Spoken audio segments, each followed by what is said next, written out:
as Paris, romantic and charming, has left her old companions and faded from view. Lonely men with lonely eyes are seeking her in vain. Her streets are where they were, but there's no sign of her. She has left the Seine. The last time I saw Paris, her heart was warm and gay. I heard the laughter of her heart in every street cafe. The last time I saw Paris, her trees were dressed for spring, and lovers walked beneath those trees, and birds found songs to sing. I dodged the same old taxi cabs that I had dodged for years. The chorus of their squeaky horns was music to my ears. The last time I saw Paris, her heart was young and gay. No matter how they change her, I'll remember her that way.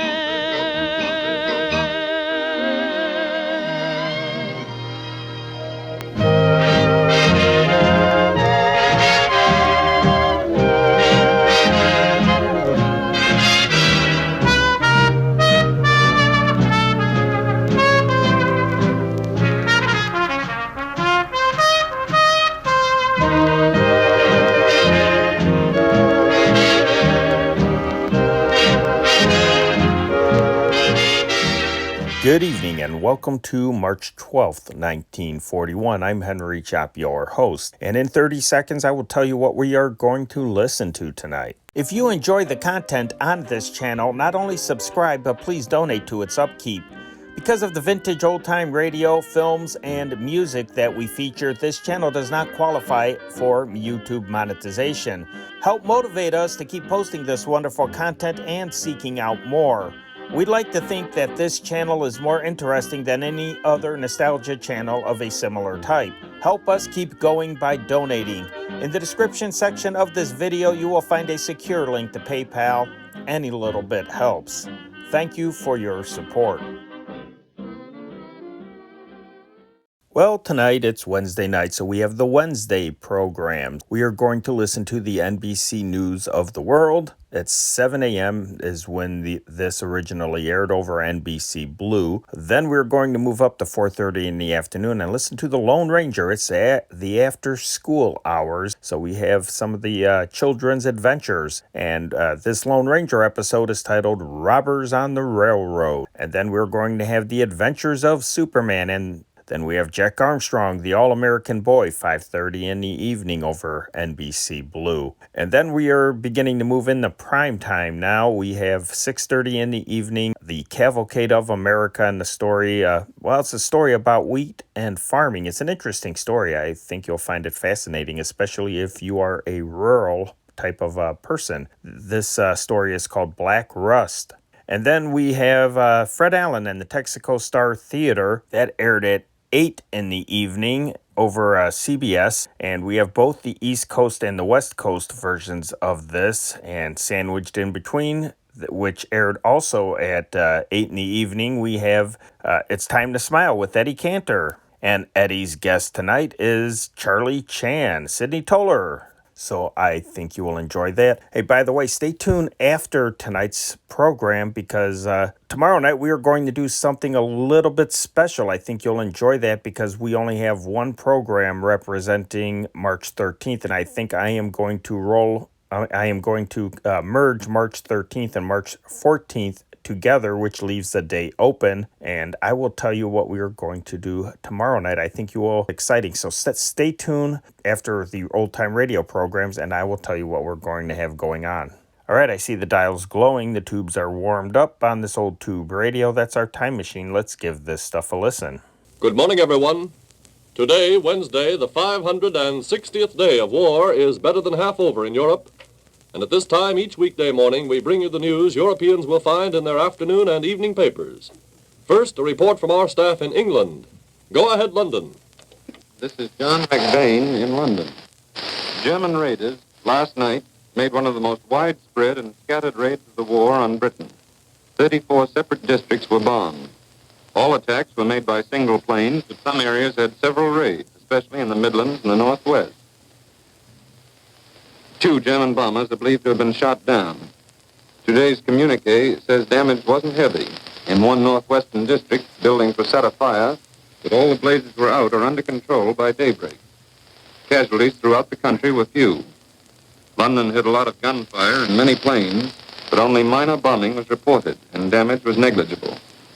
The Air Ministry announced today that one German bomber was destroyed on the ground at its French base just before it was due to take off to raid Britain. The British bomber that did the job stayed over the field for 25 minutes before letting the bombs go. The Royal Air Force again bombed the German naval base at Kiel last night. The attack is described by the Air Ministry as successful. One pilot reported a direct hit on a German bomber. The censor allows us to say this morning that Buckingham Palace was again bombed during a recent raid on London. 3 bombs fell on the forecourt where the famous ceremony of the changing of the guard takes place. These caused only broken windows and slight damage. A 4th bomb fell on the North Lodge and completely wrecked it. It was announced this morning that Australian and New Zealand forces have arrived safely in the Middle East from England. Reports of various kinds reaching here from the Balkans today have been extremely optimistic. Opinion in Greece is very firm, and there is no doubt that at this moment the British have done and are doing everything to help them in literally every way possible. Official circles in London today expressed the hope that the Bulgarian authorities, as well as the Turks, would carry out an investigation of the attempt to assassinate Mr. Rendell, the former British minister in Sofia. Mr. Winant, the new American ambassador in London, conferred with Lord Woolton, the food minister, today. They are understood to have discussed the food situation in Britain. Admiral Darlan's threat to convoy French ships through the British blockade is still causing a great deal of discussion in Britain. The Daily Telegraph today says that if carried out, it will mean the direct employment of the French Navy in the service of Germany under the specious guise of saving France from the alleged danger of starvation. The paper points out that an Axis commission in Marseille and Toulon takes a substantial share of every cargo unloaded, except those from occasional American relief ships. So far, the only other ships have come from French North Africa and have made only a negligible breach in the blockade. The Telegraph goes on to say that Admiral Darlan confronts the British with the alternative of either letting ships in from everywhere, and so reducing the blockade to a total farce, or else of risking embroilment with the French Navy. And the paper says, no wonder there is frantic glee in Germany.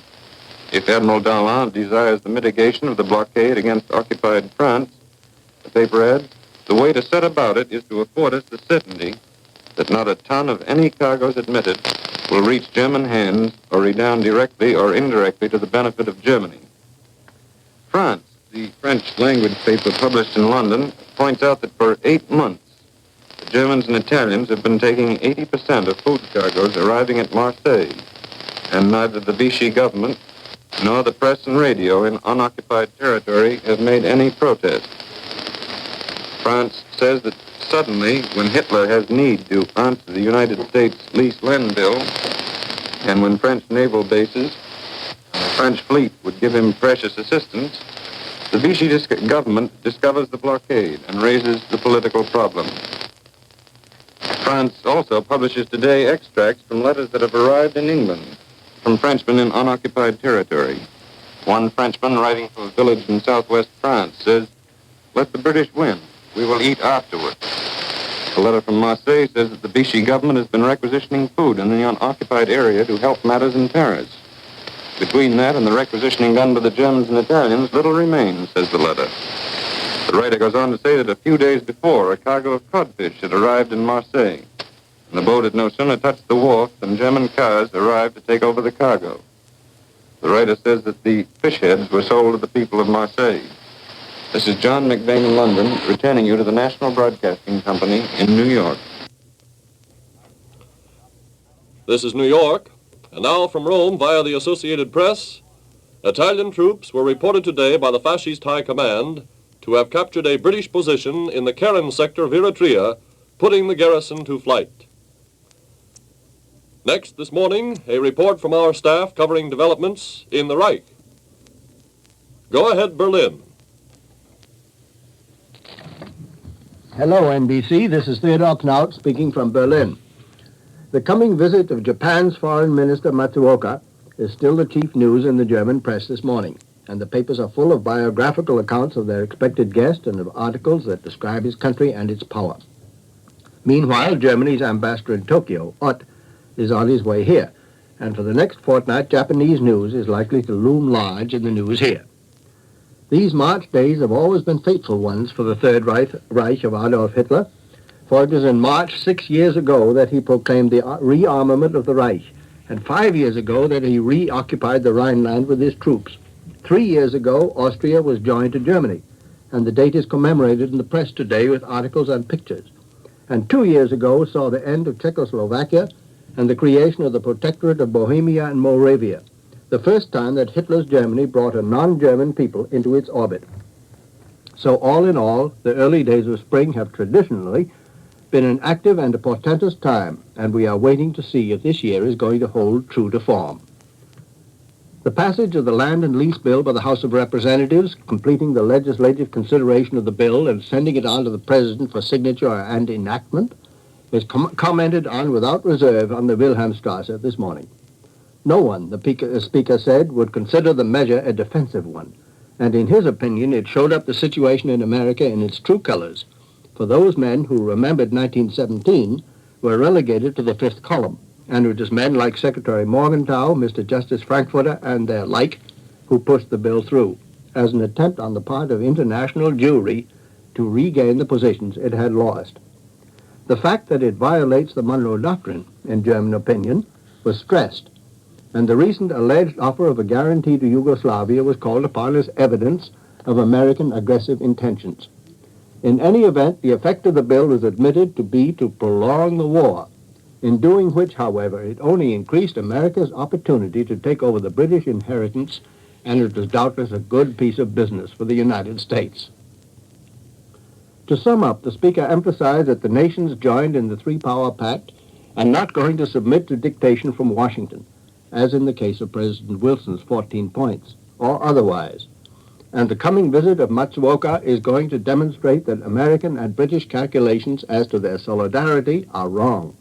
Germany has figured on every possible contingency. The death of Cardinal Schulte, Archbishop of Cologne, removes a notable figure in German church circles, and reminds us that Germany, always a nation with a strong Catholic population, has become even more so through the annexation of new territory to the east, the south, and the west, all those regions in Poland, Czechoslovakia, Austria, and France being predominantly Catholic. Germany has had 4 cardinals in recent times, and speculation is rife as to whether the number will be increased or not. German air attacks yesterday were directed chiefly against Birmingham, as well as harbor works in London, Southampton, and Portsmouth, says the German communique today. A merchant ship was hit in an attack north of Scotland, but it is not said that it was sunk. In the Mediterranean, Malta, which has experienced its 400th attack, was bombed once more. The British attacked places that are not further specified in northern Germany last night, doing no military hurt, according to the report, and causing some civilian damage as well as killing and wounding some persons. In the week ending yesterday, 11 British planes in all were destroyed, 4 of them with certainty on the ground. The Germans, in the same time, lost a total of 9 machines. The distribution of coal next winter, the first indication we have had of planning so far in advance, is going to be on the basis of the winter of 1940, it is announced. So far this year, households seem to have got along comfortably enough, as the winter was a far milder one than the one before, which broke all records for continuous cold. This is Theodore Knaut speaking from Berlin and returning you to NBC. And that was Theodore Knaut reporting the news in Germany, where it is now 10 minutes past 2 Wednesday afternoon. Now, Earl Godwin reports from our newsroom in Washington. Good morning, folks. You know, no country can be good-natured unless it's a free country, and no country is better-natured than the United States of America. Look at the end of the Lend-Lease Bill debate. Finally, when the Lend-Lease Bill in all of its fears and hopes and promises has been enacted. On the House side yesterday, there was immediate declaration of support for the program and the country of the red, white, and blue by the leaders of the one-time opposition. You know, it was not aid against aggression that the losers had fought. It was merely the method. A tremendous House vote finally supported the final presentation of the bill, 371 to 71. No better American lives than smiling Joe Martin, the Massachusetts Republican leader of his party in the House. No, Joe has fought the bill on the ground that it might lead to war. But amendments lessen this danger now, said he. But anyhow, in a sort of my country, right or wrong, but my country attitude, Joe electrified his colleagues in the House yesterday when he spoke. We live, thank God, said he, in a country where we can debate these great questions and divide as our convictions direct us. But once the decision is reached, we accept the verdict of the majority. We may differ among ourselves, but there's no division in our loyalty to our country or our determination to protect the security of our people. We are one people, an undaunted people, determined that real Americanism shall not disappear from the earth. That was Mr. Martin. The Democratic side of the House sprang to its feet and gave Joe Martin a standing ovation, which was joined in, of course, by his Republican colleagues, and a similar demonstration was given for John McCormick of Massachusetts, the Democratic floor leader, when he seconded Martin's plea for unity. And the last words in this historic debate were spoken by Representative Bloom, Democrat from New York City, chairman of the House Foreign Affairs Committee. Said he, H.R. 1776 is the voice of aroused America sounding the trumpet call for free government everywhere. By this action, the United States gives the lie to the cowardly and defeatist cry that democracy is powerless in the face of aggression. And then they passed the bill. The bill is a law. The first shipments of Army and Navy surplus material are being packed up and will be put aboard ships soon. And the President will now ask Congress for $7 billion of American taxpayers' money yet to be raised. This $7 billion is to pay for the stuff that we will loan or lease or trade to Britain or Greece or possibly China or whoever needs it. And the big job confronting the administration now is to raise the American morale to the point of supporting the whole program wholeheartedly and put a wartime effort in a peacetime program. Because sooner or later the fact will dawn upon us that $7 billion is going to add about $53 a head to the American tax burden. And the debt limit will reach $65 billion by 1943, so say some of the government experts here. There'll also be a tremendous boost in manufacturing and tremendous boost in employment. And when American mass production reaches its stride in a few months, there will probably be a sight that will astound the world, because the genius of American industry is being teamed up to produce as America never produced before. We're inclined to squabble over minor matters here, but in the long view of some of these Washington diplomats and statesmen, it has become known that the one thing that has held back the hands of the Asiatic end of the axis is the knowledge that this country has the technique and the materials for unparalleled production, and it's on its way. Earl Godwin says goodbye. That's all the news from Washington at this time. And that's the news at home and abroad at this time. Consult your paper for our complete news schedule. Our regular program schedule will be interrupted for important bulletins. This is the National Broadcasting Company.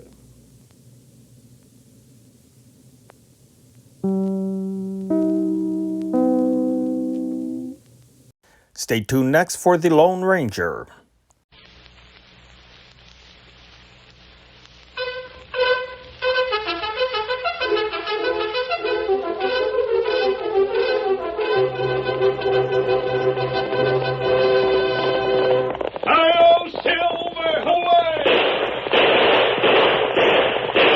Fiery horse with the speed of light, a cloud of dust, and a hearty Hi-Yo Silver, the Lone Ranger.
The engineers who built the first railroad across the western United States were faced with many obstacles.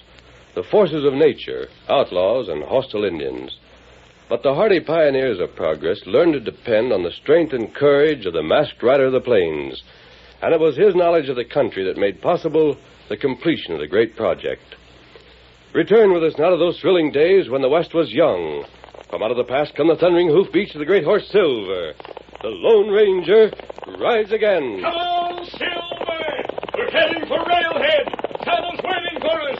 Hi-yo, Silver, away!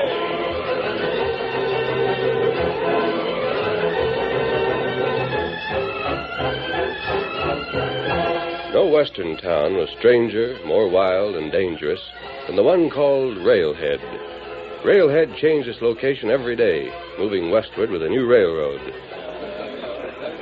In the cafe, Brad Carter, head scout for the engineers, was talking and... Yep. We sure laid them steel rails today like an Indian puts down sticks. One right after the other. Faster than you could skin a wildcat. One rail hits the ties, smack, smack, in go the spikes, and almost before you gents lifted your hammer, blam, there was another rail in place. We must have laid 5 miles of track between dawn and dusk. It was 6. Better than 6. Well, whatever. It was plumb close to the record. And as chief scout, I'm telling you, gents, you got easy traveling for a spell.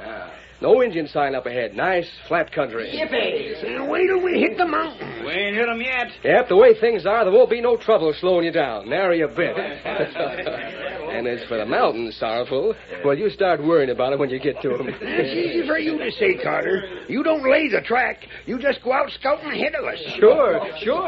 I make plumb certain there ain't nothing to trouble your mind, Sorrowful. But at that, I reckon you don't need something. You just worry whether there's trouble or not. Carter.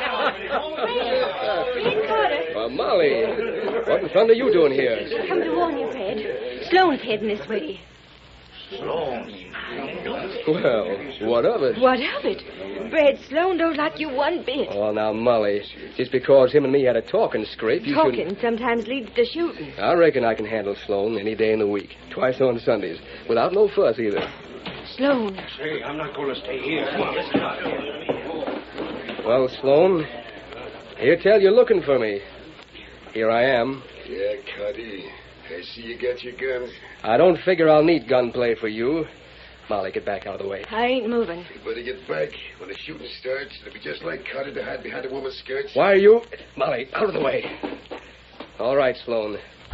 Now there ain't nothing between us but empty space. You're talking mighty big. I'm aiming to let my guns do my talking, Carter. Reach for your guns. I'm letting you start the play, Sloan. All right, Carter. You're asking first.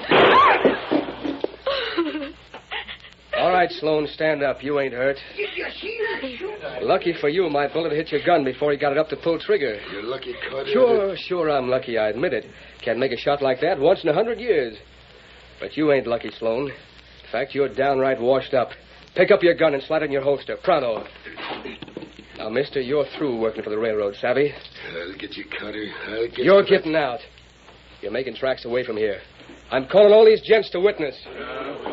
We watch. You paying him off, Carter? Afraid you're getting rid of him. I'm sure glad he's going. You pack up and be out of town by morning, savvy? This ain't the end, Carter. Don't show your face near the railroad or you'll go out feet first. I'll get you for this, Carter. You got time to saddle up, pack your blanket roll, and then vamoose. You put in your last day of work for the railroad, Sloan. I'm giving you your pay, and then you make tracks. Now, here you are. One,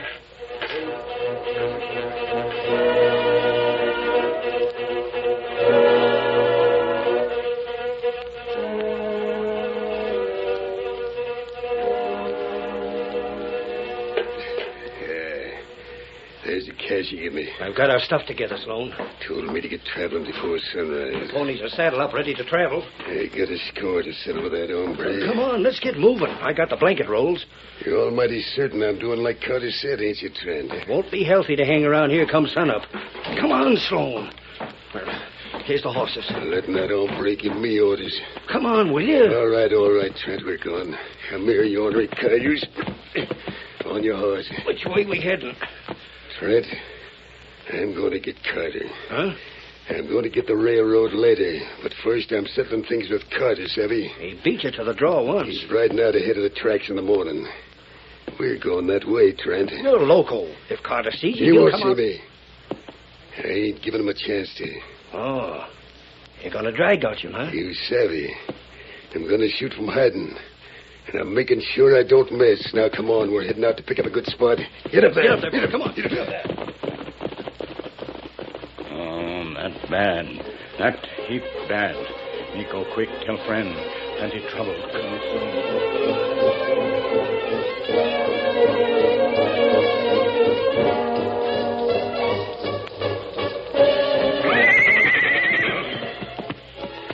Steady, Silver, old boy. Tyler should be back soon. Went into railhead hours ago. There's someone coming now. Steady, Silver. I don't know who it is yet. Tonto! You came at a gallop, Kemosabe. What's wrong? You sent Cantor to town? Yes. Is Sloan the man we're looking for? See the same Sloan we've been after for a bank robbery back near St. Joseph? Him same fella, that right. Working for the railroad, huh? Him work for railroad no more. What? There plenty trouble. Tonto listen, Tonto hear. Sloan, him get ready for dry gulch. What? Who, Tonto? Carter. Carter, chief scout for the railroad? In morning at the end of track. Sloan and... The end of the track? Save it, Tonto. Tell me on the way. Steady, Silver. There isn't a moment to lose. We've got to ride. Dawn isn't far away. Come on, Silver. Get him up, Scout. Hello, Silver. Away!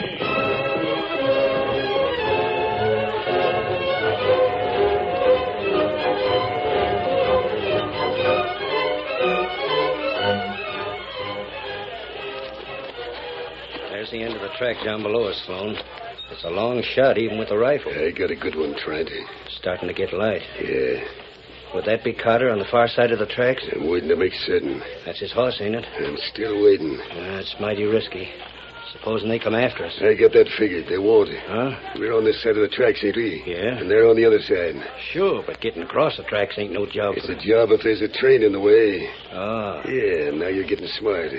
The morning work train comes out soon, savvy? It's a long train, got plenty of cars. That's pretty slick. You draw a bead on Carter, huh? Yeah, I squeeze the trigger just when the train is coming, savvy? The train keeps right on rolling. And... It'll stop. Sure, but it can't stop all at once. So by the time they get around the train and come after us, we'll be away and gone. I gotta hand it to you, Sloan. Yeah, it's getting late. It's Carter, all right. There comes the train. Yeah. I was just thinking. There might be some gents on this side of the train. So what? All the horses are on the other side. They can't follow us without horses. Yeah, that's right. That much wind. I'll leave a sight dead on it. Sloan. Don't bother me. Sloan, look. Yeah? Look, coming from the far side. Them two riders are heading for the track. Yeah, riding plenty fast. That white horse. I've never seen one as big. Wonder what they want. They still got a long way to go. Yeah, and I'm not stopping to find out what they want. Not now.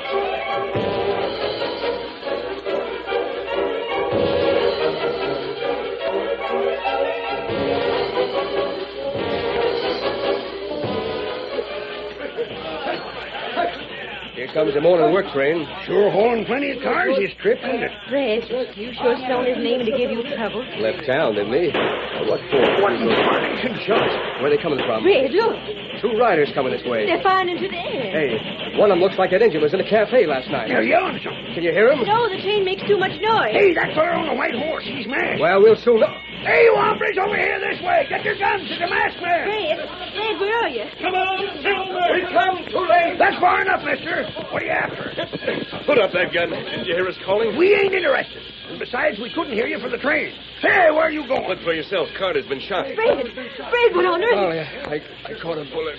Fred, the masked man, he shot you. That shot came from the far side of the train. That's right.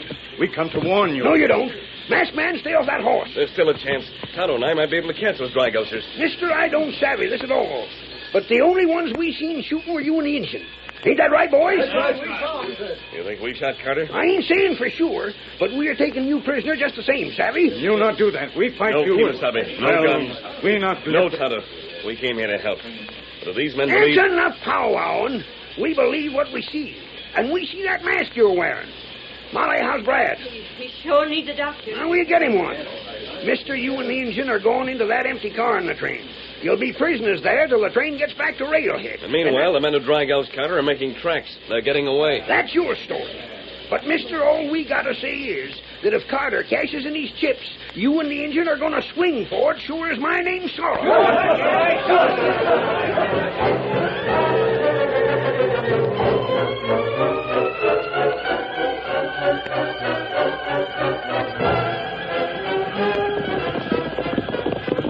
Slick as a whistle, Trent.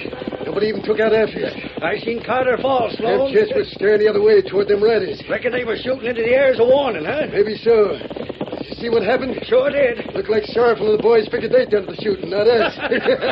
Reckon we got nothing to worry about. Yeah. We can round up the boys and go right ahead with our plan to steal the pay cash from the railroad. Yeah. Without no trouble, neither. Did you see what they did with them two hombres? I sure did. Put them in one of the cars. Made prisoners of them. Yep, we shoot Cantor and they get the blame. I reckon they'll hang for it.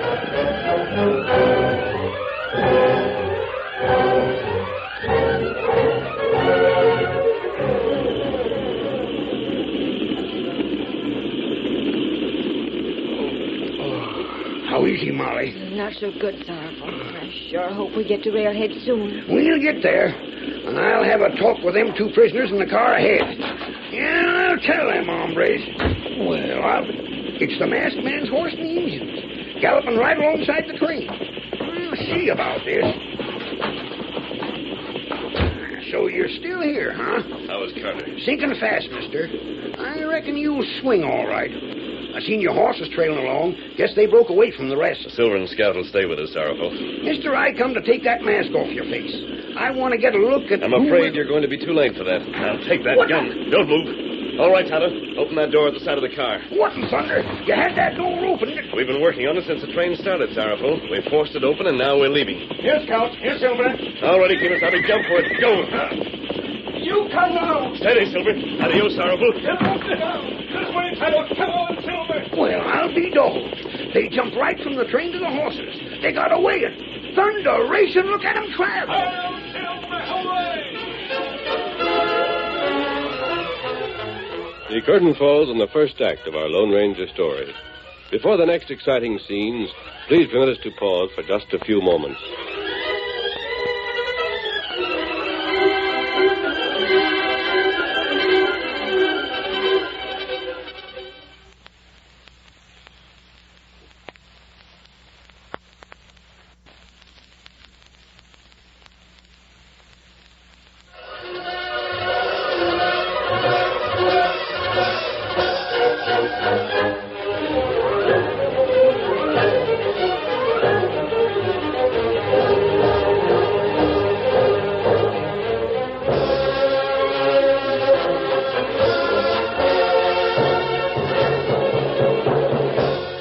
continue our story.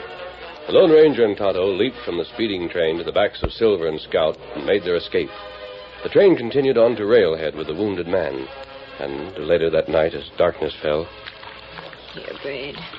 Let me put this wet cloth on your head.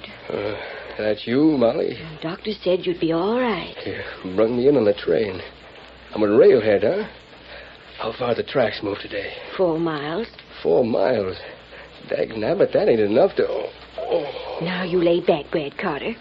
What do you expect the men to do? Lay miles of track after what happened? You've been shot. I do feel a mite weak. Lucky you ain't dead. Why, if that masked man and the engine hadn't have escaped, they'd be strung up by now. You're sure it was them? Who else? Seems to me they were shooting in the air. And, Molly, you say he wore a mask? The hombre in the white horse? Brad, what's ailing you? All you got's a shoulder wound, but even so, you've got to rest easy. A masked man on a white horse and an engine. Molly, they didn't shoot me. Now, Brad Carter... I'm glad you know that for a fact, Carter. What in blazes? The masked man. We heard you talking, so we You can't... sneaked in. Brad, I'll get the boys. No, you stay here. Molly, you don't have to worry. Get out of the way. I'll shout for the boys. Molly, that there's the Lone Ranger. I don't care who it... The Lone Ranger? Yeah. If I hadn't been shot, I'd have told everybody. Carter, we tried to warn you, but we were too late. I see you're a little better. Oh, and we'd have strung you up. No one knew who we were, Molly. That's why Tonto and I had to make good our escape. Carter, the man who shot you was Sloan. I should have known that skunk would try to dry gulch me. He'll be up and around soon. Doc says so, mister. What's on your mind, masked man? Is it Sloan? Sloan is wanted for robbery back in St. Joe. I reckon he ain't around the railroad no more. I think you're wrong about that. Huh? I know Sloan and what he's like. Carter, you trust me, don't you? Why, sure. Tonto and I are going out. We'll see if we can pick up Sloan's trail and learn what he's planning. It's been raining, mister. Won't be easy to find tracks. Oh, we find them. It may take days, but we'll track him down. See that everyone here is alert, Carter. We always are. Both here in Railhead and out where the construction gang is laying new track. Understand? If that coyote raids the construction gang, it'll hold up schedule. That track's got to go through. You'll be careful? Yes, sir. Another couple of days and Brad'll be ready for work again. Well, Tonto and I'll try to get word to you as soon as we can. We go now? Good luck, masked man. To the horses, Kimasabi. Adios. Remember, Carter, be ready for trouble. Adios. We'll be ready. Adios. This way, Kimasabi. Steady, Silver. Come on, Tonto. We follow tracks? Until we get to the scene of the shooting. Then we cut west and search for Sloan's trail. Him gone plenty long now. We've got to find that trail, Kimasabi. We find him. Get him up, Scout. Faster, Silver. Faster.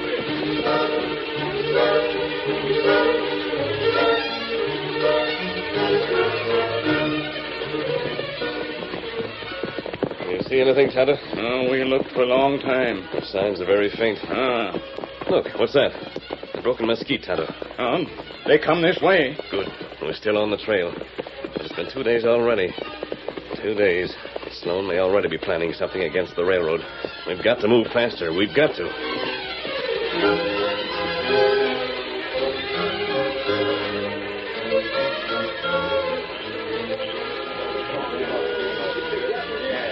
All right, you hombres, get up close here. Come on, you gents. It's been 2 days since I had Trent give you word to meet me here. Yeah, And now Trent just come back with the news. Tell him. The monthly pay cash for the railroads come into Railhead, gents. We're going to get it. Well, that's what we've been waiting for, gents. You ready to ride? Yeah. All right, then quiet down while I tell you. We're going to ride out before dawn, so we can get to the railroad at the right time. It'll be a plumb line cinch. There'll be plenty of cash for all. And savvy this. I got it figured so as we won't have to do hardly no fighting. All them railroad men got guns, Sloan. I got a figure to tell you. When we leave this camp, we head for the construction gang all together. Then later on, is what we do.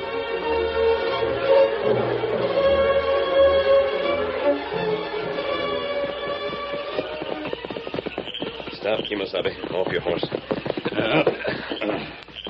Look. It's campfire. Follow me. Be careful where you step. It's plenty dark. There's no one around the fire, Tonto. We follow trail. It bring us here. It's all right. Come on. Yeah, this is it. Sloan's camp. But it's deserted. Him gone. Not very long ago, either. The fire's still burning. That's right. Notice all these heel prints, Kimasabi? Sloan has a gang with him. They go this way. Let me see. Yes, horses' tracks. Tonto. Tonto, those tracks head for the railroad. That's right. Sloan is planning an attack. Quick to the horses. We've got to follow after them.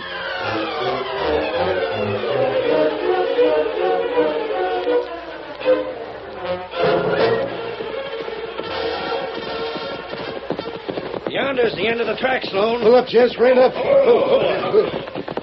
Yeah, there's the whole spread. All right, Trent, you know what you got to do. As soon as you and Hank leave us, we start shooting. Keno, make it look like you're aiming to wreck the track, Savvy. We got you. Hank. Yeah? Well, Trent, the boys do the shooting here. You and me are heading for Railhead, Savvy. I can't figure what you're trying to do. Did you ever hear of a trick to draw the enemy away? Huh? You dumb with a jackrabbit. Never mind, you'll learn soon enough. All right, Trent, start the boys moving. Keep them shooting, but don't get too close, Savvy. You'll get the cash? As soon as you see the rest of the men coming out from town, head for the camp. We'll meet you there with the pay cash. Sure, Sloan. We'll do like you say. Right. Come on, Hank. Get up there. Get up. All right, you hombres, follow me. And don't shoot too much, Savvy. We got to give them railroaders time to bring up help from the town. That's just what we want. Yes, sir, just what we want. Now start shooting!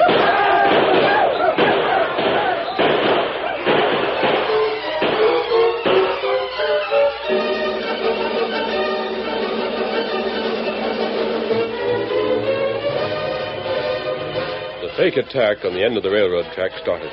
About half an hour later, a solitary rider galloped into Railhead, whipping his horse. Turn out! Turn out! The construction gang's being attacked! Rouse down you railroaders and get your guns! Hey, what's that you're yelling? Carter, I come to get help. What are you doing here? You're supposed to be out bossing the construction crew. I come to get men. We're being attacked. What? Yeah. Right after dawn, a band of outlaws. They're shooting at the construction gang. Well, how'd you get through? I jumped my cayuse and headed in. We need help. We need it fast. Molly, get my saddle. I Red, gotta... you can't go. You're wounded. Oh, yeah, it plumb slipped my mind. It's a big gang, Carter. Every man jack in Railhead that can tote a gun's got to pile out there. You're right, Sorrowful. We gotta build this railroad on schedule. Red, there's steam up in the locomotive. Yeah, Molly, you're right. You men, grab your guns. Get that train rolling. Get it out there. Come on, you fellas. Follow me to the platform. Molly, get my guns. I gotta go along. I gotta go. Oh, Red, you're wounded. Yeah, I reckon I gotta stay here. Miss all the excitement. You come back inside. Yeah. Besides, pay cash is all here. Somebody's got to stay with it. I reckon so. But shucks, I sure wish I was riding that train. They'll be in that fight in a couple of minutes.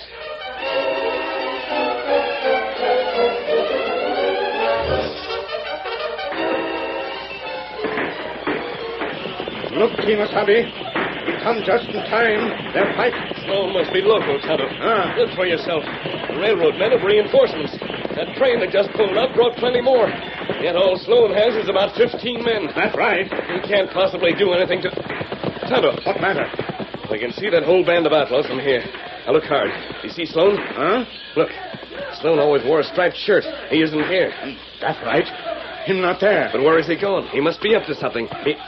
What you think? Tonto, stay here. From this ridge, you can fire down on those outlaws. You can prevent their escape, so the railroad men can capture them. That's right. I've got a hunch I know what Sloan's scheme is. Why he's letting his whole band make a fake attack. Fake? To stay here, Kimasabi.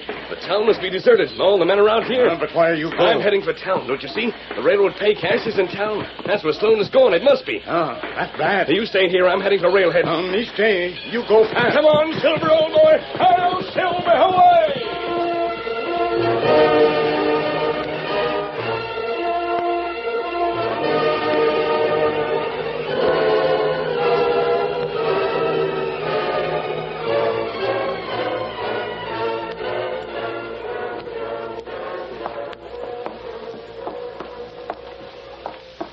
The town sure is empty, Sloan, just like you said it would be. Yeah. Reckon Trent let one of the railroad men get through to give the warning like I told him to.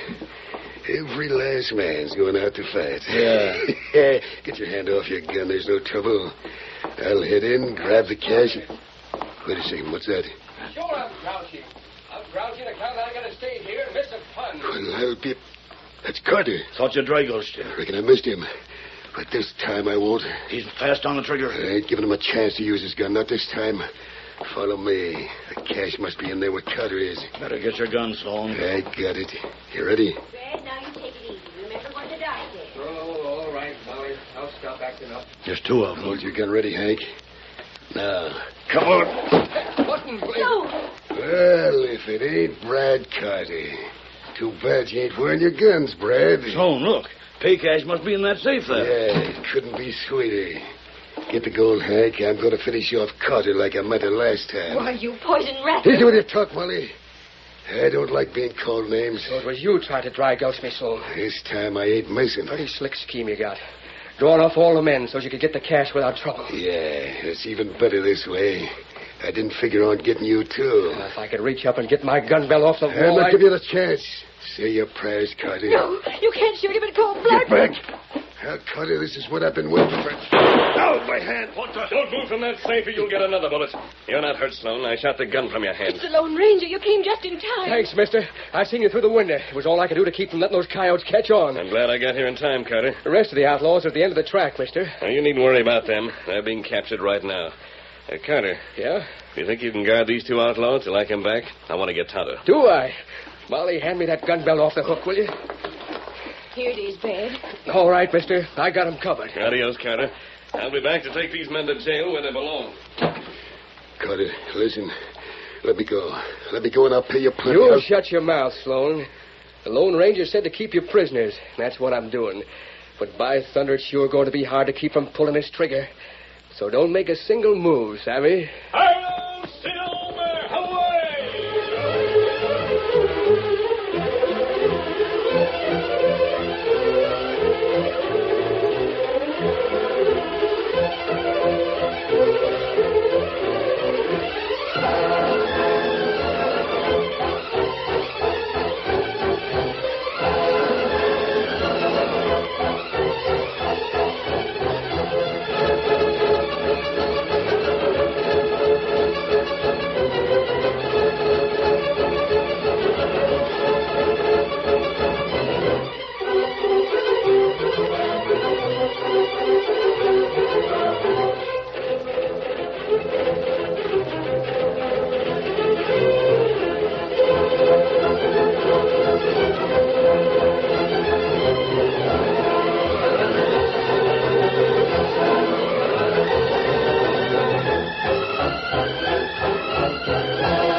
The story you have just heard is a copyrighted feature of the Lone Ranger Incorporated.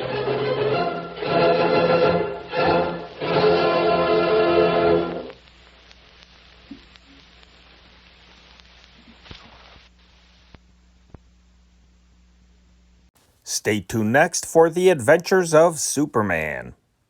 Presenting the transcription feature, Superman. Up in the sky! Look! It's a bird! It's a plane! It's Superman! And now, Superman, strange visitor from the planet Krypton, who came to Earth with powers and abilities far beyond those of mortal men, and who fights a never-ending battle against crime and injustice, disguised as Clark Kent, mild-mannered reporter for a great metropolitan newspaper. Taking a round-the-world cruise on the Clara M, last of the old clipper ships, Clark Kent and Jimmy Olsen have met with some very baffling adventures. In our last episode, we overheard with Kent a strange conversation between Keith Barnaby, the peg-legged first mate, and one of the crew. A conversation which told us that the crew were working for Barnaby and not for Captain Hawkins. As our episode ended, Jimmy Olsen, lying on the bed in his cabin, was trying unsuccessfully to go to sleep when... But wait. Listen. 1066, William the Conqueror. Doggone it, all those dates of English history keep running through my mind. Battle of Hastings. Oh, gosh. It sure is kind of mysterious lying here in this cabin with the creaking and the... What? It sounded like... It is. It's the Whistler.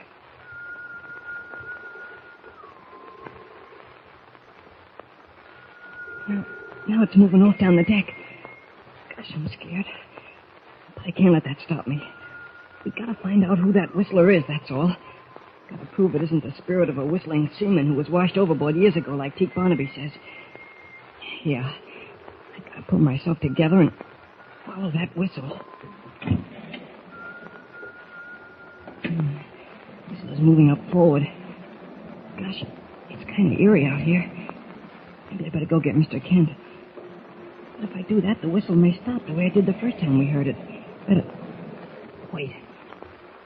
There's somebody climbing up into the rigging. You! Stop!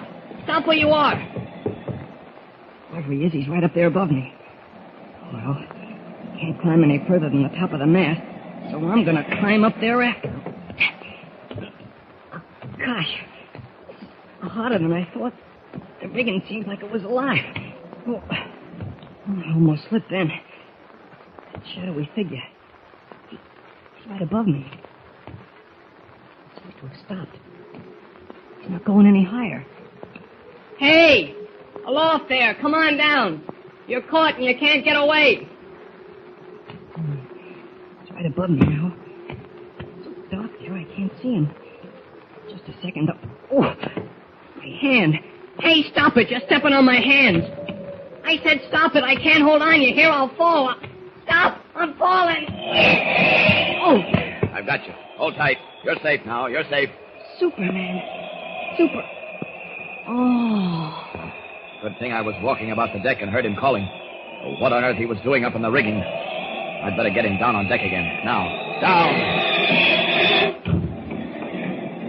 Kid's fainted. Better get him back to the cabin as Clark Kent. Oh, there. What is it? This way, Barnaby. Something's happened to Jimmy. What? Blast my eyes. The lad. Well, what is it? I don't know. I found him lying on the deck here as I came around. He's out colder than a mackerel. Better take him below. No, his cabin will do. I'll carry him. You lead the way, Mr. Kent. All right. There. Gotcha, lad. Can't imagine what could have happened to him. Oh, we'll know as soon as he comes around. Here's the cabin. Yep. Put him on the bed there. I'll get some water. Well, look at his hands. They're bruised. Skin's broken in places, too. It looks as if they've been stepped on. That's funny. The Whistler. Gotta follow. Gotta find out. The Whistler? Blast my eyes, Mr. Kent. I do believe All right, it. now, Jim. Snap out of it. Come on, now. Oh. It's you, Mr. Kent. Oh. What happened to you, lad? Who done this to you? The Whistler. I was trying to go to sleep when I heard him whistling outside my cabin. I followed him. I saw somebody go up into the rigging. When I got close to him, he stepped on my hands. I had to let go. What? You mean you fell from the rigging onto the deck? We'd best call the captain to look him over, Mr. Kent. If any bones is broken... No, I didn't hit the deck. Superman caught me as I was falling. Superman? And who might he be? Well, I'm afraid he's pretty much a character in Jimmy's imagination, Barnaby. Gosh, Mr. Kent, you've got to believe me. He came flying through the air as I was falling and... Oh, easy does it, matey. I've heard many a wild sailor's yarn, but these fates them all. A man that can fly, eh? Why, lad, you've been dreaming. I'm telling the truth. How did my hands get this way, then, if they weren't stepped on? How'd I get down onto the deck without being hurt? The lad's got something there, Mr. Kent. I'd best look to the rigging and see if there's anyone up there. No, you stay here. I'll go. Hey, Mr. Kent, however you'll have it. I'll be back in a while. Hi, Mr. Kent. That you? Yes, Captain. I just heard about the lad and was coming to see what it's all about. Well, we found him lying on deck, unconscious. He thought he heard the Whistler and followed him up into the rigging. I've just come out to investigate. The Whistler, eh? Uh-huh. Yeah, it's beyond me. The lad's either having dreams... He wasn't dreaming, Captain, and you know it. Eh, what's that? Something very strange going on aboard this ship, Captain. And if you're not aware of it, you're not the man I think you are. I don't like your tone, Mr. Kent. I'm master of this vessel, and I I meant won't no stand... disrespect to your office, Captain. But it seems to me you're deliberately closing your eyes to a number of things that have happened on board. What things, Mr. Kent? What things? The Whistler, for one. When Barnaby told us that legend last night about the spirit of a whistling sailorman haunting this ship, you tried to laugh it off. And then we heard the Whistler. We didn't imagine it, Captain. We heard it. You and Barnaby and Jimmy and myself. I no denying that. Yeah, but you do deny that following that you were either pushed or thrown overboard. That you'd be dead now if I... Well, that is... If what, Mr. Kent? Well, if somebody hadn't miraculously saved you. You say I was pushed overboard, Mr. Kent. I say I fell. We won't argue it, Captain. Well, I can't pick out anyone or anything up in the rigging there. Whoever it was has had time to make a getaway. Whoever it was is still aboard this ship, Mr. Kent. I'll have the Clara M searched from stem to stern. Good idea, Captain. If you find out anything, I'll be in Jimmy's cabin. Aye, right. Wish I knew what's in that man's mind. Well, let me get on into the cabin and see how Jimmy's doing. There, lad, was a murderous shark coming for the native boy. I saw the monster turn, belly upwards. Saw his great mouth reaching for the boy. And 'twas then I went into action. What's going on here? Oh, gosh, Mr. Kent, don't interrupt. Go on, Mr. Barnaby. Well, I dove off the side of that pearl fisher. In my hand was a knife, which I always carried with me. I struck for the shark's belly, but he turned too quick, and the knife went into his back, up to the hilt. Then he dove, and I went with him, holding on to that knife handle. Blast my eyes, I was underwater a full 5 minutes. 5 minutes? Hey, lad, 5 minutes. Gee. Well, I finally got the knife out of his back, and I struck for his belly again.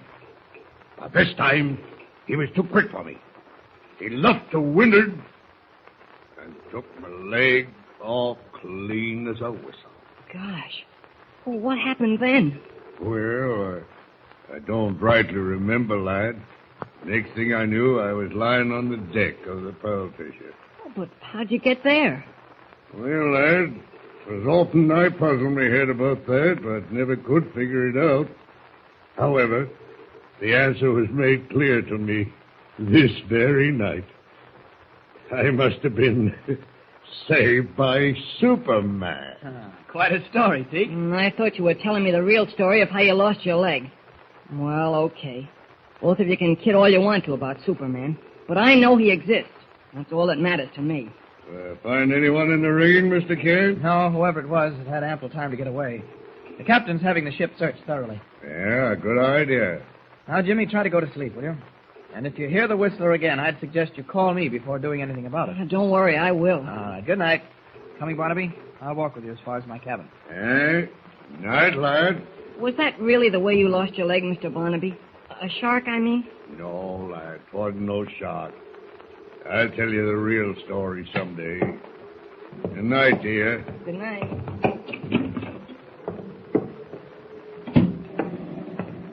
I wouldn't fill Jimmy's head with too many stories, Barnaby. No fear, Mr. Kent. So does the boy no harm? No, I suppose not. Well, what do you make of this, Superman business? The lad's no broken bones, and if he fell from the rigging... No, I can't account for it. But he may not have fallen as far as he thought. Eh? Well, I'll leave you here. I'm going below. Good night, Barnaby. All right. Well, I guess I better turn in myself. Oh, wait a minute. Now, that's odd. I wonder... I better have a talk with the man at the wheel. Good evening. Evening, sir. Beautiful night, isn't it? Hey, it is, sir. What's our course? South by east, sir. South by east? Aye, sir. You're off your course, then, helmsman. What? According to the position of the North Star, you're steering south by west. I can't be, sir. Well, look at it. I got it, sir. You're right. How could I do a thing like that? That's what I was wondering. Better put her over. Aye, sir, at once. And thank you, sir. Meant my life if the captain had found me. Thank you, sir.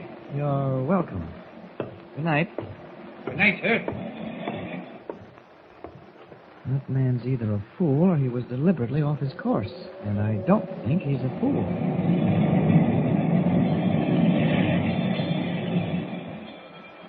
Is Kent right?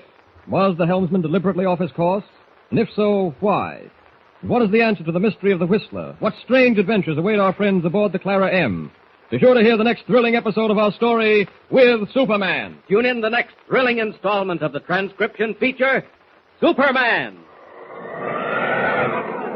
Up in the sky, look! It's a bird! It's a plane! It's Superman!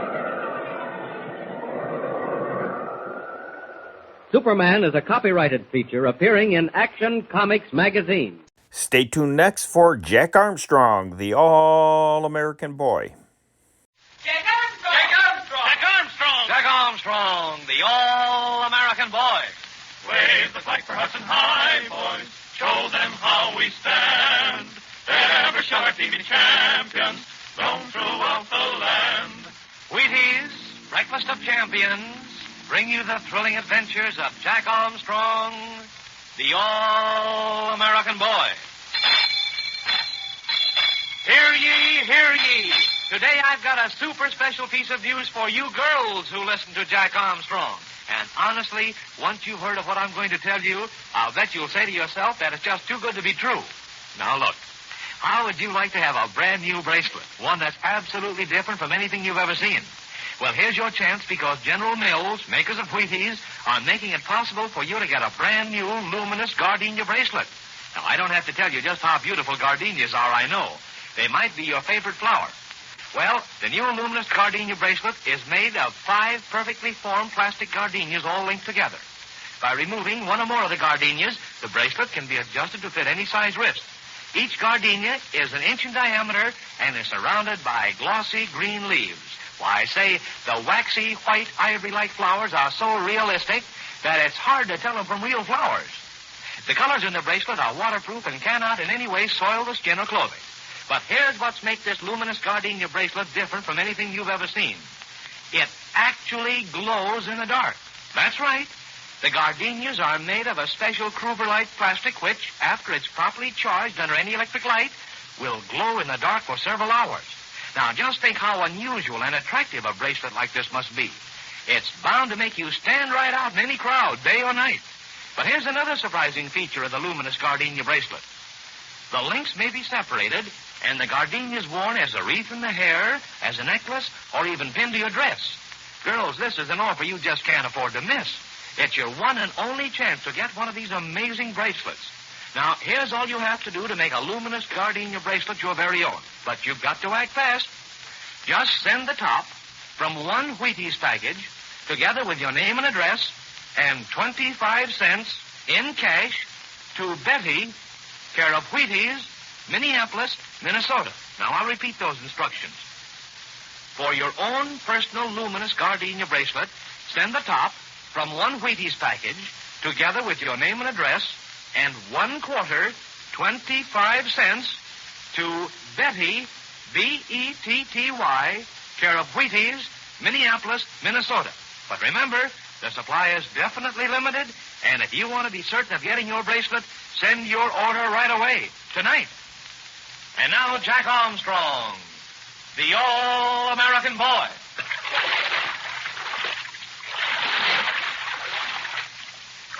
The Pagani, the medicine man of the pagan Mandaeus, is screaming his imprecations to Jack Armstrong and the others as Malua's boatmen paddle him to the shore in their quest for the missing Professor Loring. The Pagani is a fearsome sight, all dressed up in his carabao head, the hide of a crocodile, and the feathers of many birds. He's trying to frighten Jack and the others away from the temple of the wooden god Kalana, whom the chief of the tribe has come to consult about the strange visitors. But Jack and Uncle Jim are going to let nothing stop them in their search for Professor Loring. They know he's a prisoner in the Mandaean village, which is located on the other side of the hills which stretch down to the lake. And so, while the fearfully dressed Pagani shouts and jumps up and down, the Vinta makes for shore with Jack and Billy and Betty and Uncle Jim sitting in the middle of the outrigged boat. Listen. Holy smoke, Jack. That Pagani X is always going crazy. He's putting on a good act of scaring us away, Billy. Oh, but look at the chief of the tribe, Jack. He's getting a little nervous. I guess he is, Betty. His warriors are all back guarding the village, and he has just a couple of men with him. For all he knows, Malua's Moros may attack him before he has a chance to consult the wooden idol, Kalana. Isn't that right, Malua? Him not afraid, Jack. Him know me. Him not my friend, but him know me not talking. It's all right, Malua, but he doesn't know us. He doesn't know why we've come here. Him not afraid, Uncle Jim. If him afraid, him call him men. Some him men be very close. Will he really go inside the temple, Malua, and ask Kalana what to do about it? That's right, Betty. Him always ask Kalana what do. And him always do what Kalana say. You mean he always does what the Pagani tells him that Kalana says? That's right, Billy. Kalana, he made wood. Him no talk. Well, if our plan works out all right, Kalana's going to talk this time. Billy, time to strap the walkie-talkies on our backs. Okay, Jack. Here's your little broadcast set. I'll put mine on right away. Well, here, Jack. I'll help you strap your set on your back. Thanks, Betty. Don't turn on that switch by mistake. We don't want those batteries to run down. Oh, but don't forget to turn on the switch when you hide the walkie-talkie behind the figure of Kalana in the temple. I won't, Betty. Hey, Malua, we're going to hit the shore. We stop in time, Jack. Akang, Salatanayang Sage, Sarengo. us, that Pagani stopped screaming. I guess he's decided that he can't frighten us away, Betty. Hey, look. They're coming toward us. We'll get out and meet them on shore. We'll have to get our feet wet. You stick close to me, Beverly. Come on. We want to have Manuel with us, too. He's the only one who can speak their language. The Pagani is staying back a little way, but the chief is going to talk to Malua. Alo ne Khalid. Alo ne Khalid. Sakita e salam Khalid. Oh, that's queer. Manuel and the chief are walking away. They're walking back to where the Bagani's standing, Jack. I guess they're going into a huddle. Uncle Jim, what do you suppose they're talking about? They're probably talking about us, Betty. The chief will want to know who we are and why we're here. Suffering catfish. I hope Manuel doesn't tell him why we're here. He won't, Billy. He won't tell the chief why we're here until after we've gone into the temple. But where is the temple, Jack? I don't see a sign of it now. Well, there's not much to see from here, Betty. But there's the entrance Manuel told us about over there in the cliff, with the 2 wooden idols in front of it. Here comes Manuel, Jack. Now we'll find out what's up. But the chief isn't with them. The chief is talking to the Pagani. They're having quite an argument there. It looks as though the Pagani wants one thing and the chief wants another. Well, Manuel, what did you and the chief say to each other? Me say, hello, Jack. Chief say, hello. Me say, we come in peace. Him say, him greet me in peace. Well, that's a good start, Manuel, but what did you say after the formalities were over? Chief say, why white people here? Me say, you come in peace. You want be friend. But what about the Pagani, Manuel? What did he say? Pagani say, we not come in peace. Pagani say, we not friend.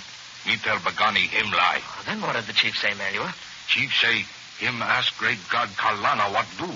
Soon him go in temple. Ask Kalana. Pagani tell him what Kalana say. Yeah, and I know what he'll tell the chief, too. But did you arrange it so we could go in the temple, too, Manuel? Me fix, Uncle Jim. Me say, you big medicine man. Me say, great God Kalana like speak you. Oh, my. What did the Pagani say to that? Lie. Pagani say, great God Kalana speak only him. Me tell Chief Kalana speak you. Me tell Chief Kalana speak out loud to you. Oh, now we've got to make that wooden god talk. I'll say we have, Billy. If we don't, it'll prove that the Pagani's right. And we'll never get Professor Loring without a fight of some kind. But what are we going to do now, Manuel? Are we all going into the temple? We go in temple, Betty. But me no like you in temple. Better you stay here with my men. Oh, Uncle Jim, I don't want to stay here. Can't I go in the temple with you? I'm afraid Manuel's right, Betty. If anything goes wrong, there's no telling what may happen. If you're here, Manuel's men can always take you out to Whisper. See, he's still waiting out in the lake in the autogyro. He can fly here to safety if anything happens. All right, Uncle Jim. But I know that if anything happens, Whisper won't just stay out in the lake and do nothing. Perhaps not. But you'll be safer in the airplane. Are they waiting for us, Manuel? They wait, Uncle Jim. We go now, huh? Yes, we'll go now. Come on, Jack. Come on, Billy. Yeah, we'll have to keep on our toes when we get in the temple, Billy. We've got to plant this radio set behind Kalana somehow. Yeah, I hope it's dark in that temple, Jack. Yeah, it's bound to be half dark in there, Billy. Say, Manuel, will you ask the chief if Billy and I can take a walk around the temple? Tell him we've never seen a real temple before. Me ask him, Jack. But Pagani, him no like. But we've got to do it whether he likes it or not. We've just got to make that great god Kalana do some talking. Me try fix, Jack. Uncle Jim, you, Jack, and Billy walk behind Chief and Pagani. We go ahead. Walk with them. That way, better. All right, Manuel. We'll walk a little behind you. Gosh, all himwork. I hope that Manuel can fix it up all right with the chief. If he doesn't, we'll have to arrange it another way. And say, Uncle Jim, we'll have to have Manuel at the mic of one of the walkie-talkies. It wouldn't do to have the great god Kalana speak out in English. It certainly wouldn't, Jack. You'll have to make him speak in a language that the chief can understand. There's the entrance to the temple, Jack. I'm getting nervous again. I guess we're all a bit nervous, Billy. We'll be inside that temple in a minute, so keep your chin up. Well, here's the entrance, Jack. The Pagani and the chief and Manuel are going inside now. Come on, let's follow them. Holy mackerel.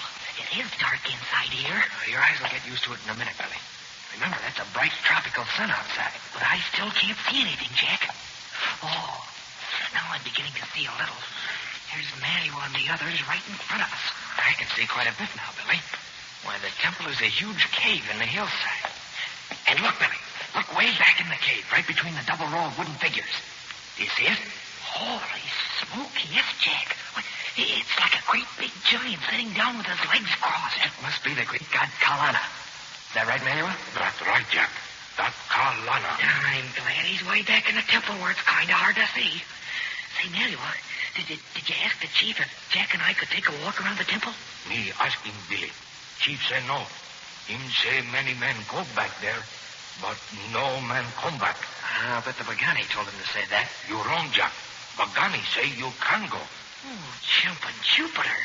You mean the chief said it wasn't safe for us to go, and the Pagani said to go ahead? That's right, Billy. Well, I don't get that at all. I figured it'd be the Pagani who wouldn't want us to go. So did I, Billy. There's something queer about that. I know what it means, Uncle Jim. It means there's a trap of some kind back there.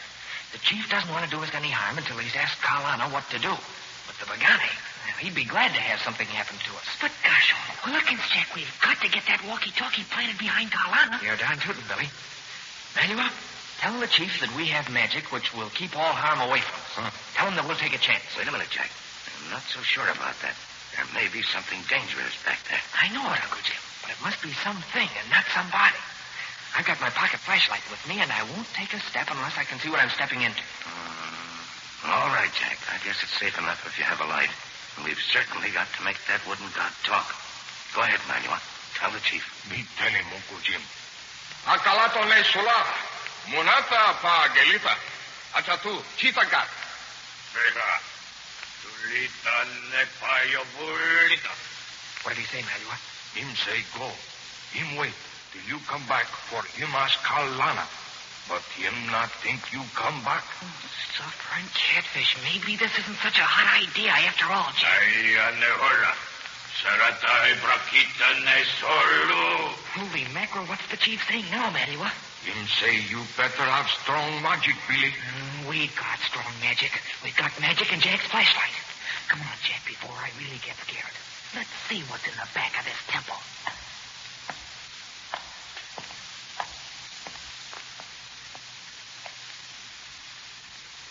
Well, what is there in the back of that temple that's so dangerous? There must be something there, or the Pagani wouldn't be so willing to have them go. But Jack has his flashlight with him, and you can bet that he and Bill will find out what's going on. And say, if they can get their portable radio set in place behind that great wooden god, well, you can just guess what'll happen when the chief begins putting questions to Carlana. You'll certainly want to be there, so listen in, all of you, to another exciting adventure of the missing Professor Loring with Jack Armstrong, the All-American Boy. Hurry, hurry, hurry. Yes, that's what you're going to have to do to get a luminous gardenia bracelet. And I don't want a single one of you to miss out on this opportunity to get this unusual bracelet. Remember, it's not just an ordinary bracelet, but a beautiful piece of plastic jewelry that actually glows in the dark. It's absolutely new, different, and smart. So do this now.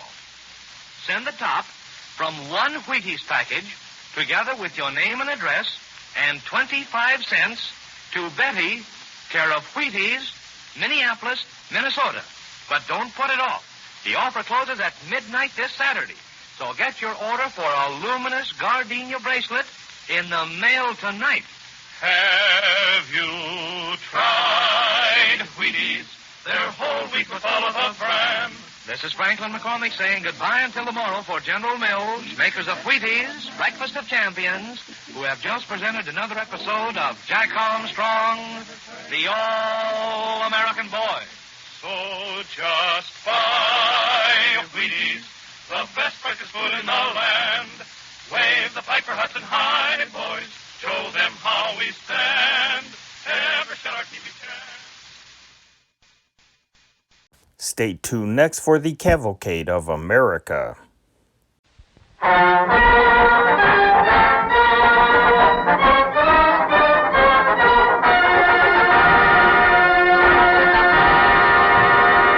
The Cavalcade of America, presented by DuPont, maker of better things for better living through chemistry.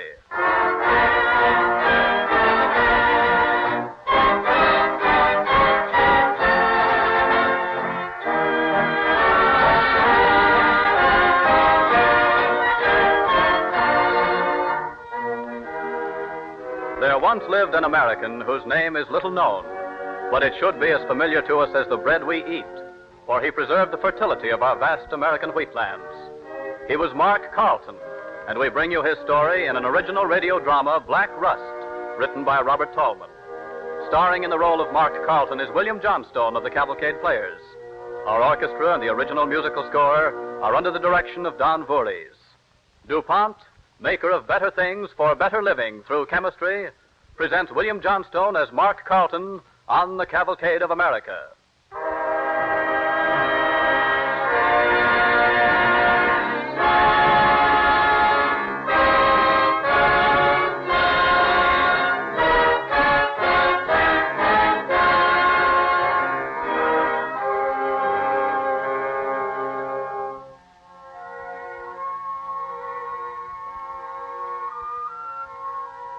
The grain lands of the West, red gold acres rolling over the prairies, across state lines, south into the Panhandle, north into Saskatchewan, westward to where a single farmhouse perches like a seagoing liner at the earth's curve.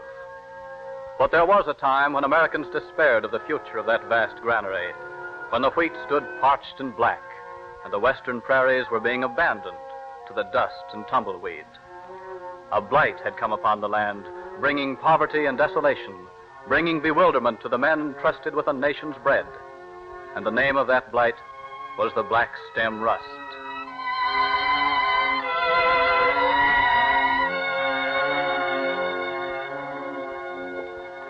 It is harvest time, the year 1893.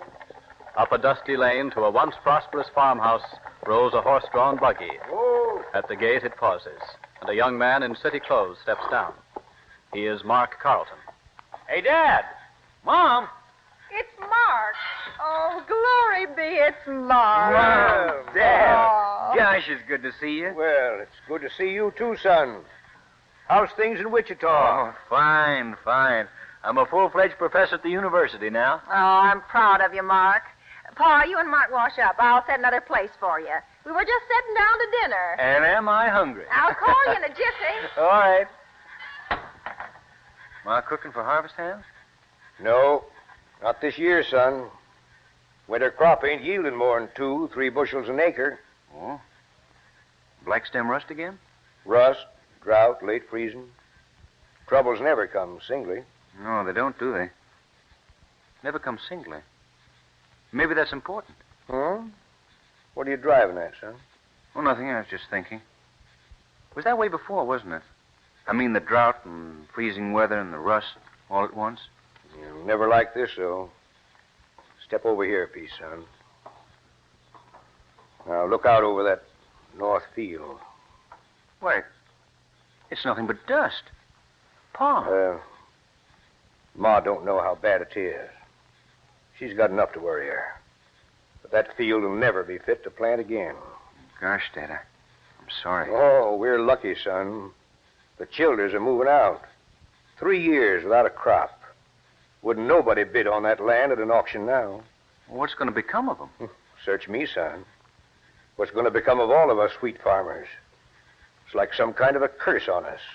Those yellow spores in the air, in our clothes, settling like dust in the house. You can't get away from them.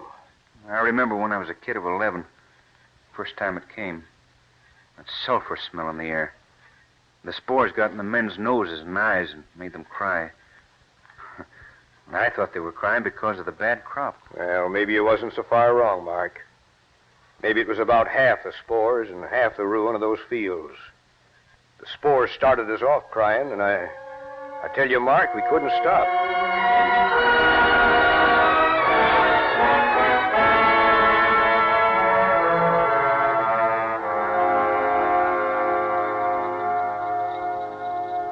Funny color. Red. But not wheat, maybe. More like barley. I wonder. What do you wonder, Mark Carlton? Amanda! Gee, you look nice, Amanda. Thanks. I meant to. I heard you got back. Your mother phoned over. Still the old matchmaker, isn't she? I like matches. Don't you? Depends. Come on over to the house. Folks are anxious to see you. Well, all right, but only for a minute. Why, I thought you were on your vacation. Now, so did I. Black Rust was on a vacation, too. But it was only a vacation, wasn't it? It is awful, Mark. Pa says he doesn't know what folks are going to do. He'll make out, some of them. The government's testing out a new spray. Maybe that'll help. Maybe save the fall crop. It won't. Gee, you're full of optimism and good cheer, aren't you? Optimism, maybe. I'm going into farming, Amanda. I'm giving up my job at the university. Well, when did you decide to do this, Mark? Just now. Look at this wheat plant here, Amanda. It grows tall. Rust doesn't hit it. Survived the freezing and the drought. Why? Out of all this desolate field, why does this one plant escape the plague? Mark, let me ask you a question. Why, when you see odds like that against you, do you want to quit your job and become a wheat farmer? Because I've got to find the answer to that question. Somewhere that one healthy plant had an ancestor. I don't know where, but I do know America has no native wheat. But there must have been an ancestor. Some grain that could survive bitter cold, scorching heat, that could suck water from a bone-dry soil and even shake off those black rust spores. The secret's somewhere in this Kansas dirt. Dirt very much like it. I'll start with this dirt. You would, wouldn't you, Mark? Just like that.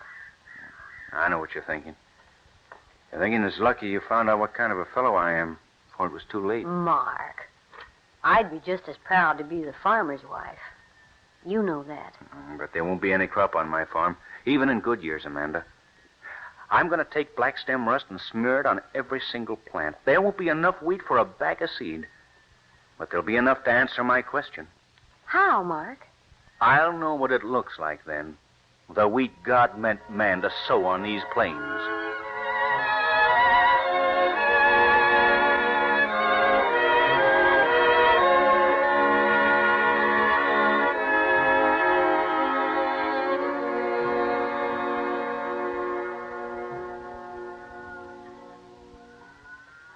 Evening there, Carlton. Evening, Pulaski. Evening, ma'am. Evening. You're going to get home late for supper, Mr. Pulaski. Oh, Anna will keep it for me. She always does. Thought I'd drop over and talk to you, Carlton. Sure. What's on your mind, Pulaski? Well, you excuse my saying so, Carlton, but maybe you could take a tip from an old hand at farming. You ain't going at your farming the right way. You're worried about the weeds, eh, Pulaski? Yes, and you plant seeds crazy, all mixed up. That's why you get that black rust so bad. Well, this isn't exactly farming, Pulaski. You see, I'm deliberately trying to make the crop go bad. Oh, sounds crazy to me. It's a joke, huh? Well, maybe it is. I don't know yet. Carlton, look at your crop and look at mine. I didn't have so much black rust. You had some, though, Pulaski. Not as much as the rest of us, that's true, but that's sort of curious, too. Well, Carlton, we Mennonites, we pray very much. We don't get as much of the black rust as you people do. You try praying, Carlton. You'll see. Where do you buy your seed, Pulaski? From our church members, never from outsiders. You see, we Mennonites are farmers since many generations. They drive us from many countries for our religion, always having to start over again. So always we bring a little bag of seed from the old country. Like this one here. You came from Holland to America? Yes, but my father, he's Polish. His grandfather was Russian, maybe. They brought the seed from Turkey. It's Turkish wheat, maybe. Anyway, it grows fine in this new land. Would you sell me a bag of that seed, Pulaski? Sorry, Carlton. I couldn't. You understand, I like to, but we never sell outside the church. You understand? Sure. Sure, I get it. I'm sorry, Pulaski. I didn't know it was that way in your religion. That's all right, Carlton. Well, I'll be getting over home now. Good evening. Good night. Good night. Think over what I said, Carlton. I will. Mark. Yes, dear. They keep their secrets close, those people. I wonder what that seed is they use. Even if we knew that, it still isn't immune to black rust. But the point is, Amanda, Mennonite wheat doesn't suffer as much from it. Those Russians and Poles know wheat country when they see it. And give me an idea. What, Mark? Somehow, some way, I'll get hold of a bag of their seed. Then I'll have the government send me a sample of every seed wheat grown in every part of the world. Then I'll compare them all. And then rainfalls, mean temperatures. And finally, Amanda, I'll draw up these findings in charts and send them to the Secretary of Agriculture. Yes, and he'll read them and say that's very interesting. Where does that leave you? Why, he'll see I'm conducting experiments to find a rust-resisting wheat somewhere in this earth. And if he'll finance me, I'll find out where it is. And if he doesn't, we can't go on like this for another year, Mark. You know, Amanda, I think he will. Because it won't be just me asking. It'll be every desperate, poverty-stricken farmer in the West.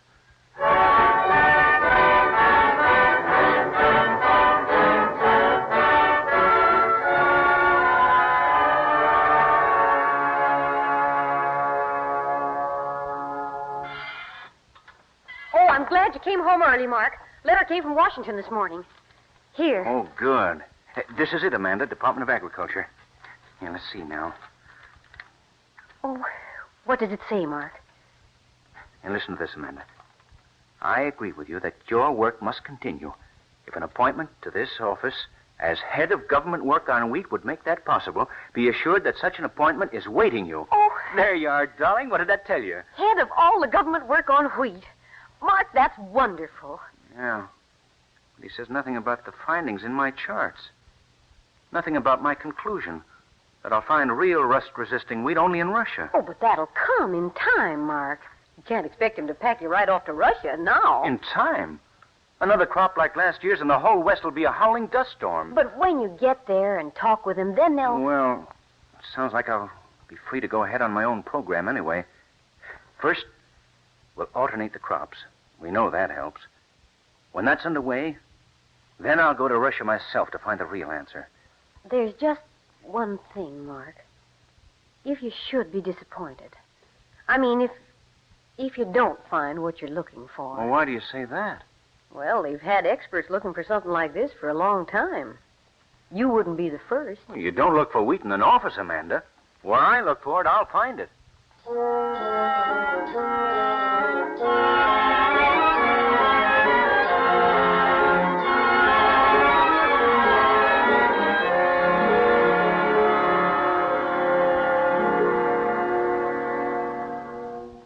Madam, Mr. Carlton, on behalf of the Imperial Russian government, allow me to welcome you to St. Petersburg. Thank you, Prince Petrov. You're very kind, sir. But alas, what can the poor Russian peasant teach you remarkable American farmers? That puzzles me. I think they can teach us a lot, Highness. You see, we've had very bad luck with our wheat crop lately. Oh? Perhaps your country wishes to buy Russian wheat? Well, not exactly. You see, I hope to find a strain of wheat that is immune to the black stem rust. Somewhere in the northern Crimea, to be exact. Oh, now I understand, of course. I will get you samples of all the Crimean wheat. Well, thank you, but I'm afraid I'll have to see the wheat growing in its native soil in order to be sure. But in northern Crimea, it is not at all the place to take a woman, Mr. Carlton. Oh, but I want to go there, Prince Petrov. I've been looking forward to it. How I admire you brave American women. It is the pioneer, I suppose. Well, I will give you a letter to the Tsar's provincial governor. And good luck to you both.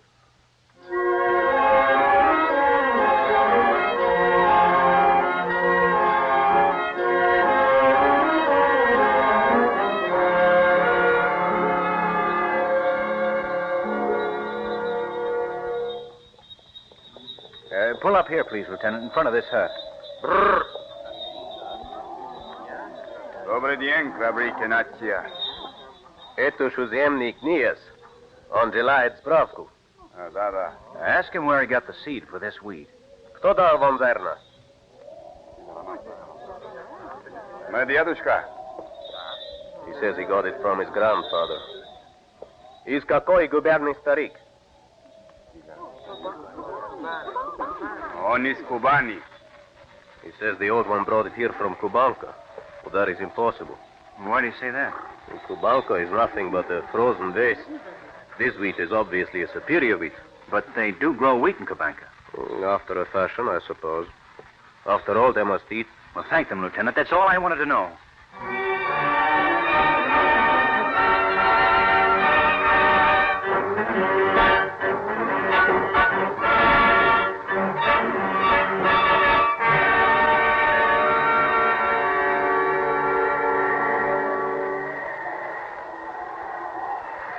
Looks as if we come on a wild goose chase. Ground's frozen hard up here. Nothing could grow in such a wasteland. But they said in the village there was a protected valley beyond this mountain pass. They said it was green all winter long. That's what they said beyond the other pass. The one before. The third time's a charm, Mark. Look, we're nearly to the top. All right. Hold fast, Amanda. Here we go. What do you see, Mark? It's a valley, all right. Oh, help me up. All right, steady. I'm all right now. Oh, Mark. Yeah. Snow. More snow. But, Mark, look. Along the river there. Snow looks dirty. Must be thawing. No, close to the ground. I may be seeing things, but... Those muddy streaks? But in rows, like cultivated ground. Oh, they are. And Amanda, They are green, aren't they? They are. It wouldn't be anything else at this time of year. It's wheat, Amanda. We've found it. You mean this is it, Mark? This is it, Amanda. Here is the secret of America's grain lands. Now to make them believe it.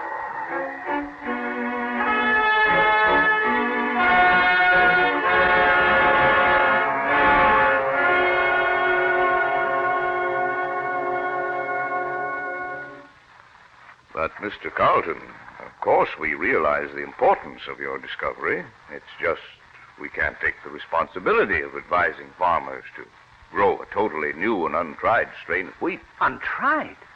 Mr. Secretary, this wheat has endured nothing but hardship of every kind since the dawn of civilization.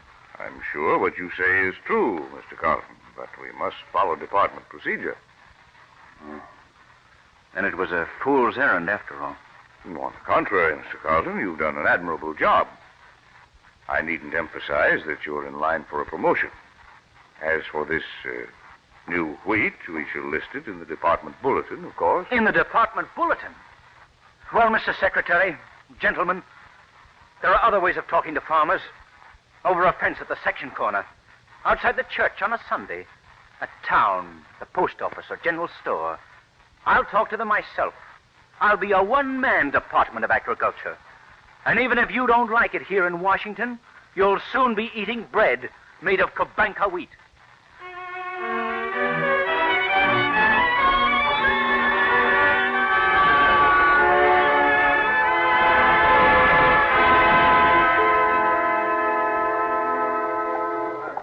Howdy, Mrs. Swenson. Howdy, Ed. Howdy, Jim. How's things out your way, Jim? The same, I reckon. Wait for me, Ed, while I trade my eggs inside. I'll only be a minute. Yeah, sure. Yeah, fixing to harvest, Jim? Yep. Can't say I done bad this year. Tried that Russian wheat Mark Carlton's been drumming up. You tried it yet? Tried it. Listen, my wheat's so tall, and not a spot of rust anywhere. Well. Boys. Oh, howdy, Joe. Hello, Joe. You and the missus staying in town this evening, Swenson? Sure thing. Harvest next week. May not get another chance for some time. Yeah, me too. Say, see by the paper, the government's decided to back Carlton's Russian wheat. High time. Should have done it last year. Yeah. Here, him and his missus plans to settle down and farm hereabouts. They'll want him back in Washington. Word gets around about this wheat. You watch. Yeah, you watch. He better get back to Washington. He better not stay around here if he knows what's good for him. What's getting to you? Early harvest too much for you? I took my wheat to the elevator, the same as last year, early. And what do you think they said? What? What? They said this Russian wheat, it's macaroni wheat, and they won't buy it. Macaroni wheat? Well, why? Why won't they buy it? It's too hard. The millers say their machines can't grind it. They had to throw it out last year. So that's what Carlton sold us on. Yeah. Macaroni wheat. Some joke. Joke. My whole year's work for nothing. Joke. I'll fix that fella. I'll show that Carlton. What do you say, man? I say we ought to give that Carlton what for. What's going on here? I believe I heard my name mentioned. Well, what's wrong? You ought to know. It's your Russian wheat, Mr. Carlton. They won't buy it. Macaroni wheat. That's what it is. Now, wait a minute. I think I understand what the trouble is. Believe me, the wheat's all right. Yeah? Then why won't they buy it? Why won't they buy it? Well, folks, as a matter of fact, the wheat is harder. That means they'll have to buy new equipment. What they don't realize is that if they don't use this wheat, there soon won't be any wheat to mill. We've got to explain that to them. When they hear our story, they'll come around. Yeah, but what if they don't? What'll I do with my crop? And my crop. Ole, if you don't sell your crop when I'm finished talking with them, I'll buy it myself.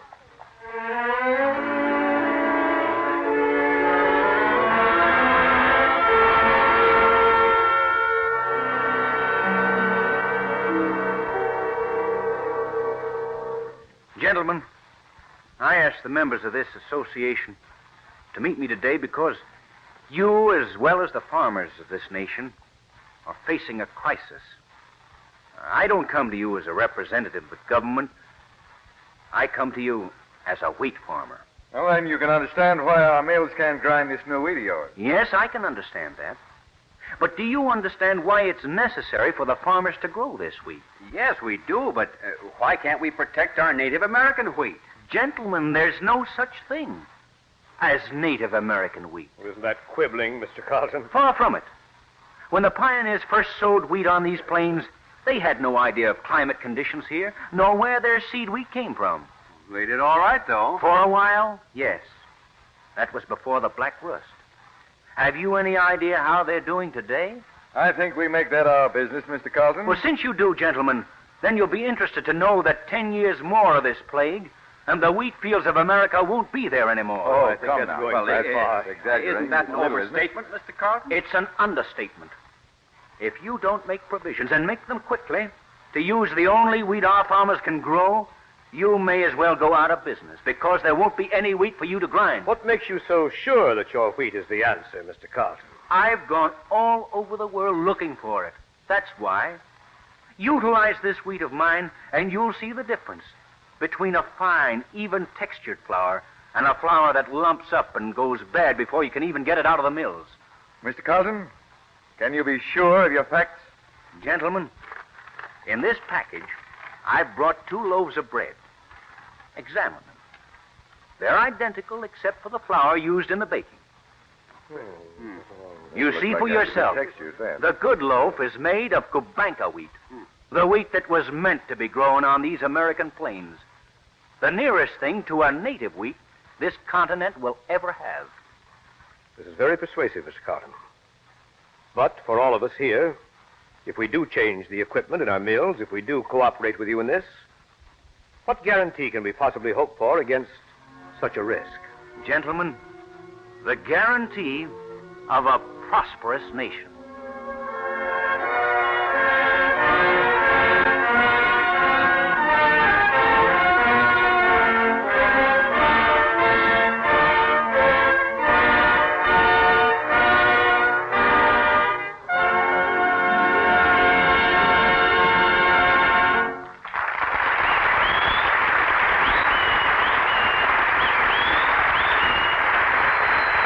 Cavalcade of America thanks William Johnstone and the Cavalcade players for their performance of Black Rust, the story of Mark Carlton. And now DuPont brings you news of chemistry at work in our world. In 80 plants across the nation, the DuPont company manufactures a great variety of chemical products. And now another plant, a plant projected 3 years ago, will start operations this week near Clinton, Iowa, out where the tall corn grows. There, for the first time west of the Mississippi, will be manufactured the transparent, sparkling film that has become such an accepted part of our daily life, cellophane cellulose film. This plant is in the news today because it symbolizes our interdependent modern world. Here, a complicated technical process will be conducted at the very center, you might say, of the Farm Belt. Practical considerations come first in determining the location of a manufacturing plant. It must be accessible to its supply of raw materials and near its customers. To these are added considerations of human welfare.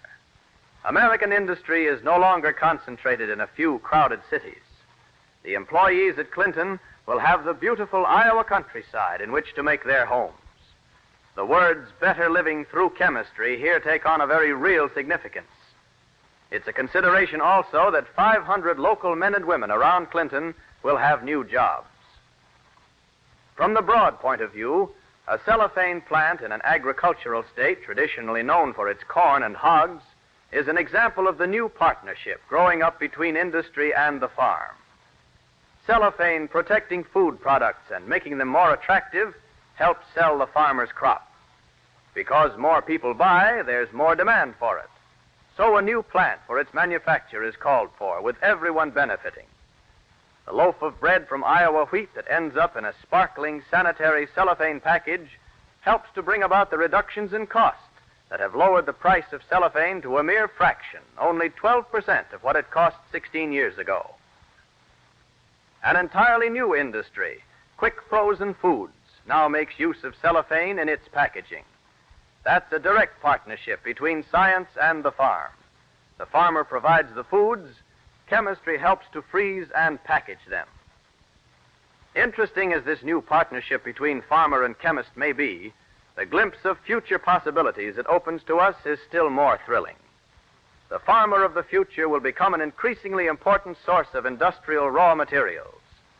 Chemergy, the chemical transformation of farm products, is such a new word that you don't find it in many dictionaries. But already corn products and vegetable oils turn up in such unexpected places as Dulux refrigerator enamels and carbon paper. And scores of other farm products are finding new destinies today thanks to the chemist. What the future holds for this partnership, no one can say, but it looks bright indeed. In saluting Clinton, Iowa, Cavalcade salutes the new bond between the farmer and the chemist, which brings us, in the words of the DuPont pledge, better things for better living through chemistry.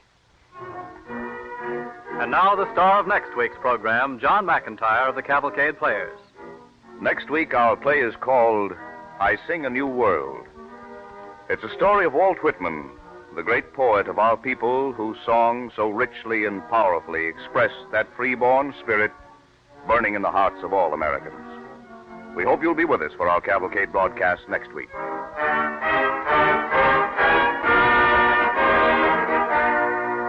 On the Cavalcade of America, your announcer is Clayton Collier, sending best wishes from DuPont. This week, the people of our country honor a great organization of American girls, the Girl Scouts of America. DuPont joins the nation in its tribute to the thousands of young girls and women who are maintaining the ideals of character and service widely advanced in this patriotic movement of American youth.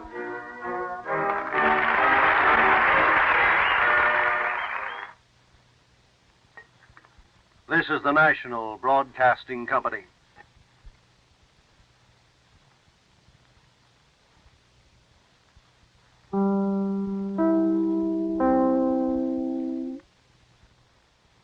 Stay tuned next for the Texaco Star Theater starring Fred Allen.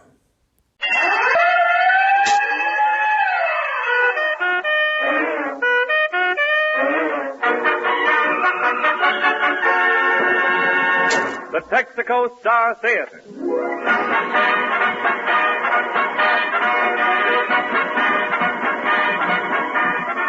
The more than 45,000 Texaco dealers from coast to coast welcome you to an hour of verse and melody.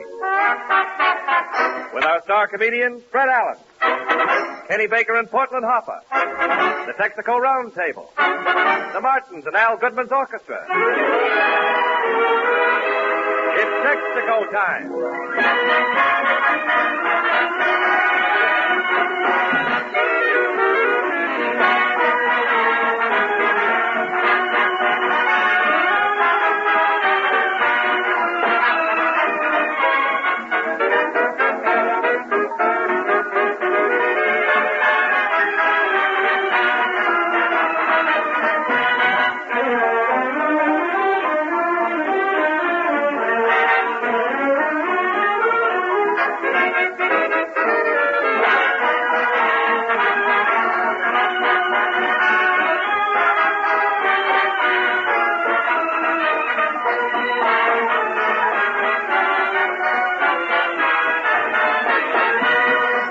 Ladies and gentlemen, well, here it is Wednesday again.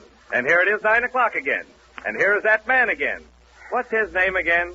Oh, yes, Fred Allen in person again.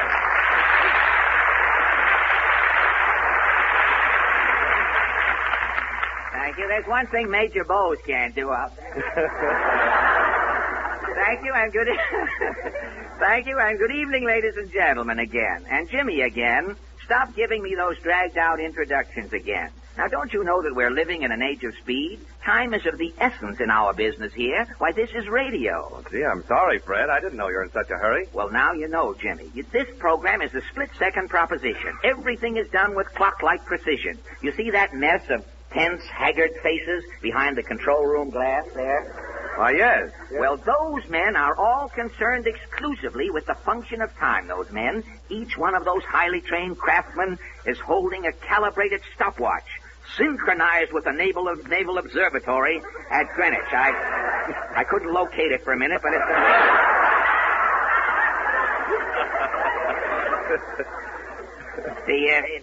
They're holding these calibrated stopwatches synchronized with the Naval Observatory at Greenwich, correct to 1/10,000th of a second. Well, isn't one of those men holding a gun? Oh, that's the sponsor's booth, Jimmy. I mean the control room over here. Oh. There are 12 men in there, all named Bolivar.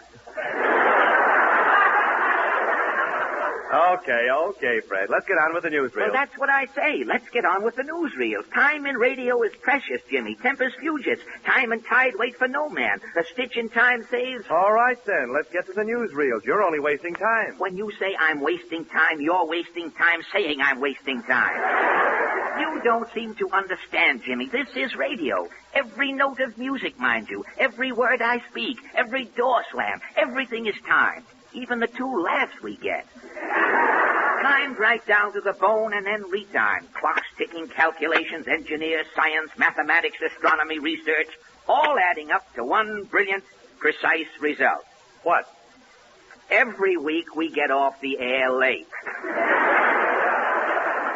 Look, Fred, if you don't shut up, we'll be late again tonight. Well, that's what I've been trying to tell you. If you have learned my lesson, Jimmy, we'll turn to the latest news of the week. The Texaco News presents its highlights from the world of news. Elizabeth, New Jersey. Union County Grand Jury rules that the game of bingo, whether played for charity's sake or not, is gambling. County prosecutor orders police to crack down on all bingo games. An instant raid scatter 500 women playing bingo in a local club. Tonight, Texaco News invites the local committee to discuss the Jersey question of the hour, bingo. Is the committee ready? Yeah. Quiet, please. Now you'll all be heard. Everybody's going to have a chance. That man walking away with you, was he? Well, first I'll take this gentleman in the cutaway coat and sneakers here. Your name, sir? Trumbull White. Trumbull White. And what is it you do over in Jersey, Mr. White? I am a reformer. A reformer, I see. Now, what about bingo, Mr. White? Bingo, or Jersey chess as it is called, is the second largest industry in New Jersey. What is the largest industry? Running buses to bingo games. Yes, there are thousands of migratory bingo players. Wandering all around through Jersey, huh? Yes. Well, for the benefit of an odd listener or two, a shut-in, who may not know what bingo is, will you explain it? Bingo is a game. Yeah. 200 people sit around at tables with numbered cards. Yeah? A man on a platform calls out numbers. 31, 24, 67. And? The first player to get 5 numbers in a row yells bingo. Only this one person in the crowd yells bingo. Yes. The other 200 yell, oh, nurse. Oh, nurse? Or a reasonable facsimile. Well, are you reforming bingo, Mr. White? We're stamping it out completely. You are? All gambling in Jersey has got to go. Well, are you cracking down on some other gambling game? Yes, I'm investigating this new numbers racket. What numbers racket? Letters are coming through the mail from Washington. Young boys are getting cards with numbers on them. It has all the earmarks of a lottery. A lottery, you dope? Those are draft numbers. Drafto or bingo in Jersey, it's got to go. If it's got to go... thank you. Trumbull, what? And now, this gentleman wearing the horse blanket with the belt in the back. Your name, sir? Bolivar Rowdy.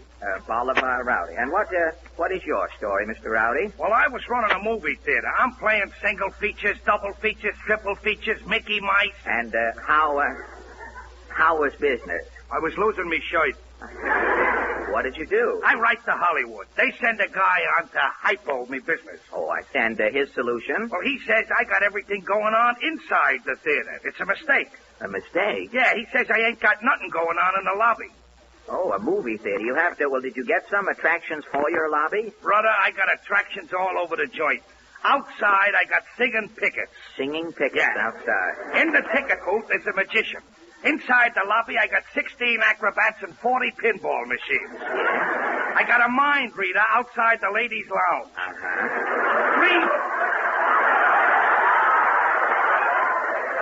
Free donkey rides up and down the aisles for kids.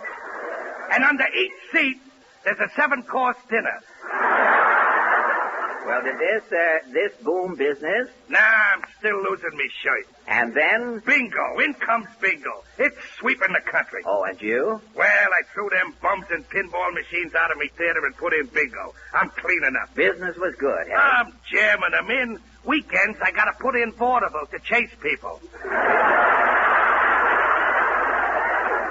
And now that bingo is illegal... Again, I'm playing single features, double features, triple features, Mickey Mice. And, I'm right back losing me shirt. Well, that explains that horse blanket with the belt in the back, and thank you, Bolivar Rowdy. And now this lady in the seersucker ensemble... I'm Mrs. Jonquil Bibbs. Well, are you going to miss bingo, Mrs. Bibbs? Giving up bingo only means one thing to me. And what is that? My husband is getting his pot roast well done. Well, what has your husband's pot roast got to do? For 10 years, his pot roast ain't been well done. Why? Bingo. Well, I'm sorry. I don't sense the connection. Well, I live in Nutley, see? Yeah? Every morning I'd through at the housework early. Uh-huh. I stole around listening to them radio serials. Hyman's Otherwise. Yeah. The Silverberg. Life Can Be Ordinary. Uh-huh. Well, at 1 o'clock I grabbed the Elizabeth spot. I know a spot there. Oh, do you? Bingo spot. Yeah. And all afternoon I horse around playing bingo. All afternoon? Till 4 o'clock. Then I grabbed the Nutley bus, and at 5 o'clock I'm back home putting on the pot roast. Uh-huh. At 6 o'clock my husband's home. He's pouting. The pot roast ain't well done. And this has been going on 10 years? Thanks to bingo. Well, now that bingo has been stopped in Elizabeth, things are different, huh? Yeah, I'm playing in Belleville. I'm getting home an hour sooner. Fine. And I'm putting on the pot roast an hour earlier. So? So it's like I say, giving up bingo only means one thing to me. Namely? My husband is getting his pot roast how he likes it. Well done. Oh, thanks. You wasn't so bad yourself. Oh, I bet you say that to all the MCs. No, I ain't kidding. What are you doing after the show, big boy? Well, I got a mess of pot roast left over. How about you and me killing it? Take your beef to the complaint department, and thank you, Mrs. Johnson.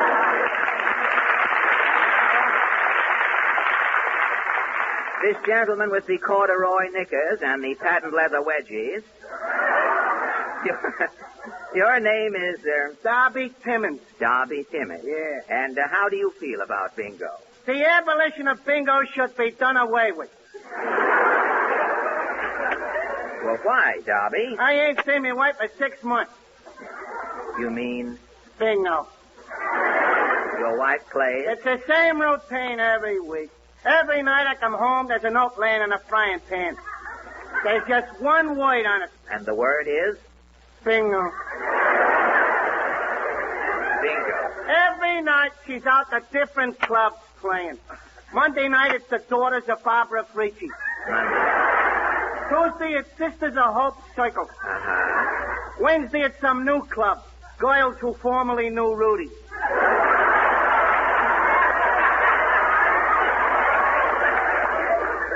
You mean actually that every night... Every night it's the same note, the same frying pan. The same one word? Bingo.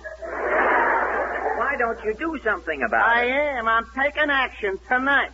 Tonight, I'm leaving a note in the frying pan. Well, bully for you. It's only going to say just one word. Bingo? Reno. I'll begin.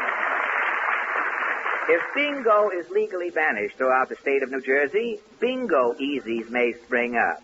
Bingo games played sub rosa may sound something like this. 7 in the first row, 68 fifth row, 23 third row, 41 and... Shh! Who's that going? It's me. What is it, lady? Bingo.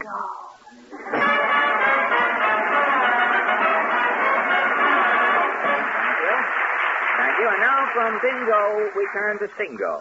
Kenny Baker, in fine vocal fettle as usual, appears ready, willing, and able. And tonight, Kenny's first song is Georgia on My Mind.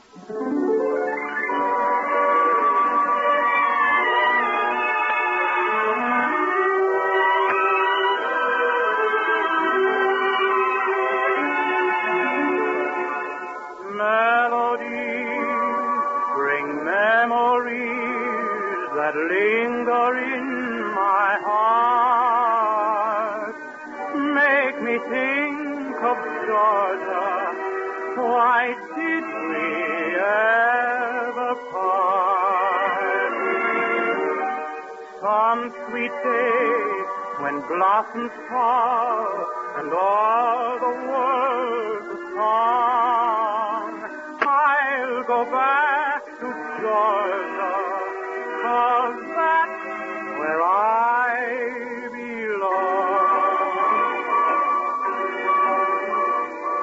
Georgia, Georgia, the whole day through, just an old sweet song keeps Georgia on my mind.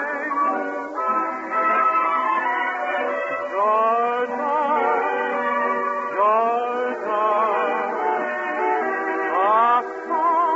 of you comes as sweet and clear as moonlight through the pine.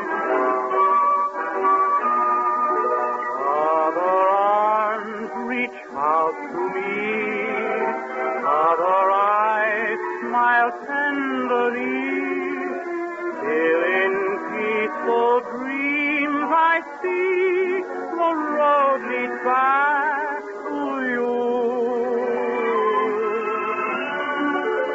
Georgia, Georgia, no peace I find, just an old sweet song keeps Georgia on my mind. Other arms reach out to me, other eyes smile tenderly, still in peaceful dreams I see the road leads back to you. Georgia, Georgia, no peace I find, just an old sweet song keeps Georgia on my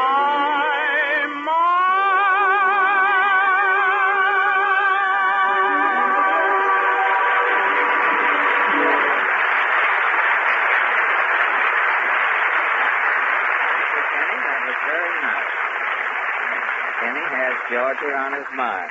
Pardon me, Fred. Yes, Larry Elliott. I'd like to give a birthday greeting to some friends of ours. Oh, you would? Well, I don't. Thank you, Fred. well. Texaco dealers from coast to coast wish a happy birthday to John, Bill, Mary, Joe, Pete, Mildred, Barbara, Jane, Charlie, Ted. Wait a minute, Larry.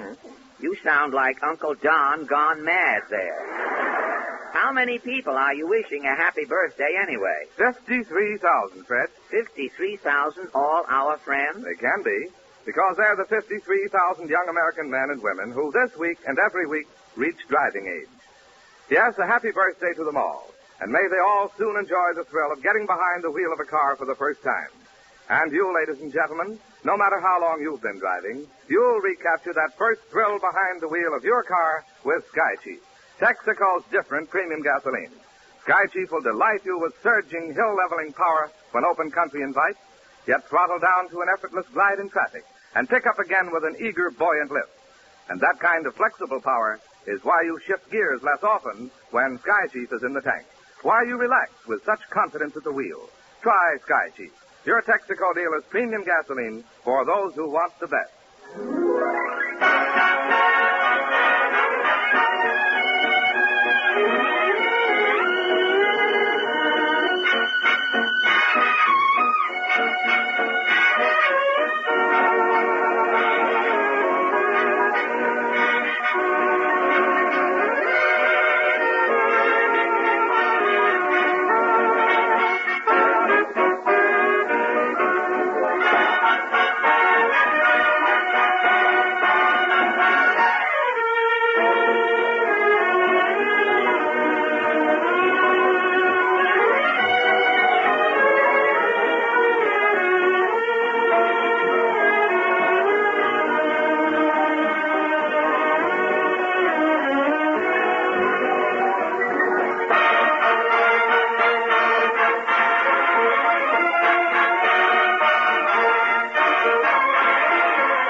Played by Maestro Goodman and his 24 exemptions. And now, ladies and gentlemen, we've just received a special flash on the bus strike. Mayor LaGuardia says that if the bus strike isn't settled by tomorrow, he'll put the 6th Avenue L back up.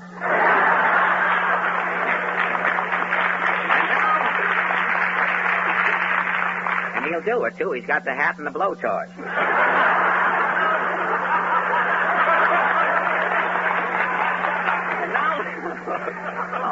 Oh, hello, Portland. Hello. Well, of all... Greetings, girls of the Mini Ha-Ha Troupe. Tonight, I speak to you Wait a minute. What is this? I'm addressing the Campfire Girls. What Campfire Girls? The Mini Ha-Ha Troupe is sitting around the campfire in Prospect Park with a portable radio. Oh, well, look, Portland, we haven't time to... after all... But I've got to make my speech before the campfire goes out. Why? Without a campfire, well, there's just a bunch of girls. And without a sponsor, well, we're just a bunch of people. I think we'll just forego your forensic flight for the evening. Oh, why can't I make a speech? Kenny made one last week. Speech? Kenny didn't even get started. What did Kenny say? Friends, Romans, and Texaco dealers? Water, I must have water. Get that guy back here. Beamish. Yes, sir? Who told you to run in here, ad libitum, And Page H2O? Well, you said Texaco dealers. That's my cue. That was your cue last week. I know. This week I'm thirsty. Water. What a program. I'm sorry I ever let Kenny make that speech. But Kenny got a swell job out of it. A job? Yes. Kenny's working for the Elite Auction Company. As an auctioneer? No. Kenny is doing public speaking in the crowd. What public speaking? When somebody bids, Kenny bids higher.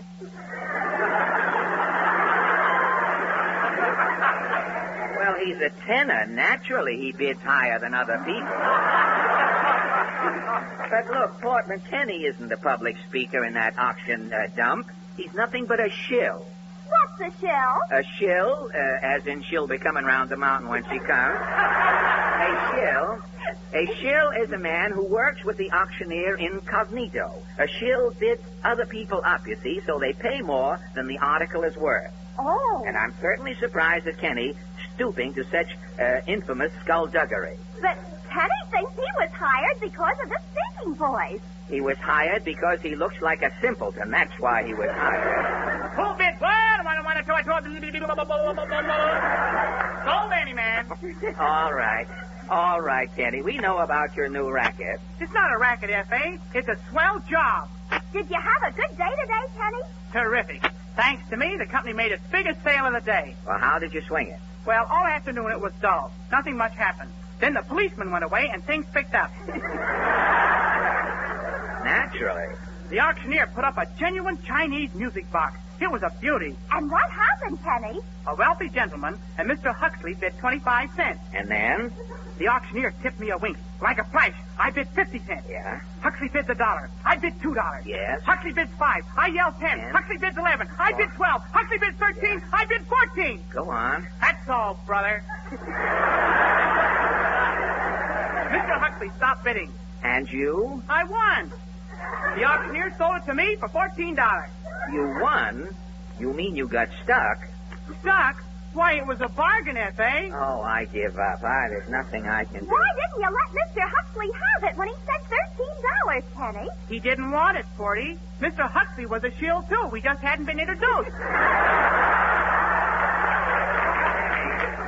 Kenny, you have been hornswoggled.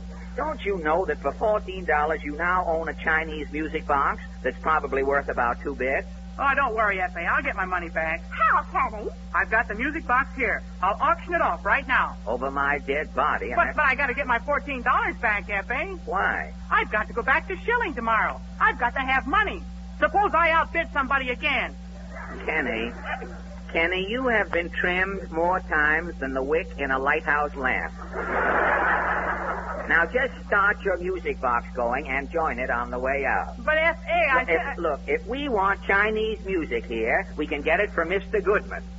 And I'm not sure we haven't been getting it all along. Oh, let Kenny start his auction, Mr. Allen. I'll bid. Look, there are some limitations. You're not turning this program into an auction. Now, look, Kenny, I'll give you $1 for that Chinese music box, and we'll just get on with the show. Oh, gee, that's swell of you, Mr. Allen. All right. Here's your $1. I got $1. Who'll make it 2? Who'll make it 2? $2. Quiet, Portland. Look, Kenny, I'll make it $3. I got $3. Who'll make it 4? $4. Who'll make it? Do I hear $4? Mr. Goodman, do I hear $4? Somebody is calling Goodman? Do I hear $4?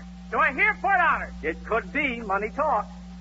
I've got $3. If you're taking inventory, I, Goodman, have 40 cents. But Mr. Goodman, remember? Aha! The essence of rodent tinctures the breeze. What is this hugger-mugger, Kenny? Is Mr. Goodman here supposed to be your shill? Why, F.A. Shill? Aha! Suddenly Goodman is remembering. Okay, I've got $3. Are you done? $500. $500. Thank you, Mr. Goodman. You're welcome. $600. Thank you. You're welcome. $700. Now, wait a minute. Just a minute, Maestro. What are you doing? Goodman is bidding against Goodman. I'll give him a run for his money, that rat. Let's go, folks.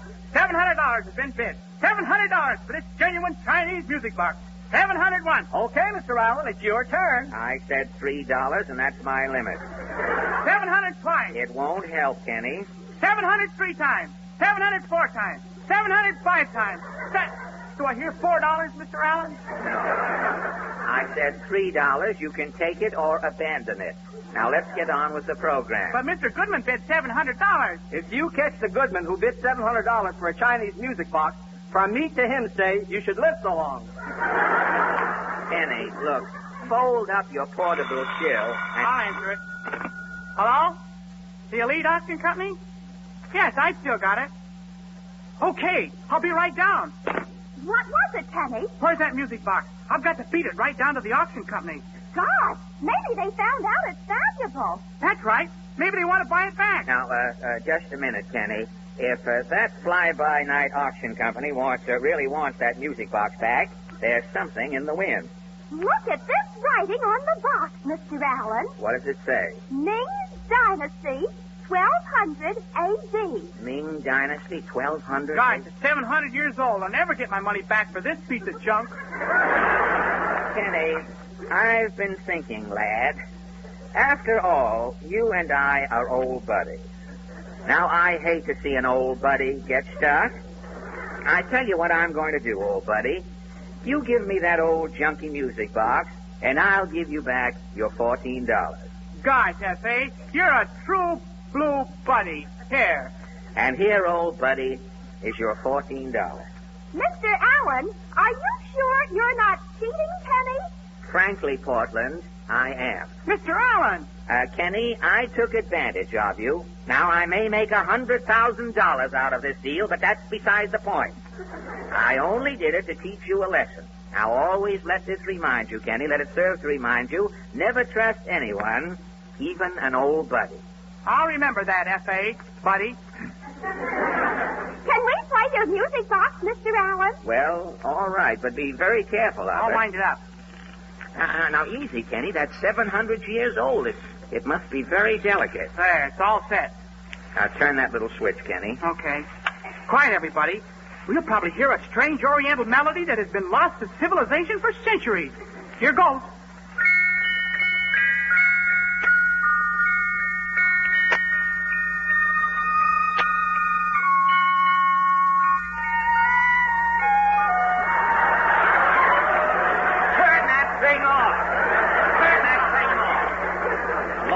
Civilization for centuries. That's Jeannie with the light brown transformation. I heard it 40 times yesterday, twice with dyed hair, I heard. Well, at least it's a new arrangement. Quiet.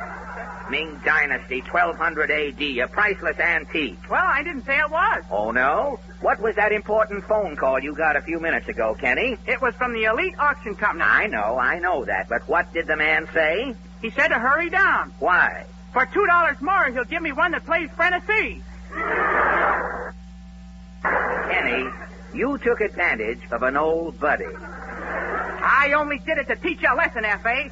Always let this remind you, F.A., never trust anyone, even an old buddy. All right, old buddy. And now, ladies and gentlemen, while I hide my watch before some little boy on his way home from school talks me out of it, the moderns sing Kikonga. All right, Maestro. 1, 2. I've got 2. Who'll make it 3? Who'll make it 3? Play, Maestro. Please, play.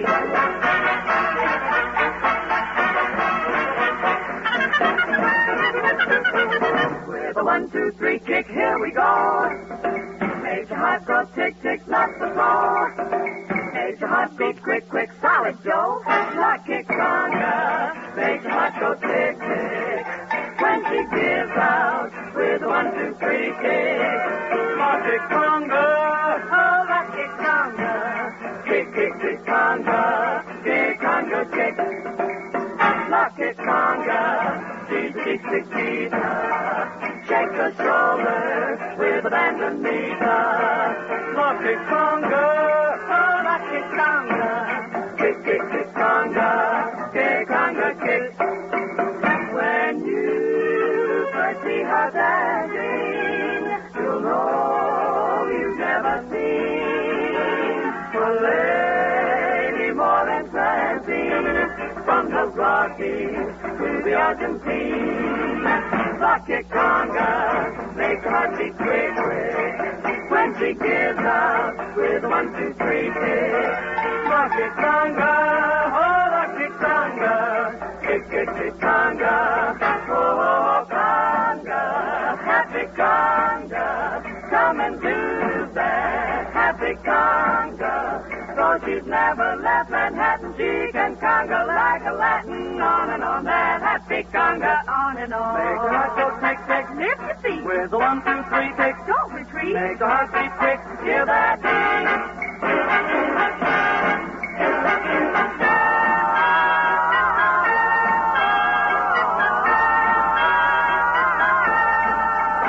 Hear that beat. Don't retreat. Turn on the heat and make with happy with kick conga. Kick, kick, conga. Kick, kick, kick, conga. Kick, kick, kick, kick, kick, conga.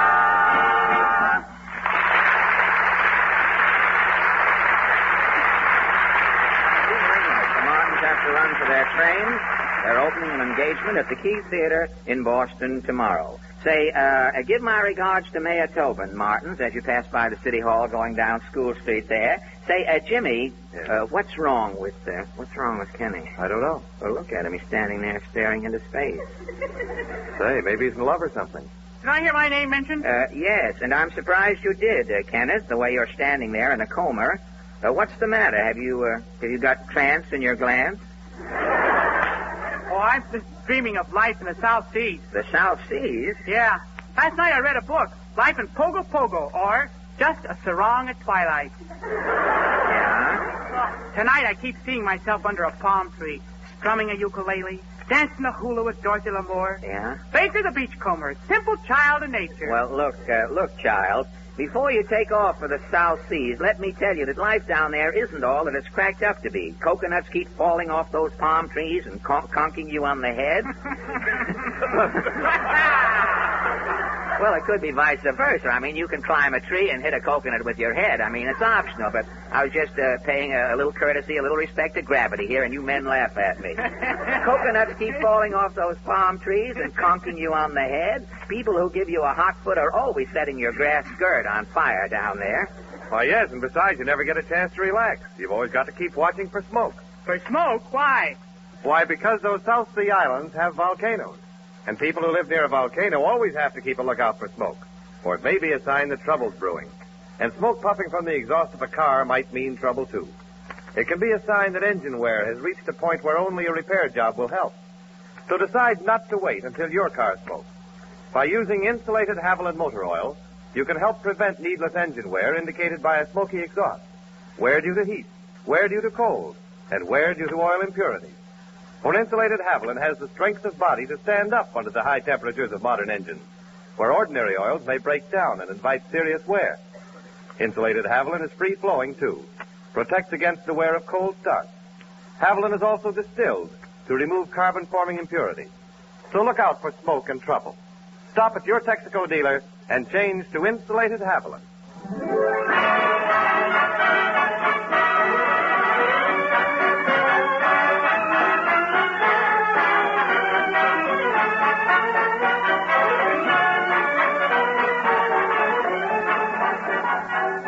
Texaco Star Theater continues immediately after a short pause for your station identification. This is the Columbia Broadcasting System.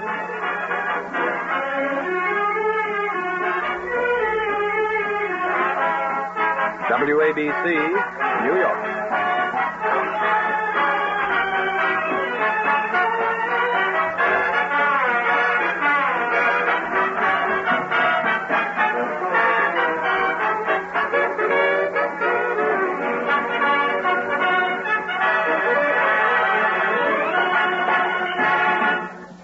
Now the Texaco Roundtable convenes for another session, ladies and gentlemen. All of the other radio roundtables discuss the weighty issues of the hour. The Texaco Forum dedicates itself to trivia. 3 members of our studio audience have been invited to sit in tonight for an unrehearsed discussion on anything. I won't promise that this meeting will prove spontaneous, but 10 will get you 20 that it is entirely unrehearsed. Now, the meeting is formally opened, and our first guest, Portland, is... Lieutenant Condren of the United States Air Corps. Good evening, Lieutenant. Good evening, Mr. Allen. May I ask where you're stationed? Mitchell Field, Mr. Allen. At Mitchell Field? Mitchell Field is the Army training field for Army pilots, isn't it? Well, not exactly, Mr. Allen. Wrong again, huh? Mitchell Field is the pursuit unit for New York area. In other words, pilots are trained at various training centers, and after graduation are sent to Mitchell Field. Mitchell Field. How many men? You must be pretty busy over there these days. How many men have you over there training? Well, we have about 4,000 enlisted men and about 380 officers, most of whom are pilots. Oh, I see. Well, how many, what is the procedure in the training of a pilot? I mean, how long a course is required and what are the qualifications? That's a very good point, Mr. Allen. I'm glad you asked me that question. Well, the Army... You looked as though you wanted me to ask you that question, so I... Right now, the Army's in the process of trying to train 12,000 pilots in a year. 12,000 in a single year? In a single year, that's correct. Now, the qualifications are that a man must be not less than 20 years of age and not more than 27. He must have had 2 years of college or its equivalent by taking an examination, a mental examination. Upon completing the mental examination, or having had the 2 years of college, he is allowed to take the physical examination, and upon passing that is sent to one of 27 primary schools. Now, how long does he stay there? He stays at a primary school for 10 weeks, that entire course being 30 weeks. After finishing the 10 weeks at primary school, he goes to advanced, and then to primary and then advanced. 30 weeks in all. And 30 weeks. And then at the end of that time, I suppose he's able to fly a Greyhound bus. I mean, after he's been through that ritual. Anything that has wings. Right? Well, thank you. I'll try you out with my canary sometime. It's not getting off the ground the way it used to since we sold the cage. But thank you a lot, Lieutenant. And now, Portland. Miss Mary Margaret McBride of Paris. Miss Mary McMartin, Mary Margaret McBride. You're from Paris, Miss McBride? Missouri. Paris, Missouri, huh? I thought your accent was missing there. Well, that is all right. When was the last time you saw Paris? Missouri? Well, I mean, you brought it up. Oh, about 6 months ago. Well, town must have been sort of empty when you left there, wasn't it? Well, there were A couple of people hanging around. But what is your profession, Miss McBride, may I ask? I talk over the radio. You talk over the radio? Yes, sir. And here in New York City? Yes, sir. Well, now I'm even with you. You talked about our program on your program 2 weeks ago. So tonight we're going to talk about your program on my program. Now, first, have you got a sponsor? Yes, sir. You have a sponsor? A very good sponsor. Who is your sponsor? Florida. The state of Florida. The state of Florida. Well, Yes, you're sir. fortunate. You know, most comedians, Mr. Benny especially, is sponsored by the state of Coma, which... most of the time. But your work to me is very interesting, Miss McBride, because you go on the air every day, don't you? Yes, sir. Well, it takes us all week to get this show together to finally get on the air with it. Now, how do you find enough things to be able to go on the air every afternoon? How do you do that? Well, I just talk about anything that interests me. Oh, you don't prepare? Well, yeah, you bet. I work Well, I mean hard going out and looking at the things. Looking for things for material, huh? But the reason I've been hanging around here so much lately is because I've decided I'd rather be a comedian. You'd rather be a comedian? Now, Miss McBride, don't tell me that you ultimately want to get to look like me. I don't even mind that. I don't even mind that if I can be as funny as you are. Well, thanks a lot. That's a matter of opinion, of course. Well, thank you, Miss McBride. Now tune in tomorrow to hear you get even with us. And now, Portland? Mr. Barney Lazar from Corona, Long Island. Mr. Lazar, may I ask you, do you work here in New York? Are you in business here in New York? I work in New York, Mr. Allen. May I ask you where? At Radio City, Rockefeller Center. You do? Really? What do you do there? I'm one of the elevator mechanics or technicians, as they call it. An elevator technician? That's right, Mr. Well, Allen. Radio City is full of vice presidents. Do you have an executive title that goes with your job? Why, no, just plain ordinary elevator mechanic. You're not vice president in charge of Wild Otis, are you?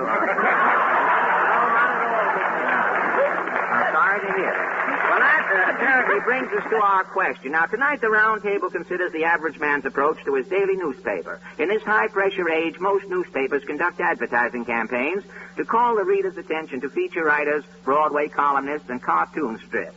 The papers rarely, if ever, publicize their editorial policies or their methods of news presentation. Now, as newspaper readers, we ask our roundtable guests this question. Do you think the average man buys the paper he reads because of its presentation of the news and editorial policies, or does he buy his paper because of a special feature it contains? Now, Lieutenant, how do you feel about that? What do you think influences a person who takes the daily paper?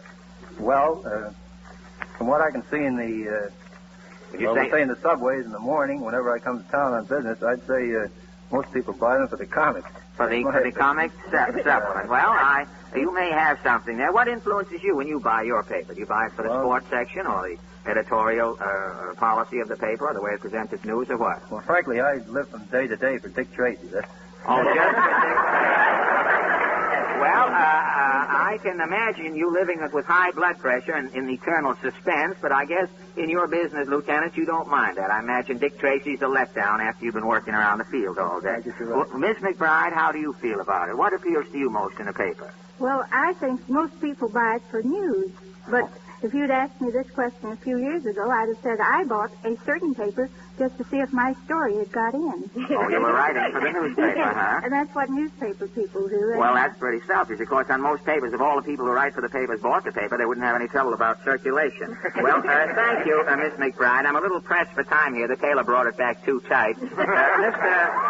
Lazar, how do you feel about your paper? Why do you buy your paper?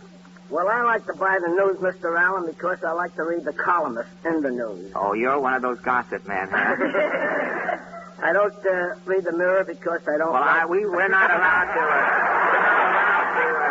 to... of course, when you mention the Mirror, you bring up Reflections, and our round table seems to have taken up too long and is 100% undecided. Now, I don't feel that this little discussion tonight will cause the average newspaper reader to change his choice of paper. Tomorrow, as usual, scholars and thinkers will continue to buy their favorite newspapers to wade through the editorial dissertations. People who read over other people's shoulders in the subway will take pot luck as usual, but John Doe and Lieutenant Condren will buy their papers to see what Dick Tracy is up to. Thanks a lot for your kind cooperation. Now, ladies and gentlemen, Kenny sings his next number to the members of our little group as they leave the round table, and Kenny's ditty is You Walk By.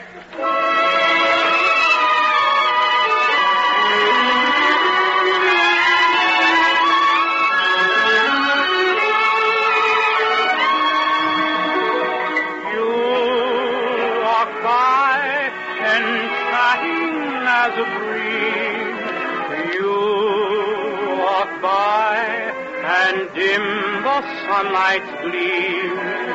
You speak words and shame the birds that sing. Your smile is softer than the touch of spring. You walk by and children pause at play. You walk by, December seems like May. Heaven is right here and not above when you walk by, my love.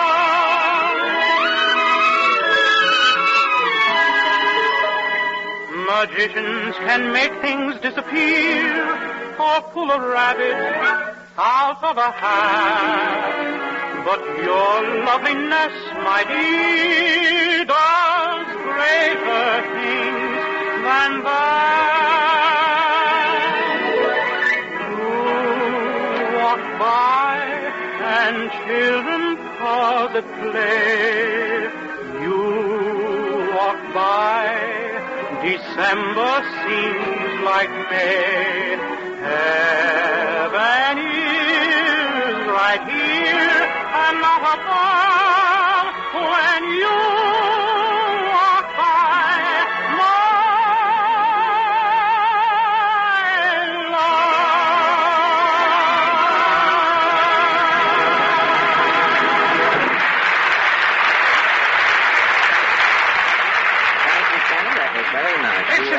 insult. I will not stand for it. I'm going to quit. Here.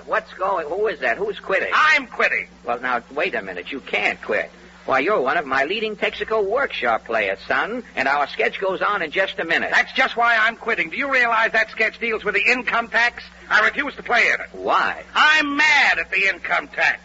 Why? Last year, I claimed a deduction for wear and tear in my tonsils from reading radio scripts. They disallowed it. It's a dud. Yes, I claim a deduction for wear and tear in my shoes from tramping from studio to studio. They disallowed it. It's a dud. Yes, but... I claim a deduction for all... Now, look, brother. I don't care what you claimed. You'll work tonight according to contract, or you'll find yourself faced with a bigger suit than that one you've got on there. But, Mr. Allen, Now, get over to that microphone and be prepared to deliver. The sketch goes on as soon as we hear from Mr. Wallington here on the subject of claims and duds. Yes, just as that actor's claims don't mean a thing, and he's got to deliver, there's one time of the year when claims don't mean a thing and gasoline must really deliver. And that's in cold winter weather. So it really means something to learn that again this winter, motorists by the thousands have switched to Texaco Fire Chief because the duds, those useless, worthless elements, are out of Fire Chief. They found Fire Chief quickly responsive to any and every driving demand. And naturally, they're going to want that same lively performance in their cars all year round. Why not put Fire Chief to the test in your car? Next time, try a Texaco dealer and famous Fire Chief. It's all action, not a dud in a tank full. At this time each year, millions of Americans start groaning in anticipation of that annual pain in the pocketbook, the income tax. With March 15th only 3 days away, working men and women everywhere are frantically filling out their tax blanks and wondering if a fiduciary is a man who fiduces. Well, who started the income tax? Tonight, this mystery is explained. The Texaco workshop players dramatize the life of the first income tax collector. This little cameo is called Philanda Blank, My Story. Overture, maestro. Philanda Blank was born on March 15, 1894, in the great state of Texas, in the little town of Annual. Philanda was so tiny as a baby, the stork wouldn't even bother with him. Little Philanda was brought by a sparrow. At first, his parents made an incubator out of an old percolator top, but as Philanda grew, he was taken out and kept in a cigar box under the stove. One night, his father came home from work. Evening, Ma. How's little Philanda? He's powerful puny, Paul. Cat dragged him out from under the stove twice today. Never seen a kid so small and skinny. Where is he? Right here, Paul. Oh, coochie-coo, Philanda. Ain't enough meat on him to tempt a Pekingese. Certainly beats me. All my family, the Blanks, was big people. And here I got a son who ain't no bigger than a termite wishbone. Maybe we've been reading too many of them digest magazines, Paul. Well, maybe. But Philanda's a Blank. He ain't disgracing us Blanks. He's got to build up. But how? Well, stuff him with puffed rice and puffed bran. To swell Philanda, you mean? Yep. This is one blank we gotta fill out. This is one blank we gotta fill out. Ominous words that were to echo down through the years.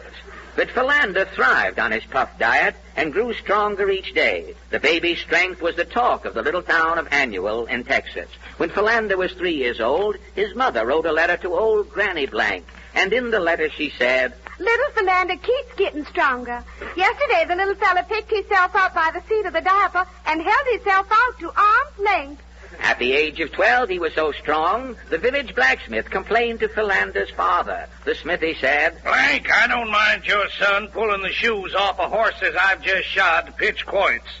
But when he pitches horseshoes with the horses still on them, the boy's going too far. And so it went. Philanda seemed to grow stronger and stronger as he grew older. When he was 16, Philanda went to the state fair alone that year. He entered one tent just as the milking contest ended. The announcer was shouting, Folks, the $100 prize entitled a state milking champion goes to Clement Bluff of Beaumont.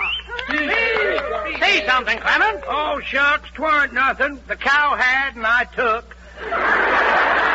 You got 41 quarts out of one cow, Clement. That ain't Pepsi-Cola. Well, just shows what a feller can do with a little pull. At this moment, the crowd was dumbfounded when little Philanda put down his popcorn ball and shouted, I can get more milk out of that cow. Who said that? I, Philander Blank, said that. I can coax more milk out of that cow you just milked. My $100 prize says you can't. I milked her so dry the last pint was dust. I'll settle that dust. Here, Bessie. Steady, girl, steady. You won't get enough milk to discolor a demi-tasse. Watch this. Come on, Bessie. Well, I'll be... I ain't started yet. Stand back before the spray hits you. Holy hollyhock! And just to show off, Clement. Come on, Bessie. Bump, diddly-ump, bump. How's that, Clement? Well, I'll be took and did for her. How'd you do it, son? Well, cows is like people, Rube. If you want to get a little more, all you got to do is squeeze them. Squeeze 'em expressed Philanda's philosophy, and squeeze 'em was to be his slogan in later years. Adolescence turned Philanda over to manhood. He fell in love with a butter-cheeked young thing about town. But every time Philanda hugged his girl, he broke her ribs. And finally, in self-defense, she broke the engagement. Heartbroken, Philanda left the little town of Annual in Texas and hitchhiked to New York City, where he soon became a mendicant on the Bowery. One day, he saw an ad in a medical journal. He applied at the clinic. Dr. Auerbach? Yes, beaten one. I seen your ad. Man wanted to give blood transfusion, and here I am. Why, you're anemic, man. You haven't any blood to spare. But I can guarantee a transfusion, Doc. I got something in this bag. Well, it's an emergency. I'll have to take a chance. Come along, right in here. Oh, yeah, Doc. Is the patient prepared for transfusion, nurse? Yes, Dr. Auerbach. Patient looks bad. We must hurry. Just what is it you're going to do with that paper bag, Bob? I'll leave it to me, Doc. Just stick the needle through the paper. I'll squeeze the bag. All right. Ready? Okay, Doc. We're ready for the transfusion. Squeeze, man. Okay. The patient's coming too, Doctor. Where am I? Oh, yes. Yes, where's my hat? Where's my coat? Well, goodbye, all. What a recovery. Amazing. This transfusion will revolutionize medical science. I told you, Doc. What have you got in that bag? A turnip. You can get blood out of a turnip? Yep. Gad, man, you're a vegetable Dr. Kildare. Philanda's star twinkled in the dark sky of phlebotomy for but a brief moment. PM wrote that the man who had the turnip transfusion had to stop and lie down every time he saw a boiled dinner. So Philanda gave up his work, ate his turnip, and after a mild attack of indigestion, he became a bum again. A year later, he was found panhandling on the streets of Washington, D.C. Philanda, still strong, and by now skilled in the art of wheedling, stopped his first prospects. Buddy. What is it, Flotsam? Can you give me a nickel for a cup of coffee? I can't give you a nickel. I will lease you or lend you a nickel. Thanks. Gracious, what is that noise? It's the Indian on this nickel. What? I can squeeze your nickel till the Indian hollers. Look. Gad, man, the country can use a man like you. I can get you a job. Yeah? Who are you? I, sir, am Bascom T. Snipe, treasurer of these United States. Something tells me you can squeeze something out of anything. Yeah. As a boy, I could squeeze a cow dry. Good. I could get blood out of a turnip. Blood out of a turnip? Yeah. Squeeze a cow dry? Yeah. Then you are the man America needs. What do I have to do? Congress is passing a new tax, an income tax. Yeah. You will be the country's first income tax collector. You will squeeze money out of people. You mean I'll be famous? Yes, your birthday will long be remembered in our land. It's March 15th. Good. In your honor, the income tax will be collected on that day. Will my name go down in history? Yes. What is your full name? Philander Blank. I was born in Annual, Texas. Excellent. That will be America's slogan. What? Phil Blank, annual taxes, March 15th. And this is how, many years ago, Philanda Blank became the first income tax collector, kiddies. And as we toil over our forms and sweat over our figures, let us give thanks, for without our taxes, this great country could not enable us to live the American way. For this, then, let us salute our Uncle Sam and Philanda Blank.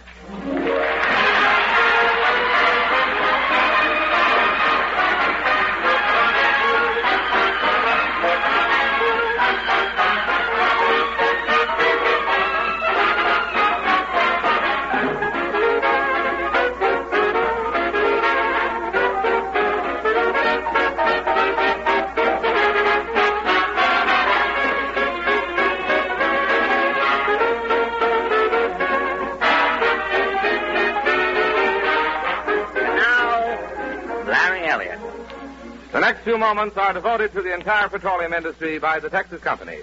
Now that spring is just a few days away, it is hard for those of this generation to believe that once when winter closed in, travel on most of our highways and byways came practically to a standstill, and that travel at night to most people was unthinkable.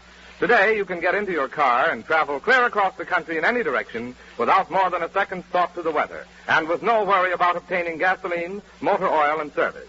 For service stations, those outposts of the petroleum industry comprise a great network that serves you everywhere, in every season, day or night. Thank you, Larry, and thank you, ladies and gentlemen, for joining us tonight. We'll be looking for you next Wednesday. This is Fred Allen saying good night for the more than 45,000 Texaco dealers from coast to coast, and inviting you to drive in at any time. Remember, you're welcome.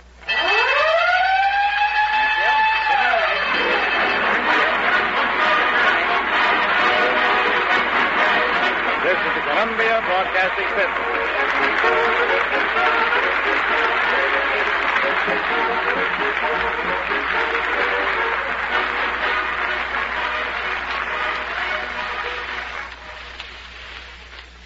Stay tuned next for the Eddie Cantor Show.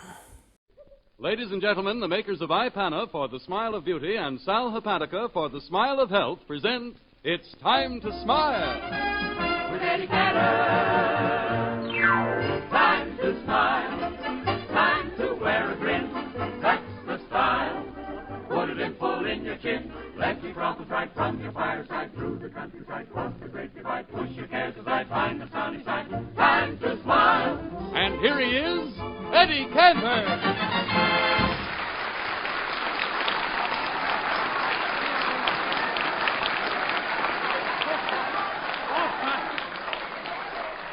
Thank you.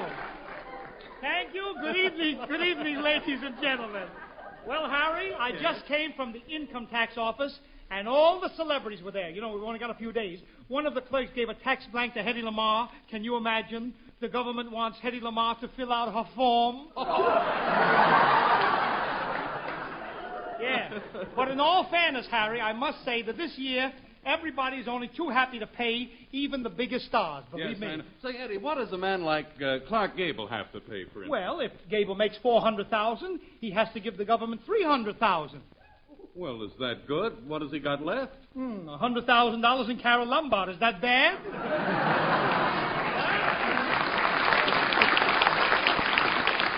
Well, I know now why those big stars only make 2 pictures a year, because if they made a third one, the government gets the whole thing. Yeah, listen, Harry, some of those third pictures the government won't even take. I know, I've seen some of those third pictures.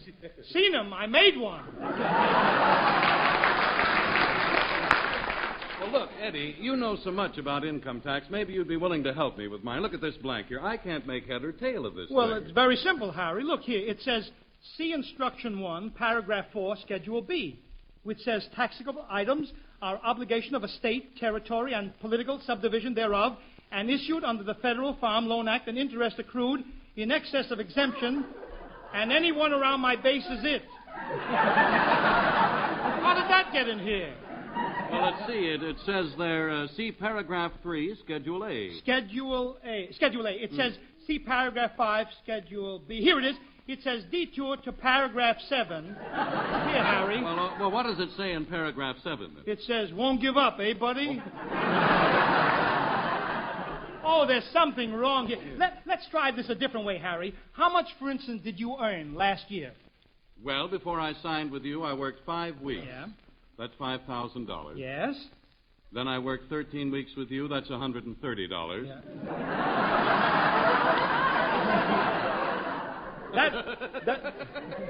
That totals $5,130.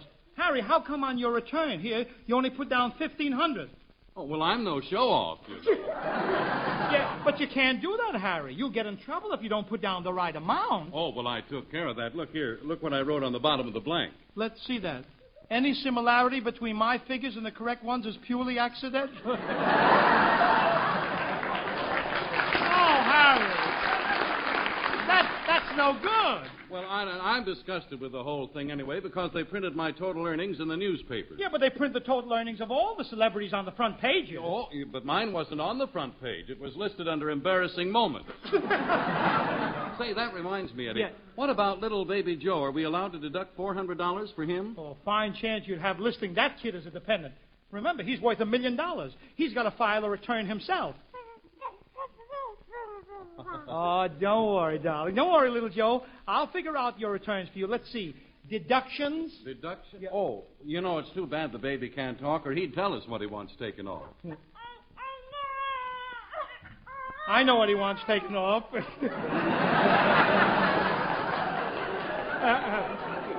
Remove his bib, Harry. You know, ever since word got around that little Joe is a millionaire, he's been bothered by insurance men, salesmen. Well, that's probably another one of them now. Come in, please. Mr. Cantor, I'm from the Department of Internal Revenue. Oh, you can come to my house and count the relatives. Those suits of mine are certainly not walking around by themselves. Go over, count it. Go over. Just a moment, There's Mr. Leo, there's Joe. Mr. Cantor, look. In 1935, you overpaid the government $7.50. What are you going to do about it? Oh, well, all right. How do I get the $7.50 back? Well, one way is to answer a few simple questions. Yeah. How old are you? What's another way? All right. Now, you could get a plane and fly to Washington, then you go to the Secretary of the Treasury. He'll send you to the... Look, keep the $7.50. Oh, no, you don't. For 5 years, I've been trailing you. For 5 years, the $7.50 of yours has been messing up the entire government account. Yeah. The Treasury Department blames the Department of Interior. The Army blames the Navy blames the Labor Department. You realize if it wasn't for your $7.50, we could have balanced the budget!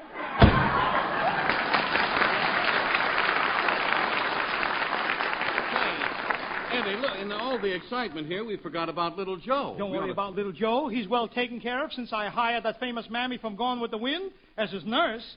Look, Harry, there she is now in the nursery, fast asleep. Hattie McDaniel! There he is, Mr. Cantor. Oh, Hattie, I wish you'd stop sleeping on the job. Your snoring disturbs the baby. It don't disturb me at all, Mr. Cantor. I admit that when I inhale, I lift the baby out of the crib. But on the exhale, I blows him right back. Hattie, you'd better stop dreaming and get to work, will you? Not till I settle the complaint I got. You hired me to wash the baby's clothes, didn't you? Yes. Well, you keep your scanties out of the wash. You mean my shorts? Are they done already? Yes, sir. I use that automatic iron in the kitchen. What automatic iron? Why, that's the electric toaster. No wonder them shorts kept popping out every 2 minutes. Now, look, Hattie, before you go in to take care of the baby, I want you to put on a nice apron. Huh? What kind of apron? You know, one of those that just comes up to your waist. With my figure, that's awful indefinite. I know, Hattie. You ought to reduce. Mr. Cantor, I don't weigh as much as you think. No? Matter of fact, I only weighs 135 pounds and some ounces. Yeah. How many ounces? 954. Hurry up, Hattie. Will you please go in and feed the baby? Before I go, there's one thing I want to ask you about. What? Mr. Humphrey Bogart left this here funny-looking thing in my room. Yeah? How does it work? Never mind. I'll find out.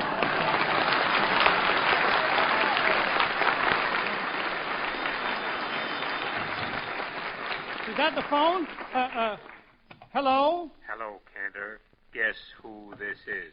Harry. What is it? It's the mystery man who keeps calling us about the baby. Yeah. Yes. What is it, please? This is your last night with the baby. My last? I'm coming over there in a little while and take him away. Take the baby? No. What did he say? No, please, mister. Hello, he hung up. Oh, my little Joe, Harry. I've got to do something quick. I'm going out and get the best detective that money can buy. Maybe he can get to the bottom of this case. Maybe he can get to the mystery man. Maybe he can get me down off of this chandelier. Look, Eddie, now you hurry back, will you? Dinah, I don't know. You don't seem to be at all concerned over our predicament here. Oh, I am, Harry. But, gee, I got my own worries, too. I make a date for golf, and you can bet your life it rains. I try to give a party, and the guy upstairs complains. I guess I'll go through life just catching colds and missing trains. Everything happens to me. I never miss a thing. I've had the measles and the mumps, and every time I play an ace, my partner always trumps. I guess I'm just a fool who never looks before he jumps. Everything happens to me. At first my heart thought you could break this jinx for me, that love would turn the trick to end despair. But now I just can't fool this head that thinks for me. I've mortgaged all my castles in the air. I've telegraphed and phoned. I sent an airmail special too. Your answer was goodbye, and there was even postage due. I fell in love just once, and then it had to be with you. Everything happens to me. La da da da, da da da da. Me. Everything happens to me.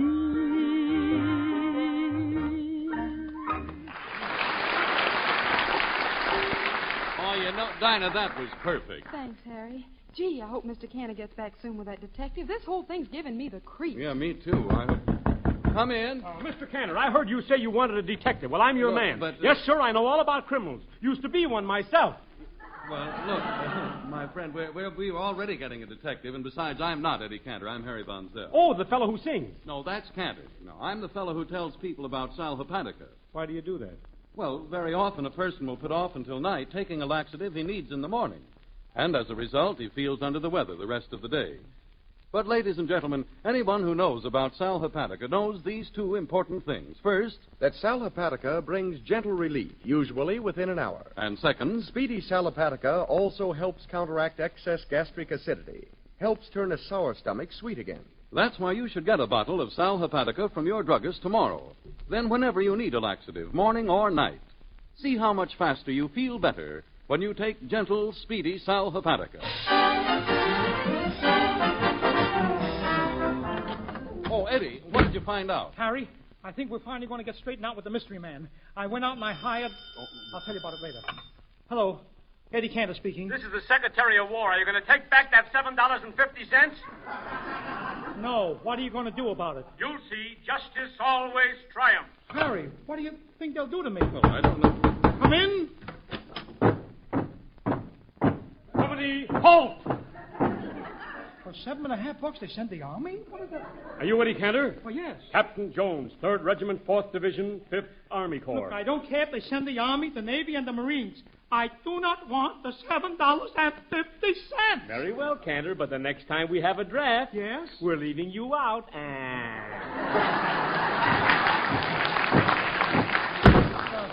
I'm not having enough trouble with the mystery man. This had to happen to me. Well, look, Eddie, you started to tell me that you went out and hired somebody. I did, Harry. I hired the screen's greatest detective, Charlie Chan.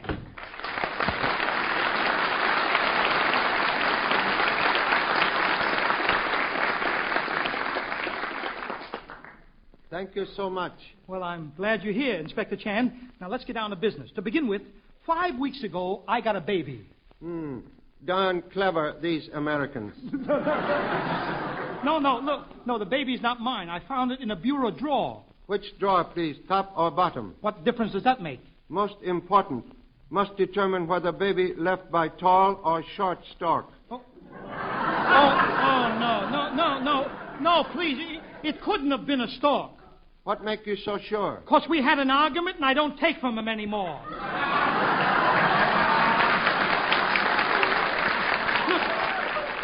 Look, Inspector Chan, we're not getting anywhere. There's a mystery man who's been threatening me, and I can't figure out who he is. Do you have enemies? Anyone who hates you? Oh, well, Chan, this is Eddie Cantor, the radio comedian. He has 15 million listeners. Tough case. 15 million suspects.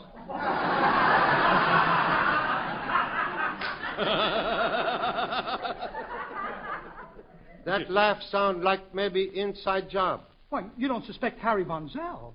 Inspector Chan give Honorable Von Zell 3rd degree. No, don't do that, please. Don't let him, Eddie. Look, I'll talk. I'll tell everything. My name ain't really Harry Von Zell. In Pomona, I'm known as Pete the Punk. Sure, I robbed that bank. I knocked off that cop. I held up that train. Harry, what are you saying? Yeah. After the train hold up, I pulled a warehouse job. I walked into that joint, and 2 guards opened up on me. Bang, bang! Then I let them have it right back with my machine gun. And then they called the cops, and the cops came around with their sirens and everything. And I'm standing there waiting for them to come in to rush in. They give it to me with their 44s. Bang, bang, bang! And I let them have it right back with my machine gun. And a poor guy, Harry, great big guy. Harry, I was standing there all alone.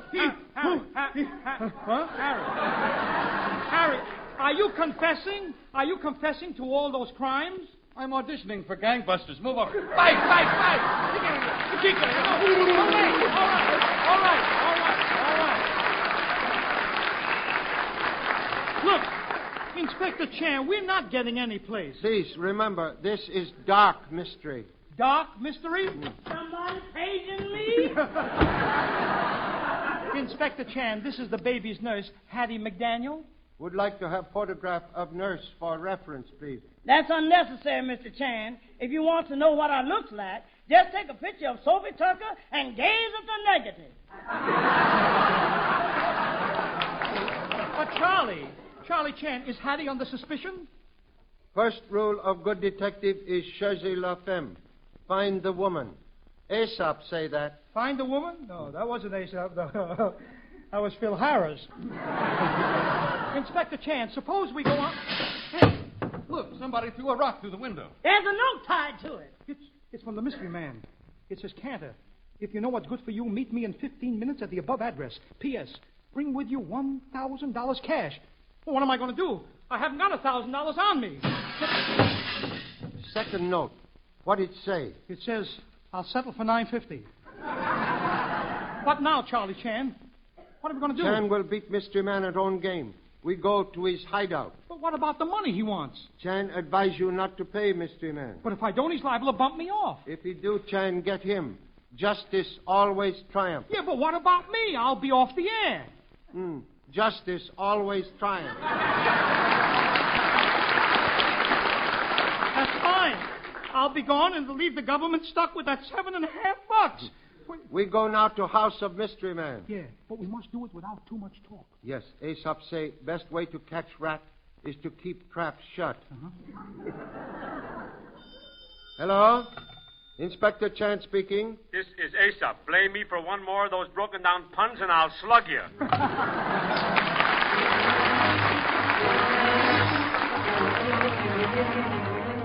Well, Inspector, here we are. Yes, honorable friend. This is House of Mystery Man. Gee, what a creepy-looking place. I'm scared. We must have courage. I will go in first, and you follow me. On second thought, you go in first, I follow you. No, you go in first, and I'll follow you. But Aesop say... I'll tell you what we'll do. We'll let Aesop go in first, and we'll both follow him, huh? Now, look. Come on. Look, door open by itself. Who was that? I don't know, and don't introduce me. It's the mystery man. I can't see him, but I know that laugh. Nice of you to come here, Cantor, and thanks for bringing your friend, Charlie Chan. Chan, look. Look, the doors are locked. We're trapped. We'll never get out of here. Oh, am I in trouble? Aesop say... When in trouble, seek confidential loan company. No co-signers, no red tape. All right. Maybe there's a secret passage somewhere. Cantor observe. Another room. Perhaps Mystery Man in there. I'll find out. Anybody in there? Anybody in there? An echo. Hello in there? Hello in there? Hello? How do you do? The Mad Russian.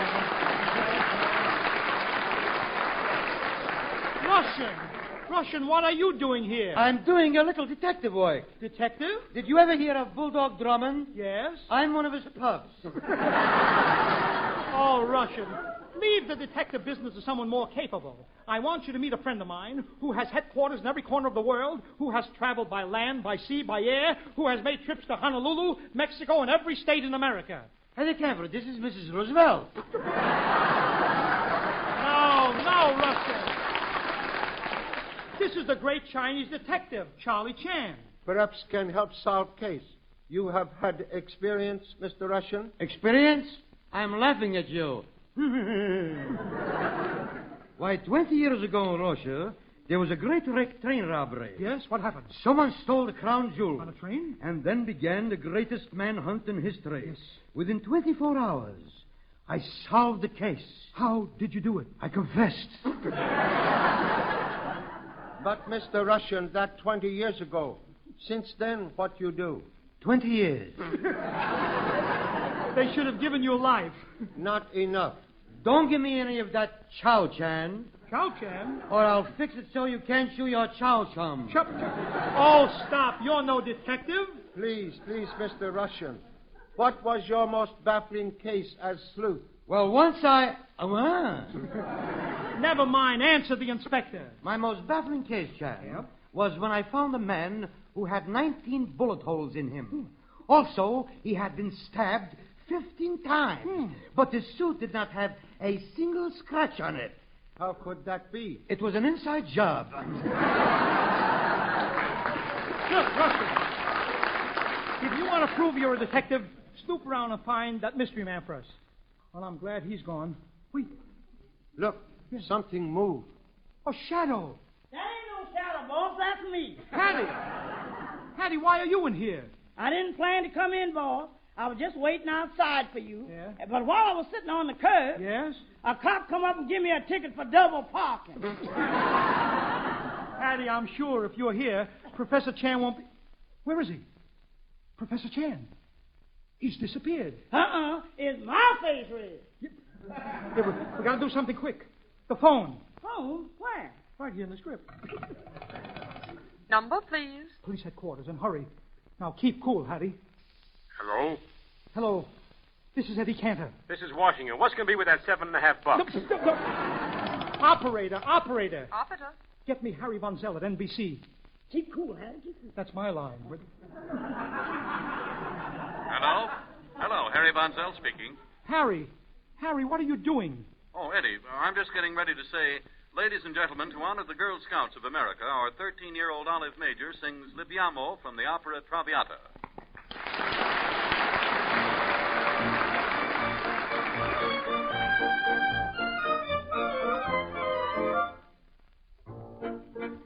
Libiamo, l'etica, l'etichetta bellezza in fiora, e là, fuggiva, industria battuta, Libiamo ne poteva freddi, e suscita l'amore, poiché quella che occorre, onnipotente va. Libiamo, amore,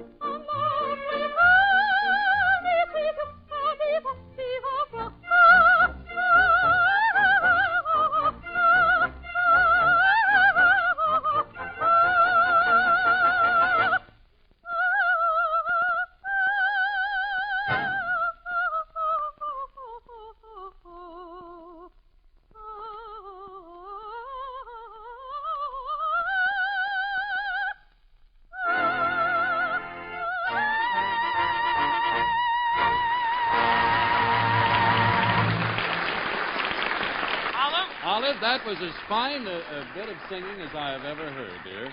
Harry. What? I'm still on the phone. I need help. Oh, well, Eddie, I'm just the fellow who can give it to you. You know, I picked up some pointers from Charlie Chan. Not on how to be a detective. What else? Look, you see this magazine in my hand? Harry, this is a telephone, not television. Oh, that's right. Well, anyway, there's a picture of a beautiful girl on the cover, see? So? Well, using Charlie Chan's methods, I can deduce that she uses Ipana toothpaste. Now, Harry. Well, you can see she has a very attractive smile, and that smile shows not only sparkling teeth, but firm, healthy gums, too. So she must have taken care of both, because when gums are soft and tender, you know, teeth are seldom bright and sparkling. Go on. Well, Ipana toothpaste is not only unsurpassed for cleaning and brightening teeth, but when used with massage, is especially designed to help give gums the exercise and stimulation they need to keep them firm and healthy. Now, the chances are in favor of the girl using Ipana toothpaste. Very good, Harry.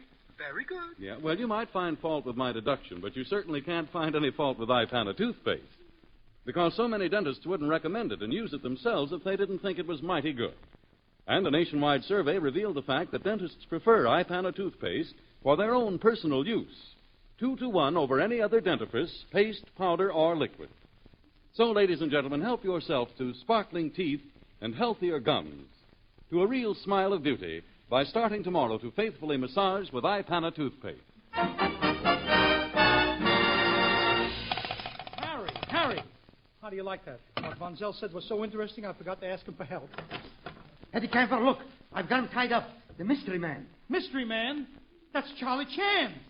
That's Charlie Chan. Do not worry. All this part of Chan's plan. I'll untie you. Russian. If you want to help us find the mystery man, you must realize that it's a very dangerous task. Here is something you can use, Russian. Chinese double-barreled repeater. Thank you. Such a lovely pipe. I think I'll smoke it. Russian, be careful. It's not a pipe. Don't worry. First I'm putting it in my mouth. Oh. Then I'm lighting a match. Oh. My, oh, my, what strong tobacco. Russian, do you realize what you did? You shot a bullet in your mouth. You know a better way to fill a cavity. Have you done anything to find Mystery Man? Indeed I have. And what an experience. Yes. I'm searching around in one of the dark rooms. Finally, I'm finding the door. I open it. Yes. I rush in and slam the door behind me. Suddenly, my blood is running cold. A chill goes up my spine. What happened? I was in the icebox.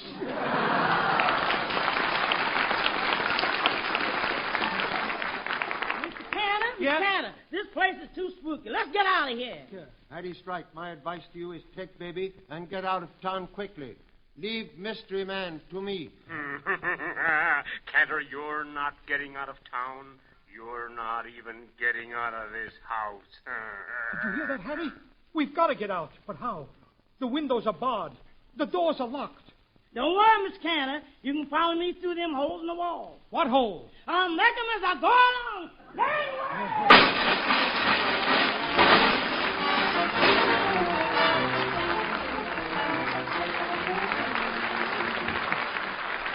There you are, Eddie. We've been waiting for you. What happened? Charlie Chan is taking care of the mystery man. Get the baby ready. Pack the bags, Harry. Yeah, you're right, Eddie. We got to get out of here. Yes, but how? We are the men who can get you out. Company, halt. Attention. Those are the fellows who write your script. Looks more like an Elks convention. Now listen, you writers, let's get this straight. I must have a change of pace. A new locale for the show next week. Some gay and romantic place. How's about Reno? Niagara Falls. How's for Bermuda or Burma? Boys, if it's all the same to you, I'll go back to my favorite terra firma. Wistful Vista is for Mr. and for Mrs. Fibber McGee.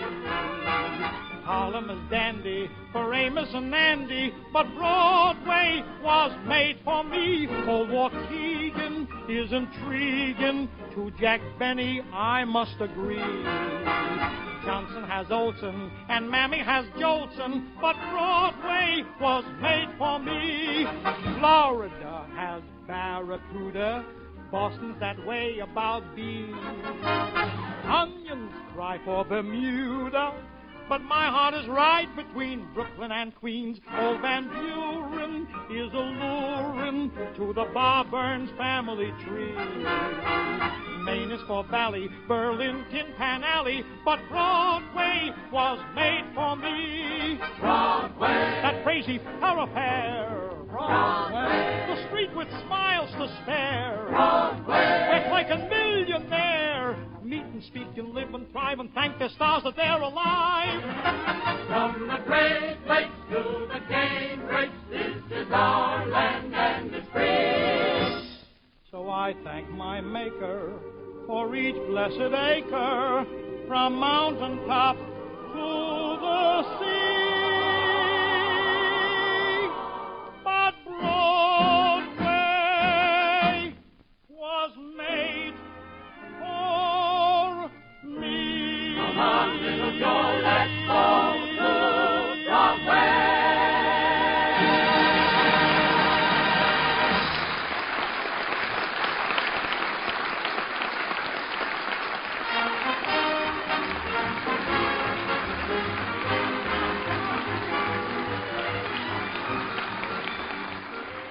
Don't forget to join Eddie Cantor and Little Joe on Broadway, same time next week, when their special guest will be the Dion Quintuplets' own Dr. Alan Defoe. And in the meantime, remember the two products which make this program possible. Ipana for the smile of beauty, Sal Hepatica for the smile of health. Ipana, Sal Hepatica.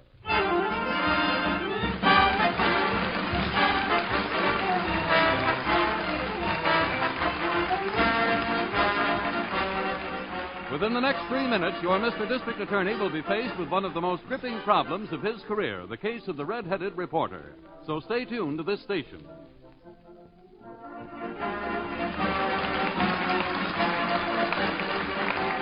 This is the National Broadcasting Company. Stay tuned next for the West Coast version of the Texaco Star Theater.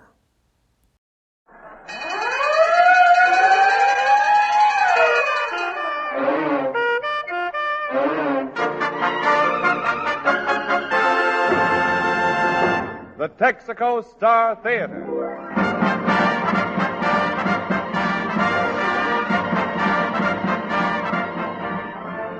The more than 45,000 Texaco dealers from coast to coast welcome you to an hour of mirth and melody. With our star comedian, Fred Allen, Kenny Baker and Portland Hoffa, the Texaco Round Table, the Martins and Al Goodman's Orchestra. It's Texaco time.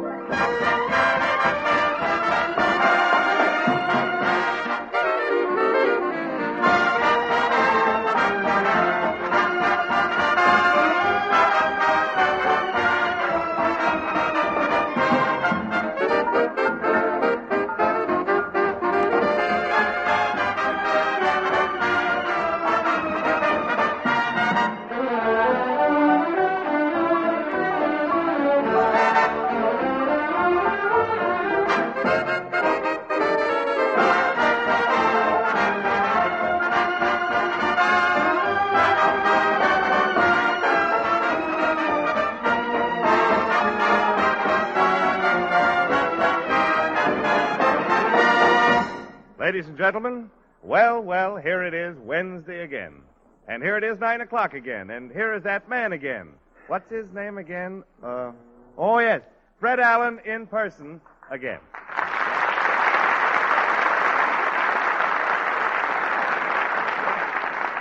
There's something Major Bose can't do, I'll bet you. Bend down and touch the floor. That's the long bow for California. We give an extra long bow at the... Well, thank you, and good evening, ladies and gentlemen. And, Jimmy, I wish you'd stop giving me those dragged-out introductions. Don't you know that we are living in an age of speed? Time is of the essence in our business here. Why, this is radio. Gee, I'm sorry, Fred. I didn't know you were in such a hurry. Well, you know now, Jimmy. This program is a split-second proposition. Everything is done with clock-like precision. You see that mass of tense, haggard faces behind the control room glass over there? Yes? Those men, we're putting a bifocal in next week so you can see a little man you don't see now. We're putting a little bifocal. Well, those men are all concerned exclusively with the function of time. Each one of those highly trained craftsmen in there is holding a calibrated stopwatch synchronized with the Naval Observatory at Greenwich, Jimmy, correct to 1/10,000th of a second. Well, isn't one of those men holding a gun? Well, that's the sponsors booth, Jimmy. I mean the control room over here. Oh. There are 12 men in there, all named Bolivar. 7 of them are lying down, apparently. Okay, Fred. Let's get on with the newsreel. Well, that's what I say. Let's get on with the newsreels, Jimmy. Time in radio is precious. All those slogans, tempers, fudgets, time in fried, wait for no man, those French fried, the stitch in time saves. All right, then. Let's get to the newsreels. You're only wasting time. When you say I'm wasting time, you're wasting time saying I'm wasting time, Jimmy. You don't seem to understand, man. This is radio. Every note of music, mind you, every word I speak, every door slam, everything is timed. Even the 2 laughs we get. Timed right down to the bone, and then retimed. Clocks ticking, calculations, engineers, science, mathematics, astronomy, research, all adding up to one brilliant, precise result. What? Every week we get off the air late, Jimmy. Look, Fred, if you don't shut up, we'll be late again tonight. Well, that's what I've been trying to tell you. Now, if you've learned my lesson, we'll turn to the latest news of the week. The Texaco News presents its highlight from the world of news. Elizabeth, New Jersey. Union County Grand Jury rules that the game of bingo, whether played for charity's sake or not, is gambling. County prosecutor orders police to crack down on all bingo games. An instant raid scatter 500 women playing bingo in a local club. Tonight, Texaco News invites a local committee to discuss the Jersey question of the hour, bingo. Is the committee ready? Yes, I want to I know. Yes, I know. You've all come a long way on your velocipedes and what different... you'll all be heard. Now, first, I'll take this gentleman in the cutaway coat and sneakers. Your name, sir? Trumbull Wipe. Trumbull Wipe. And what is it you do over in Jersey, Mr. Wipe? I am a reformer. Oh, I see. Well, what about bingo, Mr. Wipe? Bingo, or Jersey chess as it is called. Jersey chess, it's called, is it? Is the second largest industry in New Jersey. The second well, what is the largest industry? Running buses to bingo games. Oh. Yes, there are thousands of migratory bingo players. Wandering around through Jersey with their little pellets, hey? Well, for the benefit of an odd listener or two who may not know what bingo is, will you explain it? Bingo is a game. Yes. 200 people sit around at tables with numbered cards. Yes. A man on a platform calls out numbers. 31, 24, 67. And? The first player to get 5 numbers in a row yells bingo. Only this one person yells bingo? Yes. The other 200 all yell, oh, nerds. Oh, nerds? Or a reasonable facsimile. Oh.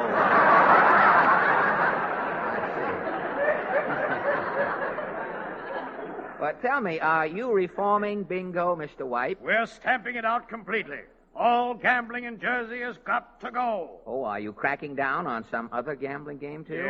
Yes. I'm investigating this new numbers racket. What numbers racket? Letters are coming through the mail from Washington. Young boys are getting cards with numbers on them. It has all the earmarks of a lottery. A lottery, you dope? Those are draft numbers. Draft or bingo in Jersey, it's got to go. Well, if it's got to go, thank you very much for catching me in the very nick of time. If you'll pardon the brief, Mr. Trumbull White. And now this gentleman here wearing the horse blanket with the belt in the back. Your name, sir? Bolivar Rowdy. Bolivar Rowdy. And what is your story, Mr. Rowdy? Well, I was running a movie theater. I'm playing single features, double features, triple features, Mickey Mice. And how was business? I was losing me shirt. Well, what did you do? Well, I wrote to Hollywood, and they send a guy on to hypo me business. To hypo your business, yeah. Huh? And what was his solution? Well, he says I got everything going on inside the theater. That's a mistake. Oh, a mistake? Yeah. He says I ain't got nothing going on in the lobby. Oh, with the picture theaters, you also must have... Well, did you get some attractions for your lobby? Brother, I got attractions all over the joint. Outside, I got singing pickets. Singing pickets? In the ticket booth, there's a magician. Yeah? Inside the lobby, I got 16 acrobats and 40 pinball machines.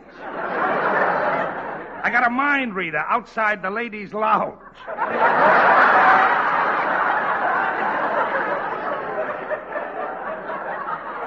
And for the kids, free donkey rides up and down the aisles.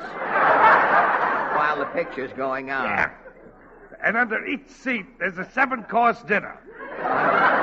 With midget waiters serving or just a plain dinner? Well, tell me, did this boom business? No, I'm still losing me shirt.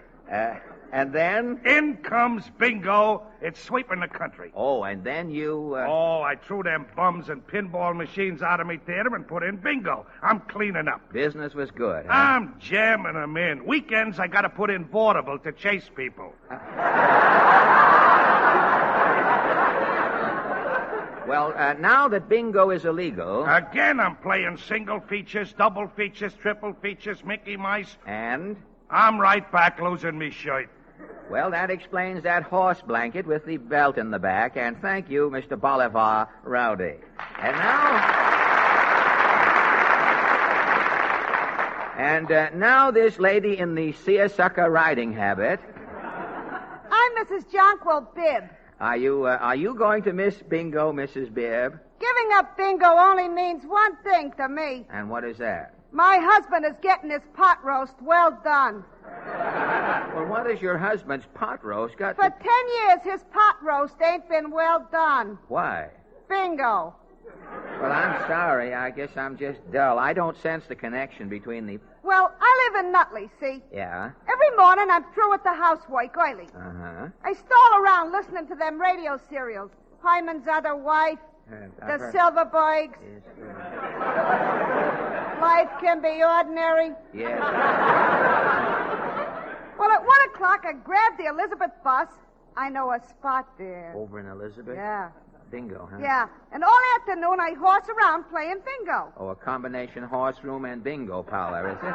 You're in there all afternoon? Yeah, till 4 o'clock. Then I grabbed the Nutley bus, and at 5 o'clock, I'm back home putting on the pot roast. Uh-huh. At 6 o'clock, my husband's home. He's pouting. The pot roast ain't well done. And this has been going on 10 years? Thanks to Bingo. Well, now that Bingo has been stopped in Elizabeth, things are different, eh? Yeah, I'm playing in Belleville. Now I'm getting home an hour sooner. Fine. And I'm putting on the pot roast an hour earlier. So? So it's like I say, giving up Bingo only means one thing to me. Namely? My husband is getting his pot roast how he likes it. Well done. Oh, thanks. You wasn't so bad yourself. Oh, I bet you say that to all the MCs when you're on No, I ain't kidding. What are you doing after the show, big boy? Well, I got a mess of pot roast left over. How about you and me killing it? Take your beef to the complaint department, madam, and thank you, Mrs. John Quilbear. And now this gentleman with the corduroy leotard and the patent leather wedgies. Your name, sir, is... Darby Timmons. Darby Timmons with a small D? Well, how do you feel? How do you feel about bingo? The abolition of bingo should be done away with. Why, Darcy? Darby, rather? Pardon me? Darby. Well, By any other name, you run 1 minute and 10 seconds. I mean, 1 minute 15. Well, I ain't seen me wife for 6 months. Oh, you mean? Bingo. Bingo, huh? Yeah. Your wife participates? It's the same routine every week. Every night I come home, there's a note laying in a frying pan. There's just one word on it. And that word is? Bingo.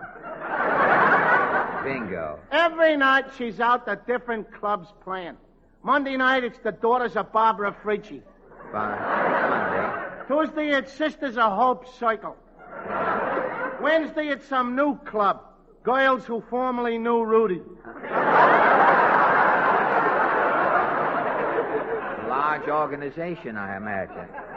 Well, you mean then, Darby, every night... Every night it's the same. The same note, the same frying pan. The same one word? Bingo. Well, why don't you do something about it? I am. I'm taking action. Tonight, I'm leaving a note in the frying pan. Well, bully for you. It's only going to say just one word. Bingo? Reno.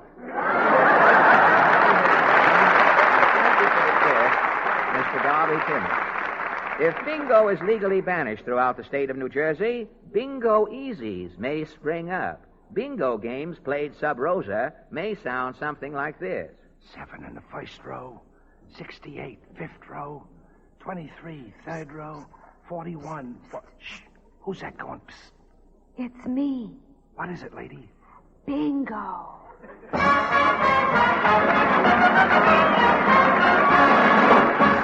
you. And from bingo, we turn to singo. Kenny Baker, in fine vocal frettle as usual, appears ready, willing, and able. And Kenny's first song tonight is Georgia on My Mind.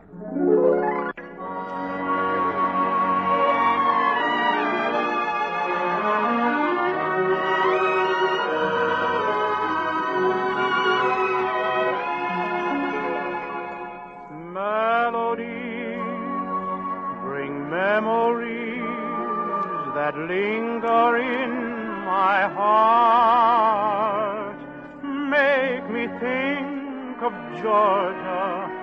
Why did we ever part? Some sweet day when blossoms fall and all the world's a song, I'll go back to Georgia, 'cause that's where I belong.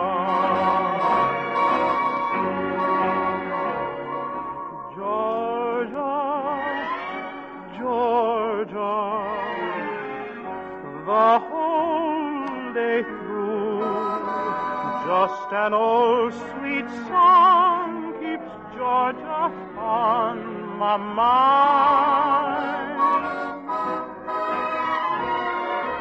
Georgia, Georgia, a song of you comes as sweet and clear as moonlight through the pines. Other arms reach out to me, other eyes smile tenderly, still in peaceful dreams I see the road leads back to you.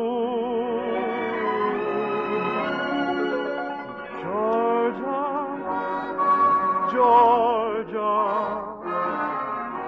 no peace I find, just an old sweet song keeps Georgia on my mind. Other arms reach out to me, other eyes smile tenderly, still in peaceful dreams I see the road leads back to you. Georgia, Georgia, no peace I find, just an old sweet song keeps Georgia on my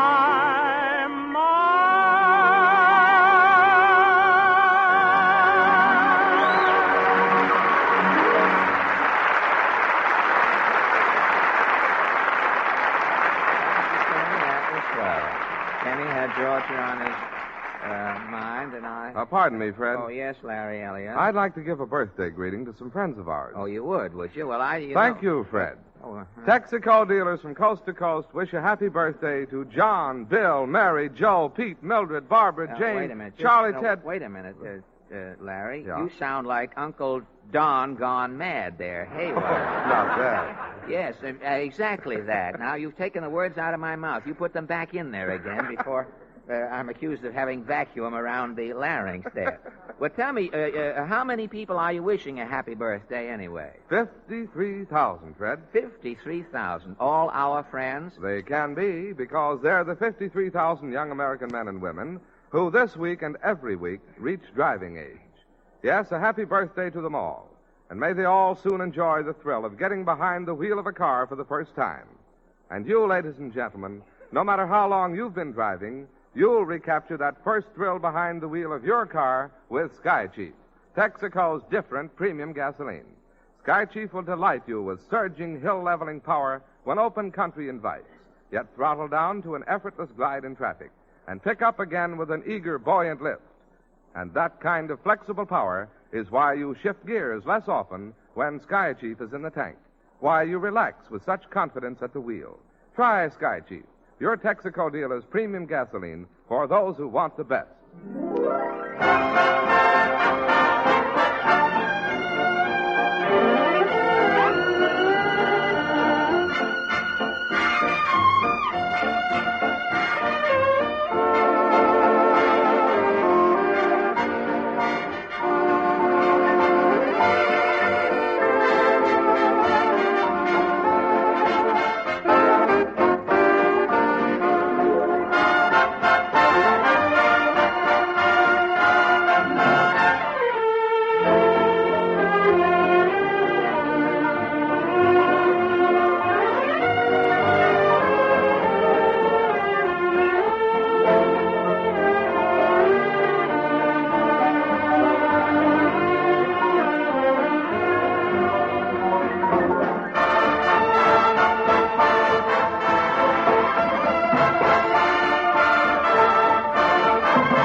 Deep River, played by Maestro Goodman and his 24 exemptions. And now, ladies and gentlemen, before I forget it, ladies and gentlemen, we've just had a flash on the bus strike here in New York City. Mayor LaGuardia says if the bus strike isn't settled by tomorrow morning, he'll put the 6th Avenue L back up again.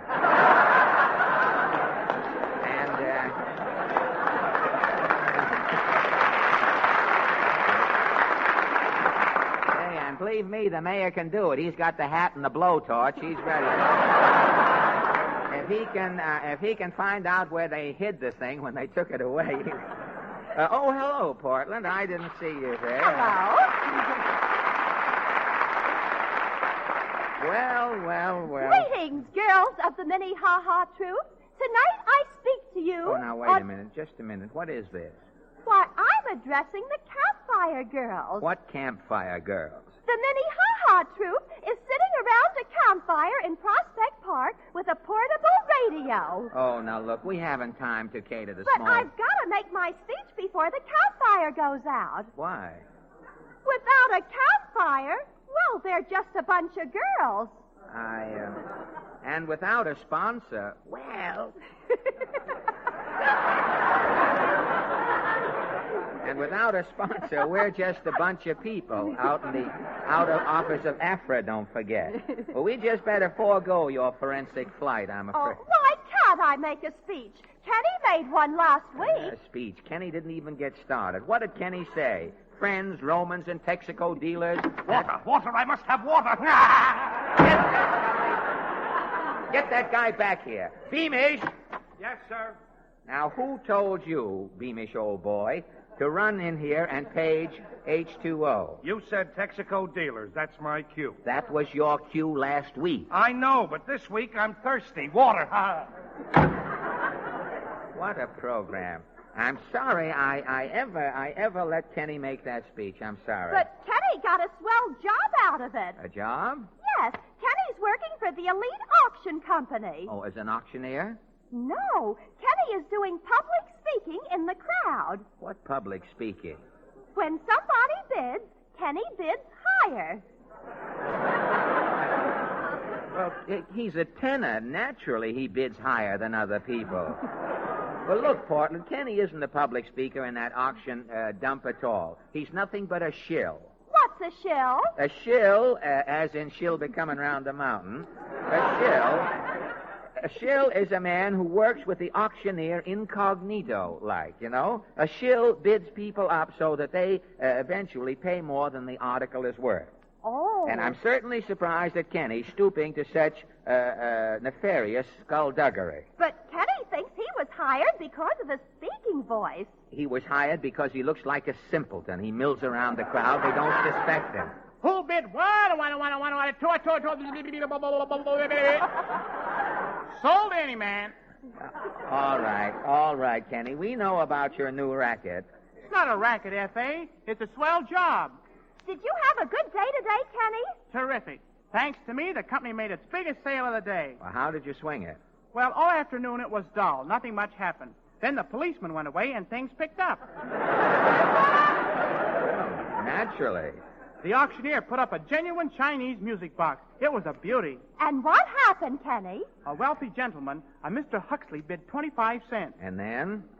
The auctioneer tipped me with a wink, see, like a flash. I bid 50 cents. Yeah. Huxley bids $1. Good. I bid $2. Yes. Huxley bids 5. I yell 10. Oh. Huxley bid 11. I bid 12. Yes. Huxley bid 13. I bid 14. Go on. That's all, brother. Huxley stopped bidding. And you? I won. The auctioneer sold it to me for $14. You won? You mean you got stuck? Stuck? Why, it was a bargain, F.A. Oh, I give up. Why didn't you let Mr. Huxley have it when he said $13, Kenny? He didn't want it, Porty. Mr. Huxley was a shill, too. We just hadn't been in... Kenny, you have been hornswoggled. Don't you understand that for $14 you now own a Chinese music box that's probably worth about 2 bits? Oh, don't worry, F.A. I'll get my money back. How, Kenny? I've got the music box here. I'll auction it off right now. Over my dead body, you'll auction it off. But I've got to get my $14 back, F.A. Why? I've got to go back to shilling tomorrow. I've got to have money. Suppose I outbid somebody again. Kenny, you have been trimmed more times than the wick in a lighthouse lamp. Now, just start your music box going and join it on the way out. But, F.A., Look, if we want Chinese music here, we can get it from Mr. Goodman. And I'm not sure that we haven't been getting it right along.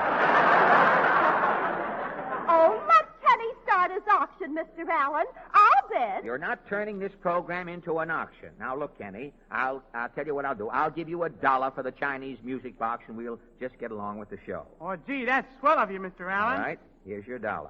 I got $1. Who'll make it 2? Who'll make it 2? $2. Quiet, Portland. Kenny, here, I'll give you $3. I got $3. Who'll make it 4? Do I hear $4? Mr. Goodman, do I hear... Somebody is calling Goodman? Do I hear $4? Do I hear $4? It could be. Money talks. I've got $3. If you're taking inventory, I, Goodman, have 40 cents. But, Mr. Goodman, don't you remember? Aha!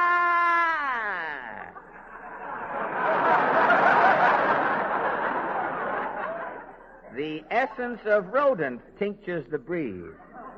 What is this hugga-mugga, Kenny? Is Mr. Goodman here supposed to be your shill? Why, F.A. Shill?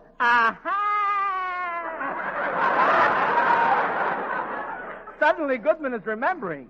Okay, I've got $3. Are you done? $500. $500. Thank you, Mr. Goodman. You're welcome. $600. Thank you. You're welcome. $700. Now, wait a minute. Now, hold it, Maestro. What are you doing? Goodman is bidding against Goodman. I'll give him a run for his money, that rat. Let's go, folks. $700 has been bid. $700 for this genuine Chinese music box.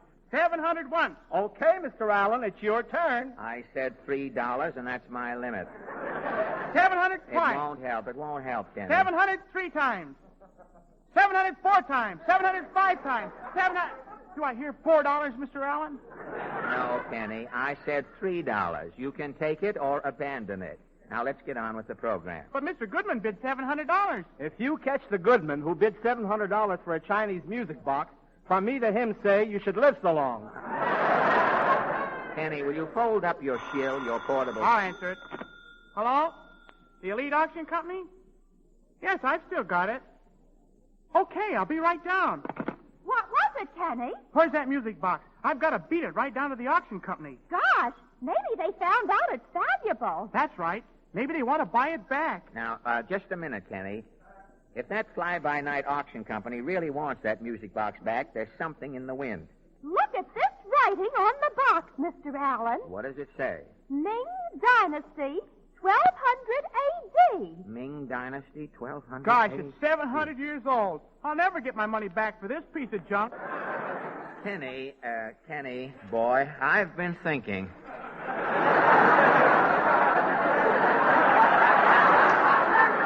After all, you and I are old buddies, boy.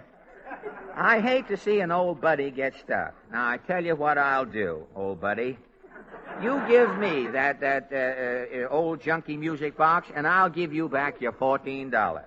Gosh, F.A., you're a true blue buddy. Here, And boy. here, old buddy. Here, old buddy, is your $14. Mr. Allen, are you sure you're not cheating, Kenny? Frankly, Portland, I am. Mr. Allen! Kenny, I took advantage of you, I will admit. I may make $100,000 or so on this deal, but that's beside the point. Has nothing to do. All I'm making that money just for spite. I'm only doing it to teach you a lesson, Kenny. Now, always let this remind you. Never trust anyone, even an old buddy. I'll remember that, F.A., buddy. Can we play your music box, Mr. Allen? Well, all right, but be careful, Albert. I'll wind it up. Now, easy, Kenny. That music box is 700 years old. It must be very delicate inside there. There, it's all set. Turn that little switch, Kenny. Okay. Quiet, everybody. We will probably hear a strange oriental melody that has been lost to civilization for centuries. Here goes.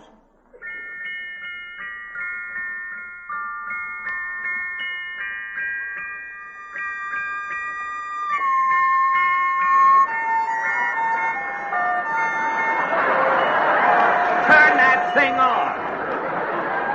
Lost to civilization for a century.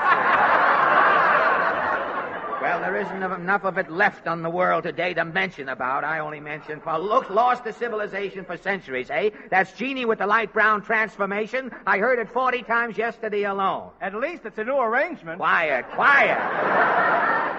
Ming Dynasty, 1200 A.D., a priceless antique. Well, I didn't say it was. Oh, no? What was that important phone call you got a few minutes ago? It was from the Elite Auction Company. I know who it was from, but what did that man say? He said to hurry down. Why? For $2 more, he'll give me one that plays Frenicie. Kenny, you took advantage of an old buddy.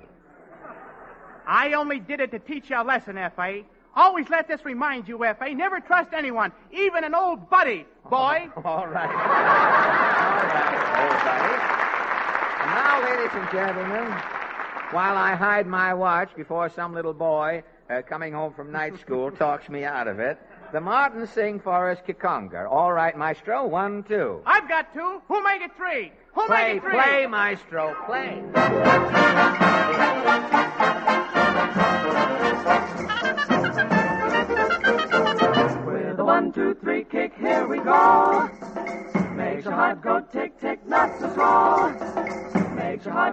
quick, quick, solid Joe. Lucky conga makes your heart go tick, tick. When she gives out with a 1, 2, 3 kick.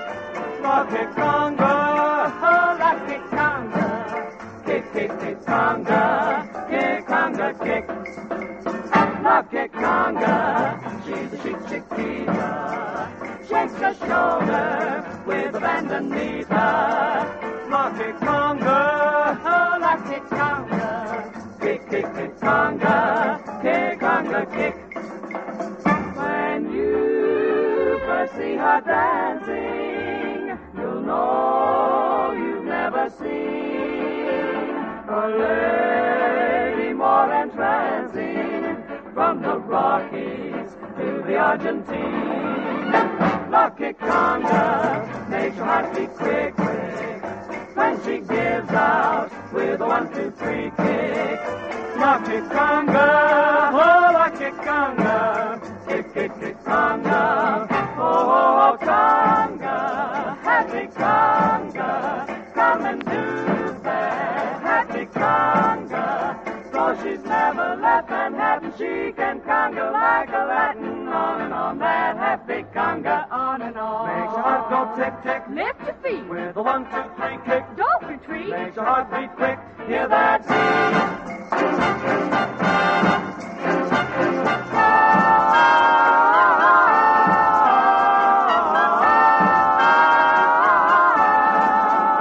Hear that beat. Don't retreat. Turn on the heat and make with the feet with kick conga. Kick, kick, kick, conga. Kick, kick, kick, conga. Kick, kick, kick, kick, kick, conga.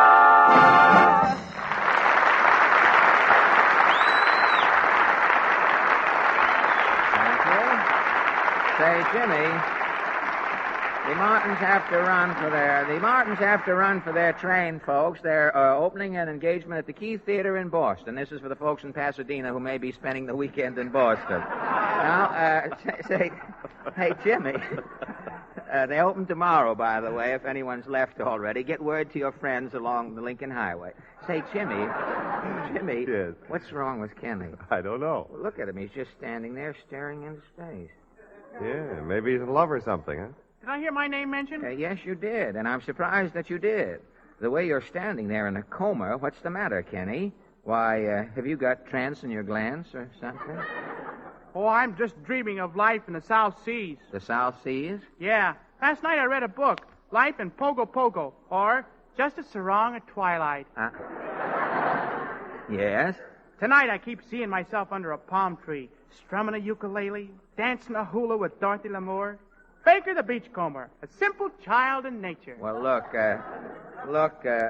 child, before you take off for the South Seas, now let me tell you that life down there isn't all that it's cracked up to be. Coconuts keep falling off those palm trees and conking you on the head. People who give you a hot foot are always setting your grass skirt on fire.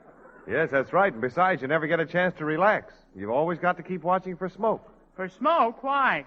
Why, because those South Sea islands have volcanoes. And people who live near a volcano always have to keep a lookout for smoke, or it may be a sign that trouble's brewing. And smoke puffing from the exhaust of a car might mean trouble, too. It can be a sign that engine wear has reached a point where only a repair job will help. So decide not to wait until your car smokes. By using insulated Haviland motor oil, you can help prevent needless engine wear indicated by a smoky exhaust. Wear due to heat, wear due to cold, and wear due to oil impurities. For insulated Haviland has the strength of body to stand up under the high temperatures of modern engines, where ordinary oils may break down and invite serious wear. Insulated Haviland is free-flowing, too, protects against the wear of cold starts. Haviland is also distilled to remove carbon-forming impurities. So look out for smoke and trouble. Stop at your Texaco dealer and change to insulated Haviland.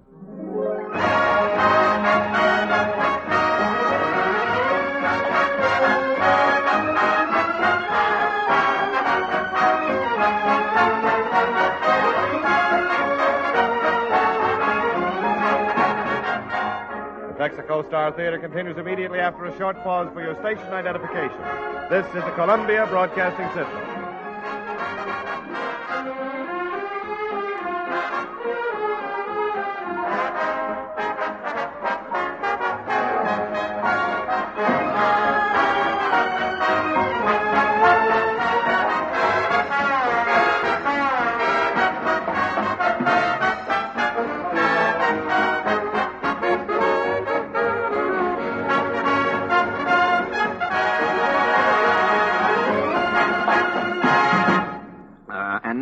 the Texaco Round Table convenes for another session, ladies and gentlemen. All of the other radio roundtables discuss the weighty issues of the hour. The Texaco Forum alone dedicates itself to trivia. 3 members of our studio audience have been invited to sit in tonight for an unrehearsed discussion on anything. I won't promise that this meeting will turn out to be spontaneous, but 10 will get you 20 that it's entirely unrehearsed. Now, the meeting is officially open. I left Huck my gavel. I'm using my left hand. I've only got 13 more weeks. But the meeting is open, and our first guest, Portland. Lieutenant Condren of the United States Air Corps. Well, good evening, Lieutenant Condren. May I ask where you're stationed? I'm stationed in Mitchell Field, Mr. Allen. Mitchell Field. Is that a training field for Army pilots, is it, or? No, Fred. Mitchell Field is a field where pilots who have already been trained are in active service. Oh, they're in active service That over is there. correct. How many men have you over there, Lieutenant? We have approximately 4,000 enlisted men, about 380 officers. You have it, really? I guess you're pretty busy over there these days, aren't you? Well, we are very busy. What? Tell me, how long does it take to train a pilot? Just the time. What are the qualifications? A college man or any particular? No, Fred. The Army is trying to get 12,000 men this year to become pilots due to the great expansion. And we have cut down the amount of time necessary. In other words, only 30 weeks to become a full-fledged pilot. 10 weeks of primary training, 10 weeks of basic, and 10 of advanced. The man must have 2 years of college or its equivalent, and doesn't have to be a superhuman man. Doesn't have to be Superman. Well, That's right. what about the ages? The ages are from 20 to 27. Must have reached the 20th birthday and not have passed the 27th birthday. Well, I'm thinking of having my face lifted, and I may be over to see you in a couple of weeks, Lieutenant. But thanks a lot. I imagine when a boy finishes his 30 weeks of intensive training that he can fly about anything from a kitchen table to a Greyhound bus if necessary. Is that right? Well, thank you. And next, Portland. Miss Mary Margaret McBride of Paris. Good evening, Miss McBride. Good evening, Mr. Allen. You're from Paris, are you? Missouri. Paris, Missouri. I sensed your dialect. I knew instantly. First I said it's Normandy, and then I said, no, it's Missouri. But the town must have been... what was the population when you left? I mean, after you'd gone? 1,500.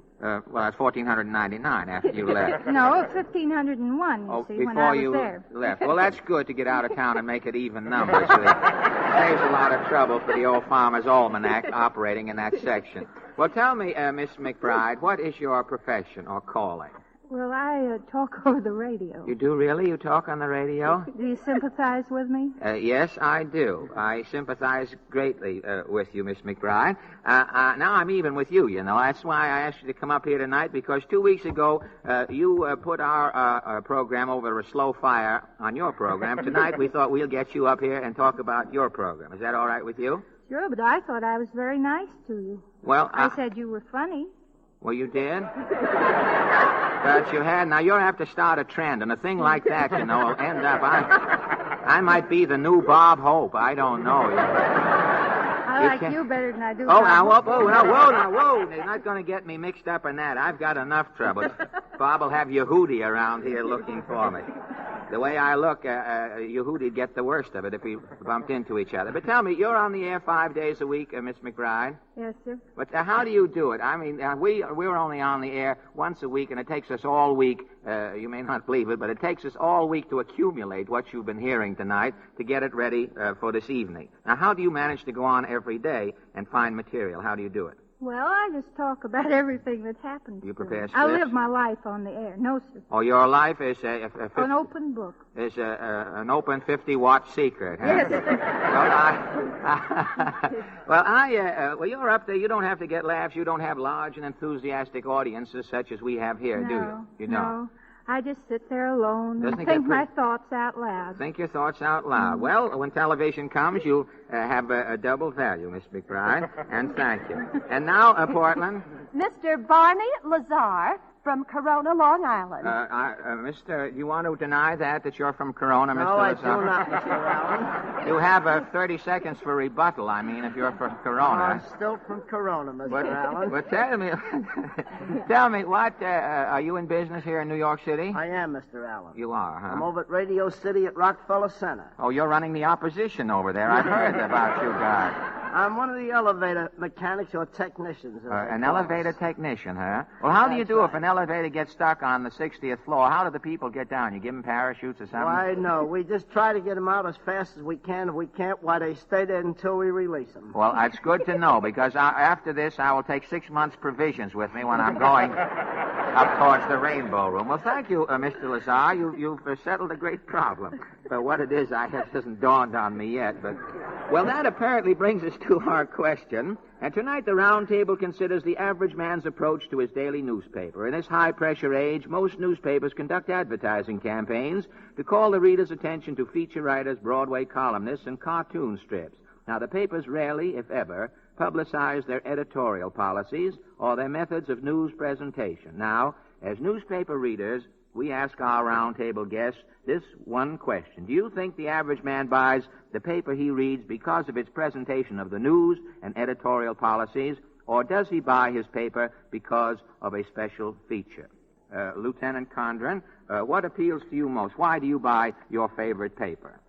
Well, Fred, I buy my favorite paper so that I can find out the activities of Dick Tracy. He's being my... You're only concerned the rest of the paper is a waste of time to you. Well, occasionally I look at the headlines to find out how things are going, but... Well, the headlines and Dick Tracy. Well, that's all right. I guess you're pretty busy over there in Mitchell Field, and Dick Tracy's sort of an anticlimax after you get through a day's work. Miss McBride, how do you feel about the paper? What appeals to you most? You as the radio columnist of the air, are the columns your favorites in the papers? They appeal to you mostly?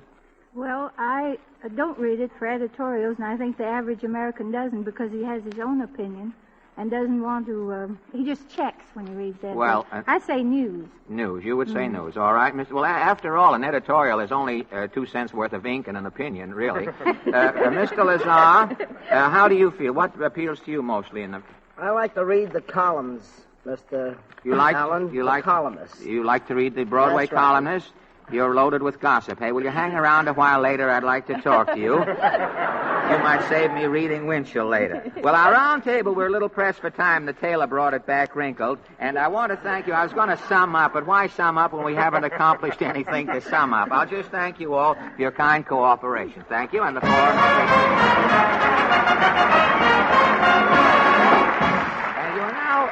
ladies and gentlemen, Kenny sings his next number to the members of our little group as they leave the round table. Kenny's ditty is appropriately entitled, You Walk By.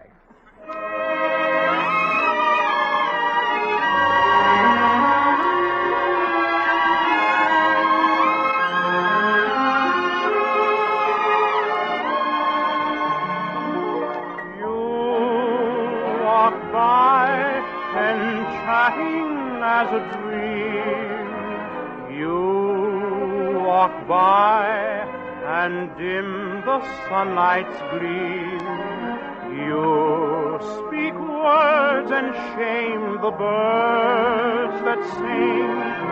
Your smile is softer than the touch of spring. You walk by and children pause at play. You walk by, December seems like May. Heaven is right here and not above when you walk by, my love.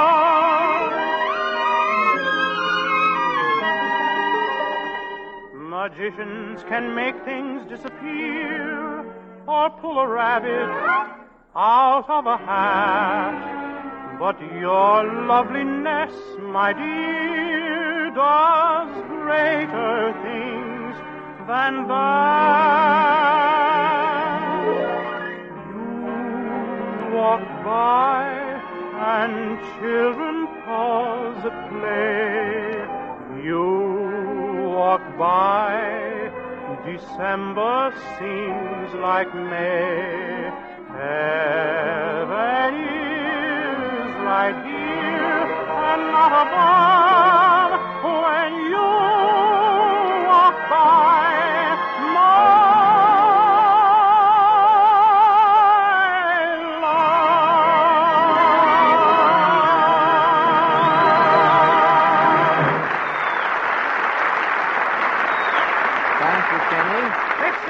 I will not stand for it. I will not stand for it. I'm Just quitting. a minute. I'm quitting. Here. What's going on? Who's quitting? I'm quitting. Now, just a minute. You can't quit, sir. Why, you're one of my leading Texaco workshop players. And our sketch goes on in just a minute. And that's just why I'm quitting. Do you realize that sketch deals with the income tax?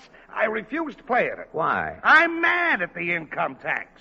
Uh-huh. Last year, I claimed a deduction for wear and tear on my tonsils from reading radio scripts. They disallowed it. It's a dud. Yes, but I claim a deduction for wear and tear on my shoes from tramping from studio to studio. They disallowed it. It's I know, a dud. but you can't... I claim a deduction for a lot of Look, things. brother, I don't care, and I use the word loosely. I don't care what you claim. You'll work tonight according to your contract, or you'll find yourself faced with a bigger suit than that one you've got on. But You pull over to the microphone and get ready to deliver, brother. The sketch goes on as soon as we hear from Mr. James Wallington on the subject of claims and duds. Yes, just as that actor's claims don't mean a thing and he's got to deliver, there's one time of the year when claims don't mean a thing and gasoline really must deliver. And that's in cold winter weather. So it really means something to learn that again this winter, motorists by the thousands have switched to Texaco Fire Chief because the duds, those useless, worthless elements, are out of Fire Chief. They found Fire Chief quickly responsive to any and every driving demand. And naturally, they're going to want that same lively performance in their cars all year round. Why not put Fire Chief to the test in your car? Next time, try a Texaco dealer and famous Fire Chief. It's all action, not a dud in a tank full.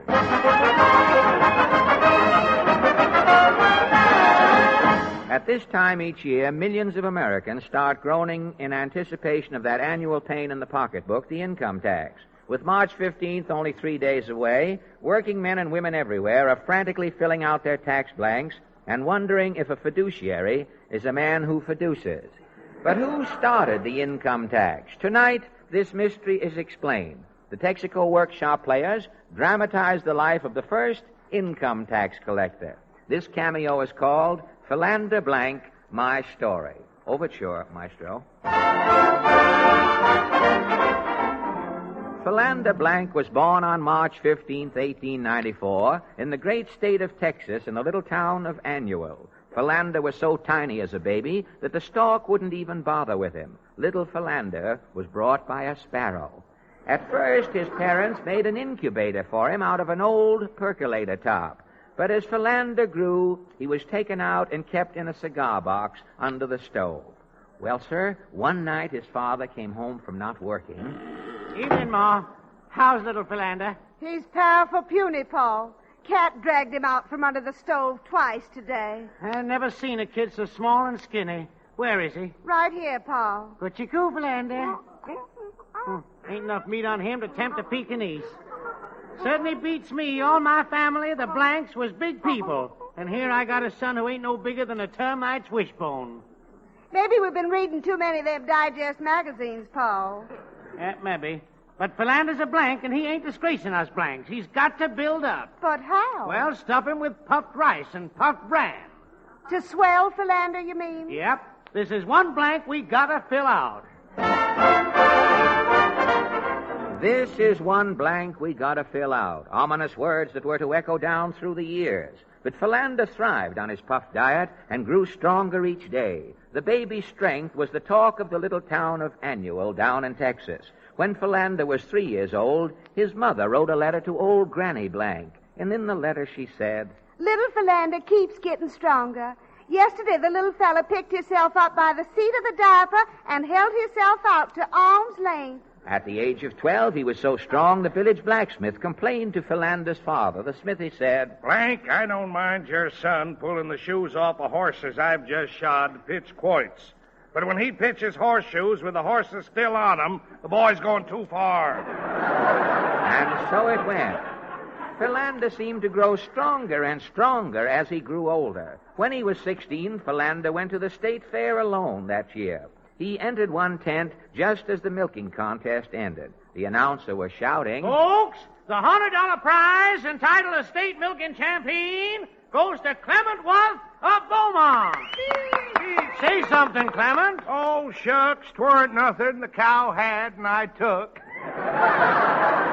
You got 41 quarts out of one cow, Clement. That ain't no Pepsi-Cola. Well, just shows what a feller can do with a little pull. At this moment, the crowd was dumbfounded when little Philanda put down his peppermint stick and shouted, I can get more milk out of that cow. Who said that? I, Philander Blank, said that. I can coax more milk out of that cow you just milked. My $100 prize says you can't. I milked her so dry the last pint was dust.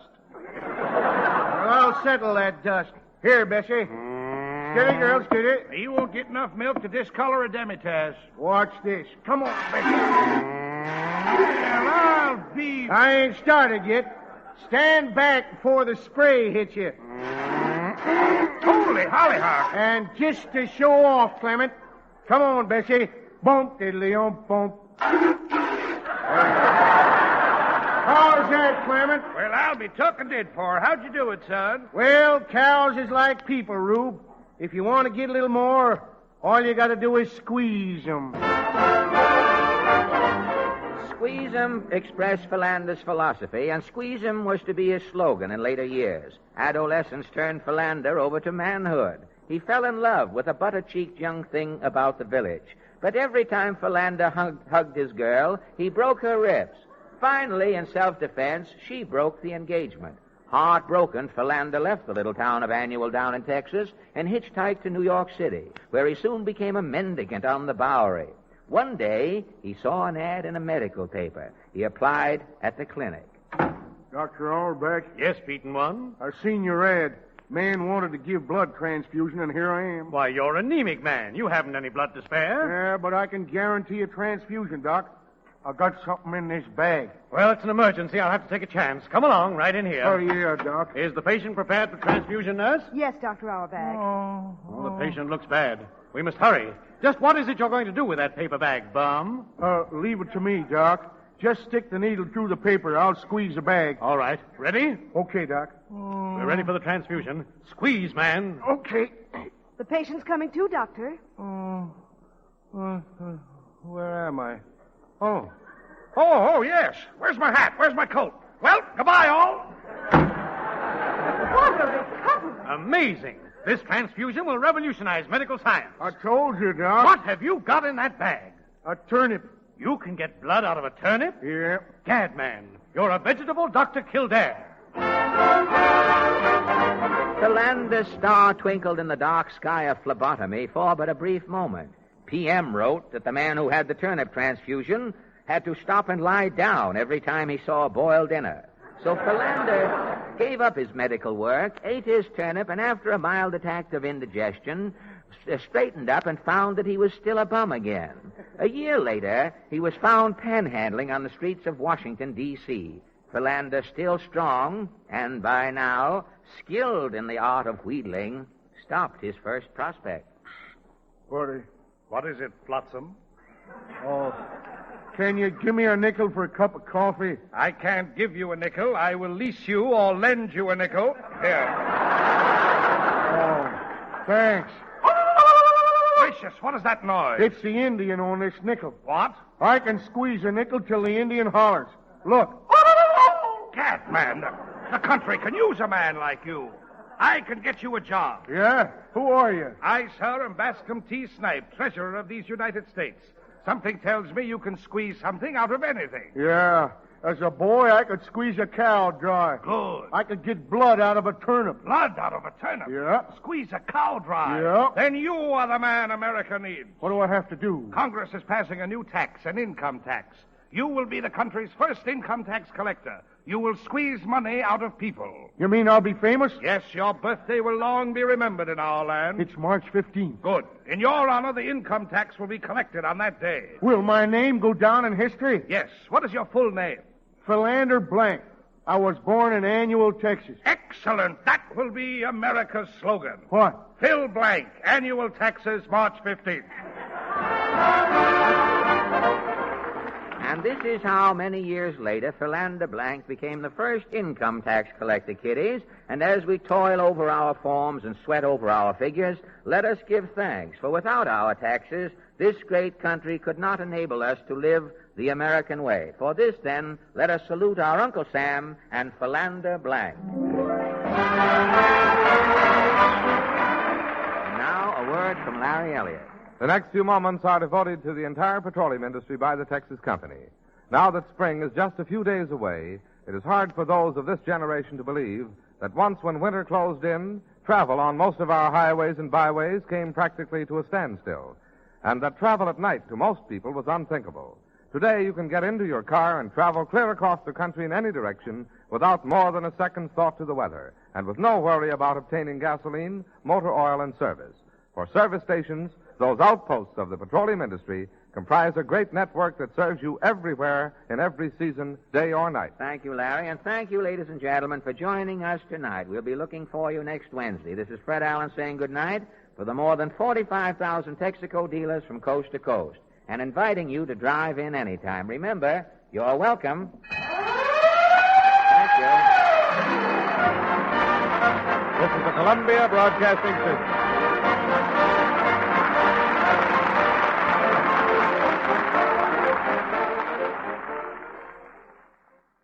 Well, that's the way it was on March 12th, 1941. I'll tell you what we have coming up. Well, I'll tell you first off what we have coming up tomorrow night, which is not going to be March 13th. We only have one program representing March 13th, so I will tell you about a special thing we are doing tomorrow night. I think you're going to enjoy it.